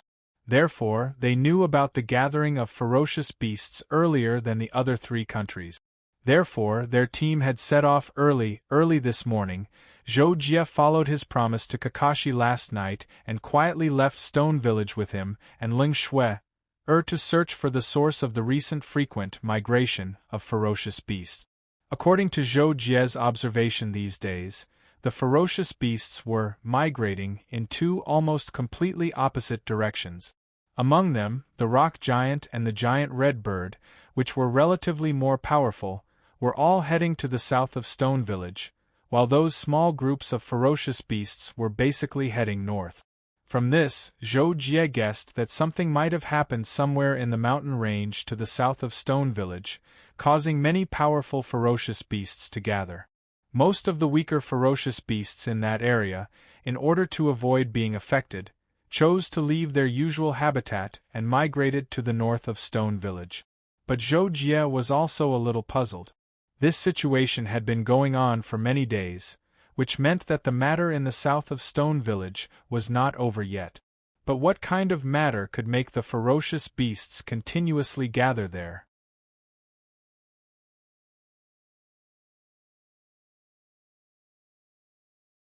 Chapter 313. Zhou Jie naturally chose the south side of Stone Village, where the powerful ferocious beasts were. He led Kakashi and Lu Zilong into the sky above the forest. Not long after flying out of Stone Village, Zhou Jie saw that there were many traces of destruction in the canyon in front of him. Zhou Jie immediately thought of the origin of these traces. Wasn't this the night when the rock giant and the fiery red great bird encountered each other? The rock giant was provoked and angered, so it smashed a large part of the canyon's mountain wall, causing the ground to be filled with large depressions and cracks. What Zhou Jie wanted were the rock giant's footprints. He immediately followed the footprints and flew unhurriedly for almost half an hour before he sensed the destination. The reason why he said it was the destination was because Zhou Jie had discovered dozens of powerful ferocious beasts in the area. Most of them were even more terrifying than the rock giant. They were of different sizes. The smallest was only a few meters long, while the largest was almost 1,000 meters long. The rock giant was nothing compared to them. Zhou Jie then led Kakashi and Lu Zilong to land and said, "Found it. What we want to know should be right in front of us."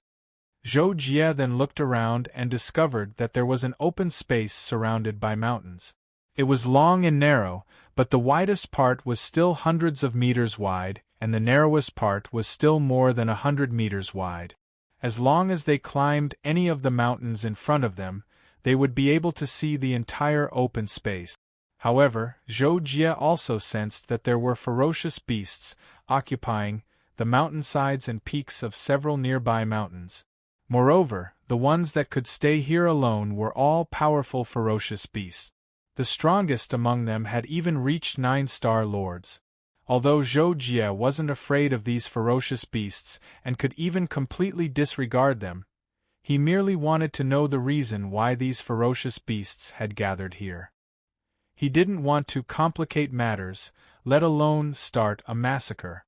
Therefore, after Zhou Jie thought for a while, he said to Kakashi, "How about this? I think I've discovered the reason why these ferocious beasts are gathered here. Let's go there and see what it is." Zhou Jie's sudden words couldn't help but make Kakashi and Kakashi scratching their heads.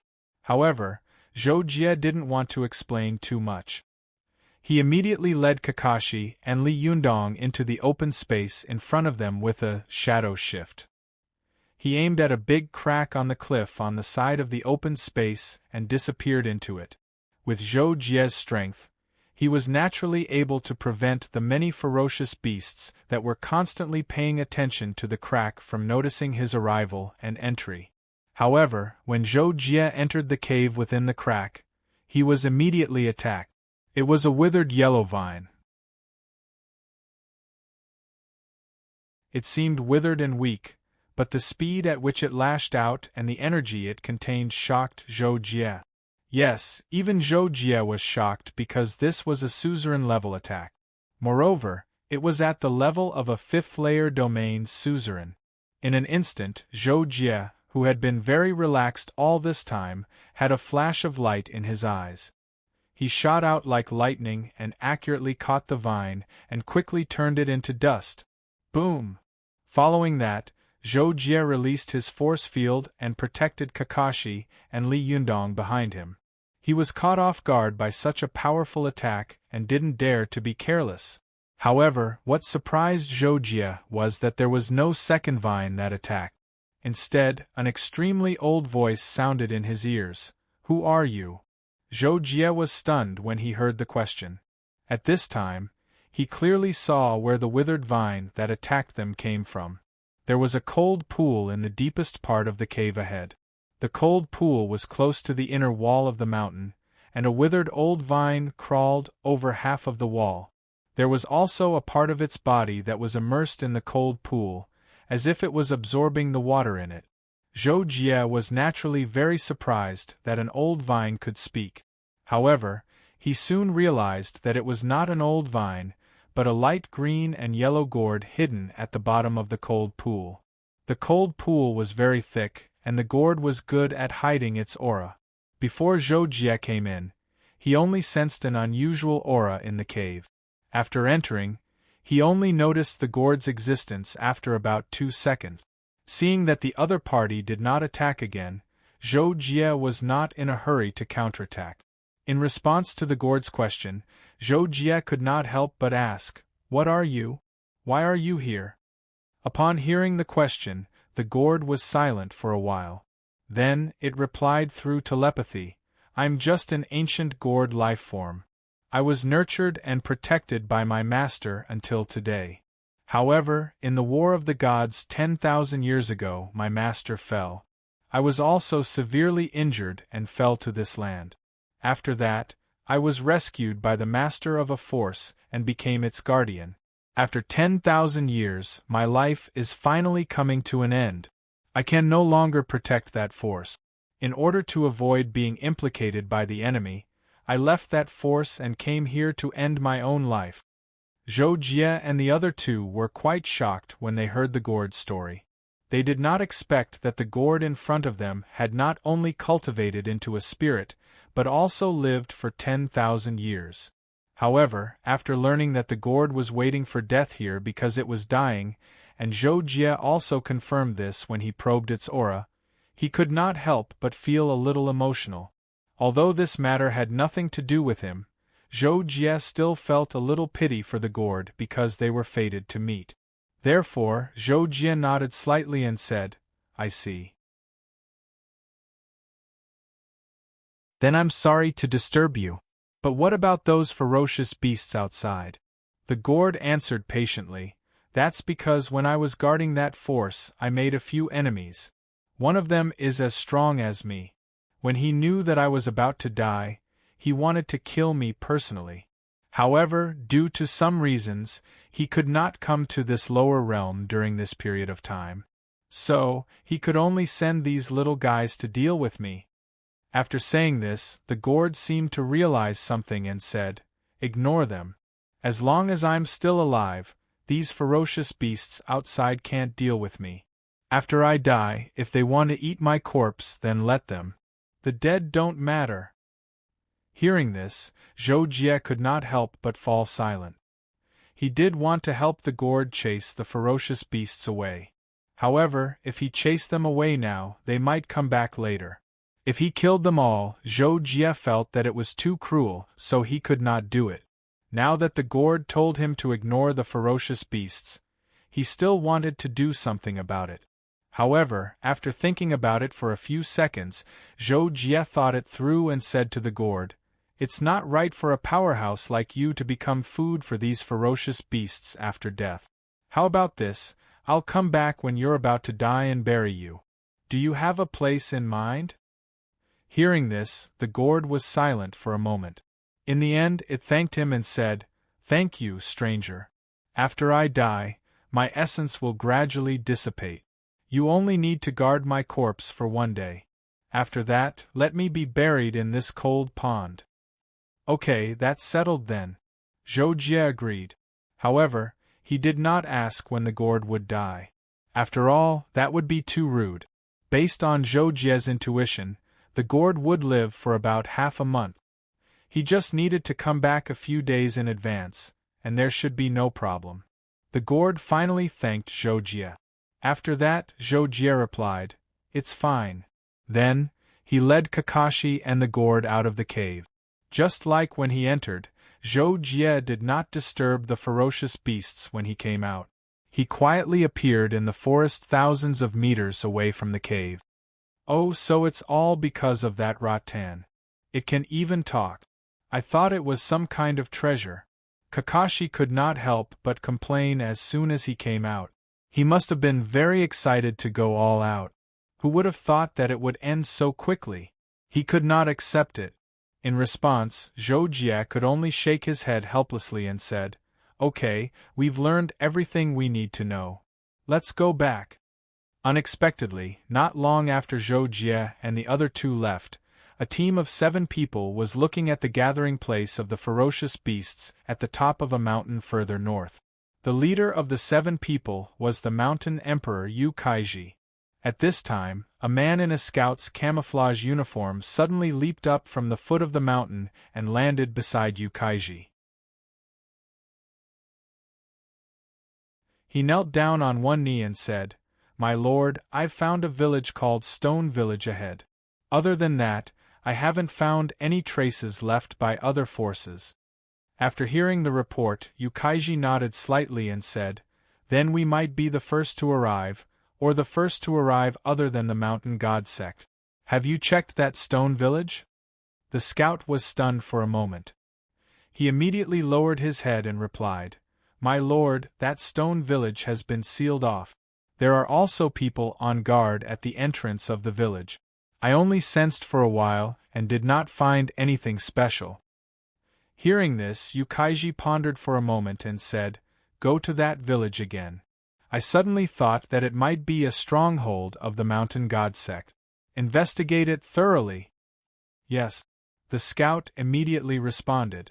At this time, a handsome young man walked up from behind Yu Kaiji and volunteered to go to Yu Kaiji. Godfather, let me go. I'll enter the village as a visitor. As long as they let me in, nothing fishy in the village can escape my eyes. If they don't let me in, it'll be even more suspicious. Anyway, I'll definitely investigate it thoroughly. After hearing his son's words, Yu Kaiji could not help but nod slightly. He agreed with satisfaction and said, Okay, then you go. Let Elder Zhao go with you. Thank you for your trust, Godfather. The young man was immediately delighted. He then turned and walked to a white-haired old man. Seeing this, the white-haired old man, Zhao Ying, nodded at the young man and said with a smile, "Then I'll go with your highness."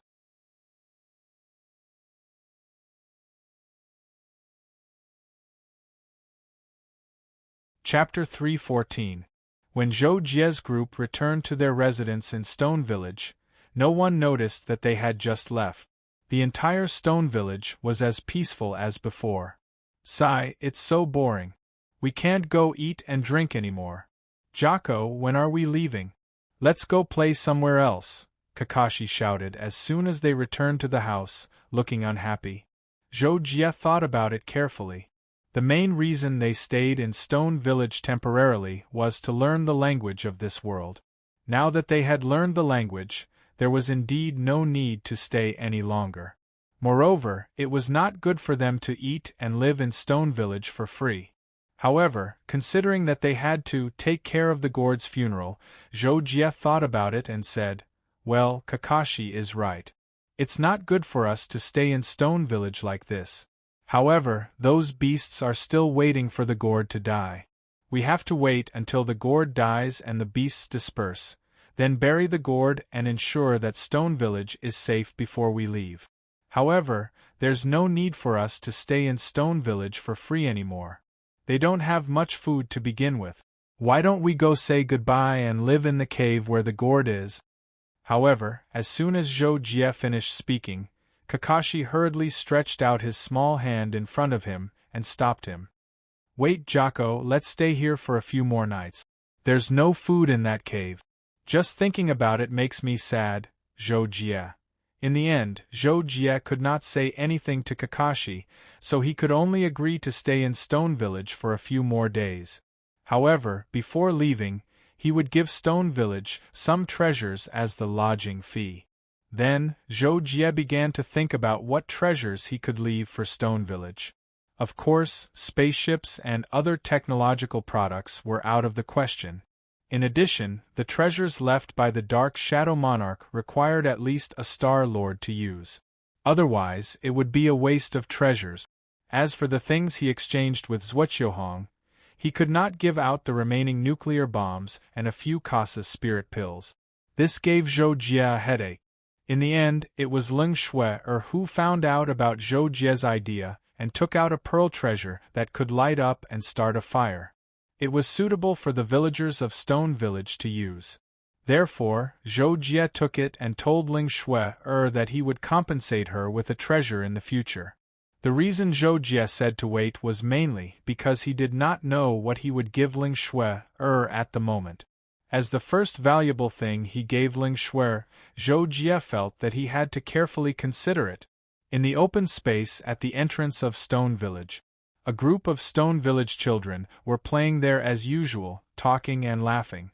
There were 2 adults who were on guard duty in the distance. When they were bored, they would often watch the children play. Suddenly, 2 people appeared on the path facing the entrance of Stone Village. One was old and one was young. Their appearance was so sudden that the 2 adults who were on guard duty did not know when they passed through the obstacles set up on the path.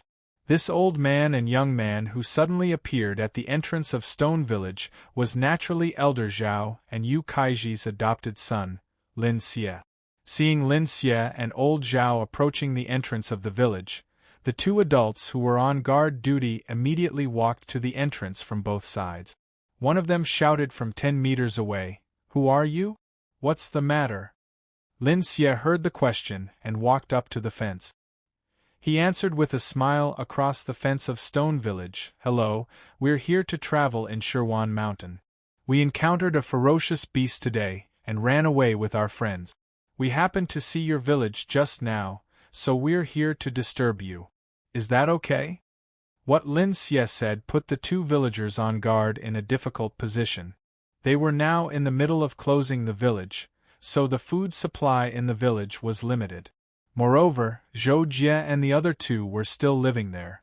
Now that 2 more people had come, they could not help but worry about the food in their village. However, as kind mountain residents, they were too embarrassed to reject them. Feeling helpless, the two villagers could only ask Lin Xie to wait for a while. They had to ask the village chief, Ishida, before they could answer. At that moment, Zhou Jie and Ling Shui walked out of the house at the edge of the village and looked at Lin Xie and Yu Kaiji from afar. Are there outsiders here? Ling Shui came out with Zhou Jie, who suddenly stood up. She could not help but be surprised to see Lin Xie and Yu Kaiji. She did not expect outsiders to come to the village deep in the mountains. Aside from them, it was a coincidence. Zhou Jie noticed Lin Xie and Yu Kaiji when they approached Stone Village.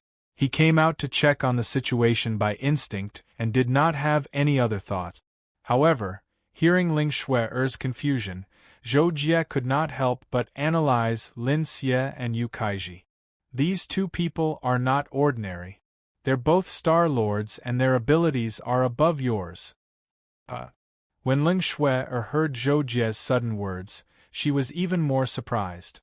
Although she knew that her strength was nothing, it was still a little strange that two outsiders, who were stronger than her, suddenly appeared in this mountain. However, at that moment Zhou Jie said, "Forget it. It's none of our business. Let's go back." Ling Shui had nothing to say at that moment. She could only follow Zhou Jie back to the house. On the other side, a few minutes later, after seeing Lin Xie and Yu Kaiji, Ishida sensed that their abilities were unfathomable. He groaned secretly but dared not stop them from entering the village. He could only ask someone to open the door to welcome them. The 9 kids who were playing at the village entrance stopped playing and watched Lin Xie and the rest enter the village. One of the kids, who looked like he was just over 10 years old, suddenly scoffed and said to his friends, "There are 2 more outsiders here. Won't we have to share our food with them again? Why should we?" Although the kid was not loud and the kids were more than 10 meters away from the village entrance, Lin Xie and old Zhao, who had just entered, could still hear them. Lin Xie was fine as he only glanced at the kids with a smile. However, old Zhao was different as he came with Lin Xie. Lin Xie was His Highness, so he was like Lin Xie's guard. Naturally, he would not ignore those who offended Lin Xie.